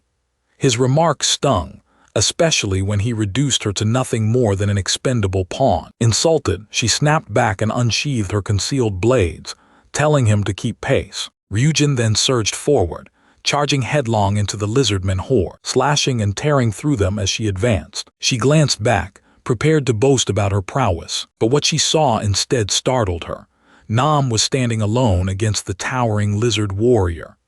To him, since he was already fighting to eliminate a corrupt official, cutting down the beast as well was simply part of the task. Ryujin doubted he could overcome such a colossal foe on his own, so she decided instead to run for safety. Nam chuckled at her disloyalty, drawing his blade without hesitation. With one decisive leap, he severed the warrior's head cleanly, felling it effortlessly. Afterward, he wrenched open a car door and freed Park Hyaju. Knocking her out had been part of their ruse, though the lizard warrior hurling the car hadn't been part of the script. Hyunju had regained consciousness earlier but hadn't attempted escape, as she needed the deception to remain convincing. Nam casually remarked that he might have struck her harder than intended just to sell the illusion. Yet now that the twilight hour had arrived, the true ordeal was only beginning. Monsters would continue to spawn everywhere until dawn, so to handle as many as possible, Nam summoned the Soul Knights. Meanwhile, Ryujin reached the designated point, pausing to catch her breath. She wondered whether she should have aided them, especially since they held the Berserker ampule, but quickly dismissed the thought, assuming they had perished anyway. To her astonishment, Nam and Hyunju appeared completely unharmed. They pushed open the warehouse doors only to find the technicians dead. Nam showed no surprise. He had already noticed the corpses of Triad members on their way. Ryujin's attention, however, was drawn to the machine and the equipment. She felt a sense of relief seeing the machine still intact. From the state of the technicians, it was clear they had fought to protect it to the very end. She remarked that the Mountain Lord's intentions were plain in such circumstances. She then asked Nam for the ampule so they could begin the process, warning it would take at least an hour. Nam reflected on how drastically the world had changed, that a drug could now be synthesized by a machine like this. He instructed Ryujin and Hyunju to remain behind and guard the facility while he took care of another matter. Hyunju exploded in anger, outraged at being left with Ryujin to safeguard criminals and narcotics. Ryujin pressed Nam for his intentions and confronted him for failing to deal with Hyunju in the guest room as promised. Nam replied that Hyunju was indeed one of them, though he labeled her a corrupt official nonetheless. He brushed aside Ryujin's protests and warned both women to defend the site unless they wished to die by his hand. Meanwhile, at the port, Nam was relieved to find the boat still seaworthy. As far as he remembered, much like the Goblin Lord's fortress, the serpent would lay its eggs in its nest, though slain before it could spawn. The twilight hour still descended even after the Hellgate closed, meaning monsters would continue to be summoned. And since the laws of the higher beings remained in effect, the serpent's eggs had to exist. With that certainty, Nam boarded the boat and made for the serpent's nest on Jangbong Island. He arrived on Jangbong Island and immediately sensed the unsettling stillness hanging over the area. The monsters had not yet appeared, and he faintly recalled a scientist once noting that their manifestation was tied to human population density. But for now, it was irrelevant. He hurried to the sea cave where the serpent's egg was meant to appear. Yet upon arrival, he realized the timing was off. The high tide was raging. Though he disliked wasting heads, Nam had no choice. He needed to return swiftly, with the twilight hour advancing, so he chose to purchase diving gear. Atran's deep-sea lungs would let him breathe underwater for 10 minutes, while the fisherman's webbed hands would double his swimming speed, both lasting until their duration expired. The items cost him 15,000 and 5,000 heads respectively, an exorbitant price given their limited performance. Still, he knew they would pay off if they led him to the eggs. After equipping the gear, Nam plunged into the water. He reached the sea cave and located the serpent's egg, but it was far larger than anticipated. Realizing it wouldn't fit, he attempted to store it in his inventory regardless, only to be met with a system warning that living entities could not be stored. So he summoned a Styrian to haul the egg toward the surface. As expected, complications arose. The waters churned, and seahorses encircled him.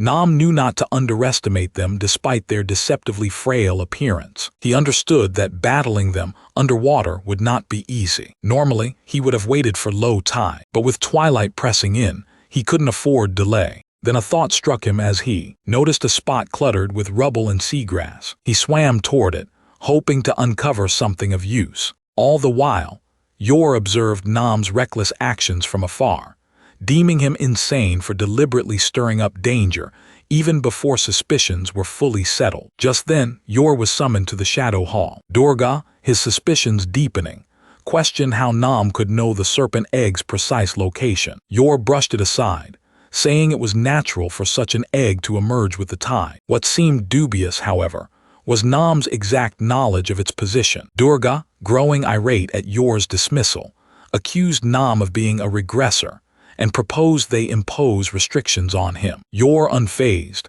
countered that Durga lacked any solid proof, and since Nam had survived Ian's nest, he reminded them that if Nam truly were a regressor, that monster would never have allowed him to leave. The other phases conceded, admitting that surviving Ian's nest was far less plausible for a regressor than simply finding the serpent's egg.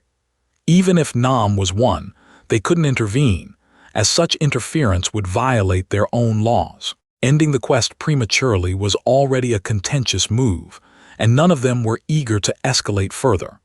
One phase voiced concern that Nam might hatch the serpent's egg, but another dismissed the idea outright, noting that no matter how much of a regressor he might be, the egg could not hatch without the proper conditions. Yor silenced the quarrel by revealing his true form. He reminded them of their pact, that once his chosen one returned from Ian's nest, it would be their turn next. He pointed out that the very one who had nominated his chosen now had to uphold the decision. Yor then commanded the guide through the fog to advance an event scheduled 50 years later and present it to his chosen. The other phases objected, declaring it impossible. Yor scoffed, condemning their hypocrisy, quick to cast blame, yet unwilling to have their own champion judged. As an alternative, he offered to bestow his chosen with another gift. The phases agreed, provided the gift was achievable at their current stage, especially with the second gate now open. Their consensus was reached, even though Yor acknowledged it was not an ideal circumstance for him. Durga too consented,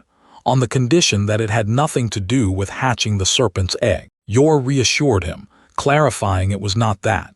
Instead, he intended to grant his chosen the elixir of growth. When the Hellgate first opened, just as humanity was beginning to adapt to their transformed reality after the delegate's decree, other creatures too were adjusting in their own ways. Some evolved strange traits simply to endure. Namgung now plunged deeper into the ocean, searching among sea plants for the worm known as the sea rock parasite, a creature highly valued for underwater combat, sturdy, yet rare and scarcely found beyond the ocean's depths. Its properties were largely unknown, but Namgung, having endured countless twisted experiments beside the madman Chiwesu, had naturally acquired knowledge of its secretions and their effects. At last, Namgung manages to track down the sea rock parasite. The creature resembles a beetle about the size of his palm. Seeing the amount of secretion it carries, he knows it will be sufficient. He swims upward and calls to Asterion, one of his soul knights, telling him the rest will be left in his hands. Namgung stays back,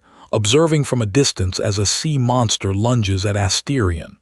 Though the knight fights back, as expected, his strength is diminished underwater. The beast shows no sign of being harmed. It lashes out tendril-like ropes, binding him, wrapping around the knight's body and holding him tight. Asterion strains furiously, trying to tear free, but more monsters converge, tangling him further, until at last he cannot even move, his axe locked in place. Namgung feels a flicker of guilt, knowing it was his command that put Asterion in this position. Yet he acknowledges the knight has endured better than he expected. Namgung swims closer, weaving through the traps until he is right beside Asterion, pausing until the knight fulfills his role. Asterion seizes the tendrils with both hands, and he holds them fast. That is when Namgung channels his power into the surrounding waters, activating the sea rock parasite's secretions. The water pulses like it carries raw current. The sea monsters recoil as the effect surges through them, Their grip slackens. Namgung watches as the secretions do their work, softening hide and paralyzing bodies exactly as he had once learned. With the enemy stunned, Namgung draws his blade. This is the moment to finish it. One after another, he cuts them down. Elsewhere, a gang of bikers comes into view. They've been chasing the monsters to hunt them down. They yell to each other and at their leader, Sungwoo, urging him to strike. His bike soars skyward and smashes its front wheel into a monster's face, while the others slam their rides into its legs to topple it. The beast collapses and dies instantly. One biker shouts in shock, wondering why the monsters are so weak. Another scoffs, calling him an idiot. It isn't weakness, it's Sungwoo's ability that's outrageous. Sungwoo, basking in the recognition, arrogantly tells them to shut their mouths. He removes his helmet and orders the crew to wipe out the rest of the monsters. His close allies, Hoot and Cheer, follow suit. From a nearby building window, Ryujin and Hyunju glare down in annoyance. Ryujin asks who these punks even are. Hyunju, irritated, mutters that if they head this way, it'll be nothing but trouble. Ryujin shrugs, saying they're just kids and they can't simply kill them. Hyunju snaps back, demanding if she's ever seen a government officer kill anyone. Ryujin scoffs, mocking officials as pathetic wherever you go, and tells her not to waste her temper. That last remark breaks Hyunju's restraint. She shouts, calling Ryujin a thug and demanding who she thinks she's talking to. Ryujin rises with a sly grin, asking if she wants to fight.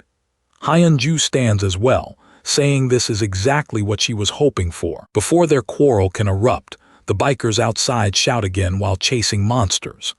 Hyunju turns back toward the window, narrowing her eyes. She notes to Ryujin that something seems wrong with how easily those kids are tearing through the lizard men. No matter their numbers, they're still just teenagers, yet they're cutting through seasoned monsters like paper. Ryujin sighs mockingly, telling her to open her eyes and actually pay attention. She points at the red aura glowing on their shoulders, especially Sungwoo, and says it's clearly not normal. Hyunju admits she sees it too and wonders if it's some kind of buff. Ryujin doesn't deny it but says either way, those kids don't look friendly and they'd best be cautious. Hearing her say us, Hyunju bristles, demanding not to be lumped together.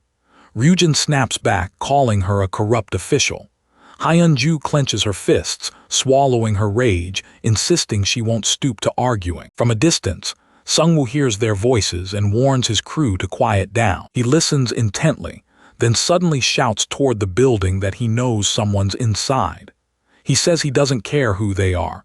If they don't show themselves, they'll die. No reply comes. Sungwoo scoffs, kicks his bike alive, muttering he'll handle it himself. He speeds toward the building, closing in fast, until a massive object appears overhead.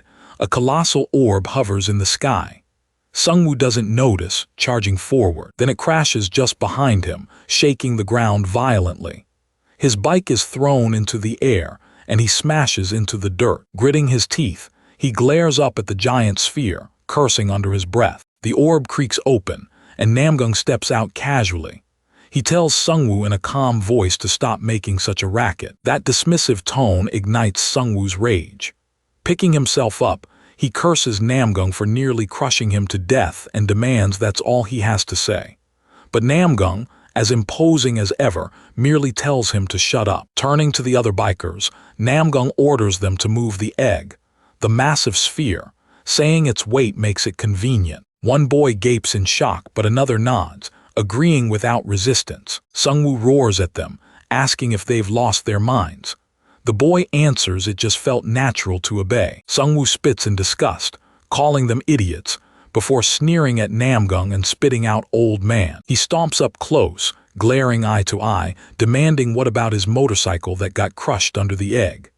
Namgung, unmoved, asks if it wasn't stolen anyway, and whether Sungwoo even has a license. That is the breaking point.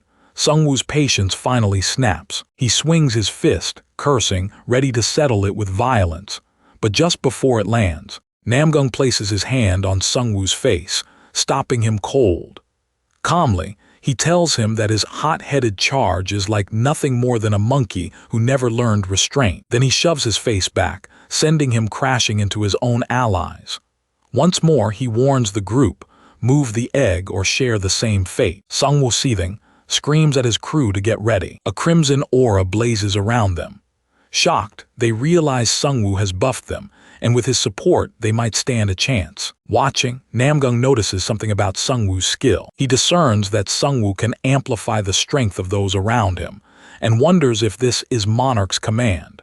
With a smirk, he praises the ability as surprisingly decent. Sungwoo smirks back, calling him old man again and telling him to quit acting tough. He threatens that if Namgung hands over everything, they'll let him live. Namgung asks what if he refuses. Sungwoo grins, then they'll crush him, and orders his boys to attack. The bikers accelerate toward Namgung, but he smashes each of their faces into the ground one by one. He tells Sungwoo no matter how strong their bodies become, they're far from invincible. Another biker charges from behind, but Namgung slams him down too, scoffing at their recklessness. Those standing farther off, including Sungwoo, begin to sweat, their eyes wide with dread. They ask what to do, but Sungwoo snarls at them to just swarm him. Then Namgung sees his soul knights entering from behind the gang. He smirks, remarking it seems there hadn't been enough of him alone. The boys look up and freeze, confronted by towering knights. Terror roots them in place, leaving the knights to subdue them effortlessly. Namgung rests his sword on his shoulder with a grin, asking Sungwoo how this looks, saying now the numbers are fair. Sungwoo grinds his teeth, vowing to face Namgung himself. He assumes a boxing stance and charges at remarkable speed, but every strike is dodged with ease. Namgung admits his speed, stamina, and strength aren't bad, but that's all there is to it. Namgung's hand ignites with blazing energy. Sungwoo sees it and instantly knows he's about to be crushed. Namgung drives his fist into Sungwoo's stomach with prophetic might. The boy is hurled back, crashing into the dirt. Even as he falls, Namgung marvels at the sheer potential he holds, so he decides. Suddenly, a red armor-like aura cloaks Sungwoo as he staggers up, clutching his gut. Namgung instantly recognizes it. Sungwoo has awakened Warlord's command. Namgung approaches, calling him by name, and asks him to serve as his porter. Sungwoo, arrogant still, demands what nonsense that is. Why would he ever do that? He's about to spit another curse, when Namgung's deadly glare silences him at once. Trembling, Sungwoo lowers his eyes and stammers that he only meant to ask what he meant by porter. Namgung ignores the question. Instead, he shifts the topic, asking if this is Sungwoo's first time using Warlord's command. Sungwoo looks baffled, hearing the phrase for the first time, and asks what it even is. Namgung tells him to look at his friends. Sungwoo turns, and horror floods his face. His friends are dead, some frothing at the mouth, others with mangled limbs. He asks if it's real, if they're truly dead. Namgung confirms, saying he'll explain simply. He says Sungwoo's first ability, Monarch's command, boosted the power of allies, but Warlord's command exists solely for him. Sungwoo points at himself, baffled, asking if it means only for him. Namgung nods, explaining the ability lets him absorb the stats of those he once empowered. Sungwoo staggers toward his fallen allies, asking if this means they died because of him. Namgung explains it likely triggered when Sungwoo sensed the threat of his strike, unconsciously activating the power. Sungwoo stutters in horror, repeating that he didn't know, he never meant for this. Namgung answers calmly that he doesn't blame him.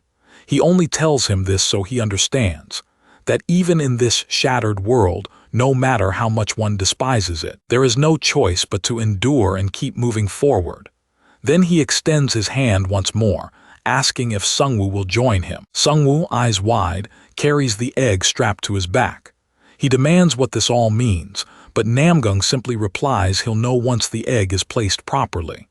As Sungwoo bears the weight, Namgung turns to Ryujin, asking if the process is complete.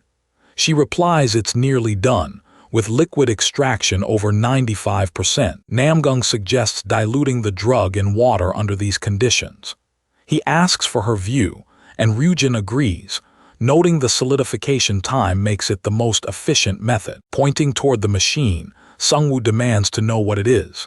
Namgung answers plainly, it's a device for producing drugs. Sungwoo reels in shock, calling Namgung insane for running a narcotics operation in the middle of everything. But Namgung calmly replies that the business isn't his. He gestures toward Ryujin and explains that it belongs to them, since they're tied to the triads. Ryujin, trying to shift the focus away from herself, snaps at Sungwoo, telling him not to interfere and to just stay put. Then she turns and points toward Park Hyeju, revealing to Sungwoo that she's actually an NIS agent. This revelation only deepens his bewilderment over such a bizarre assembly of people. Hyeju, ignoring the tension, questions Namgung about the massive egg he's carrying. Namgung cautions her to handle it carefully, warning that a serpent resides within. At that, everyone's eyes go wide in alarm. Namgung elaborates, saying that now that the serpent egg has been exposed, the summoned lizardmen will be instinctively compelled to gather here in order to protect it. Ryujin storms forward in anger, demanding to know why Namgung would pull such a reckless stunt, while Sungwoo, panicking, asks just how many lizardmen they're about to face. Namgung replies that every single one still alive is already on its way here. Even if many fall along the road, the numbers will still reach into the hundreds, if not the thousands. The moment he hears that, Sungwoo tries to make a run for it.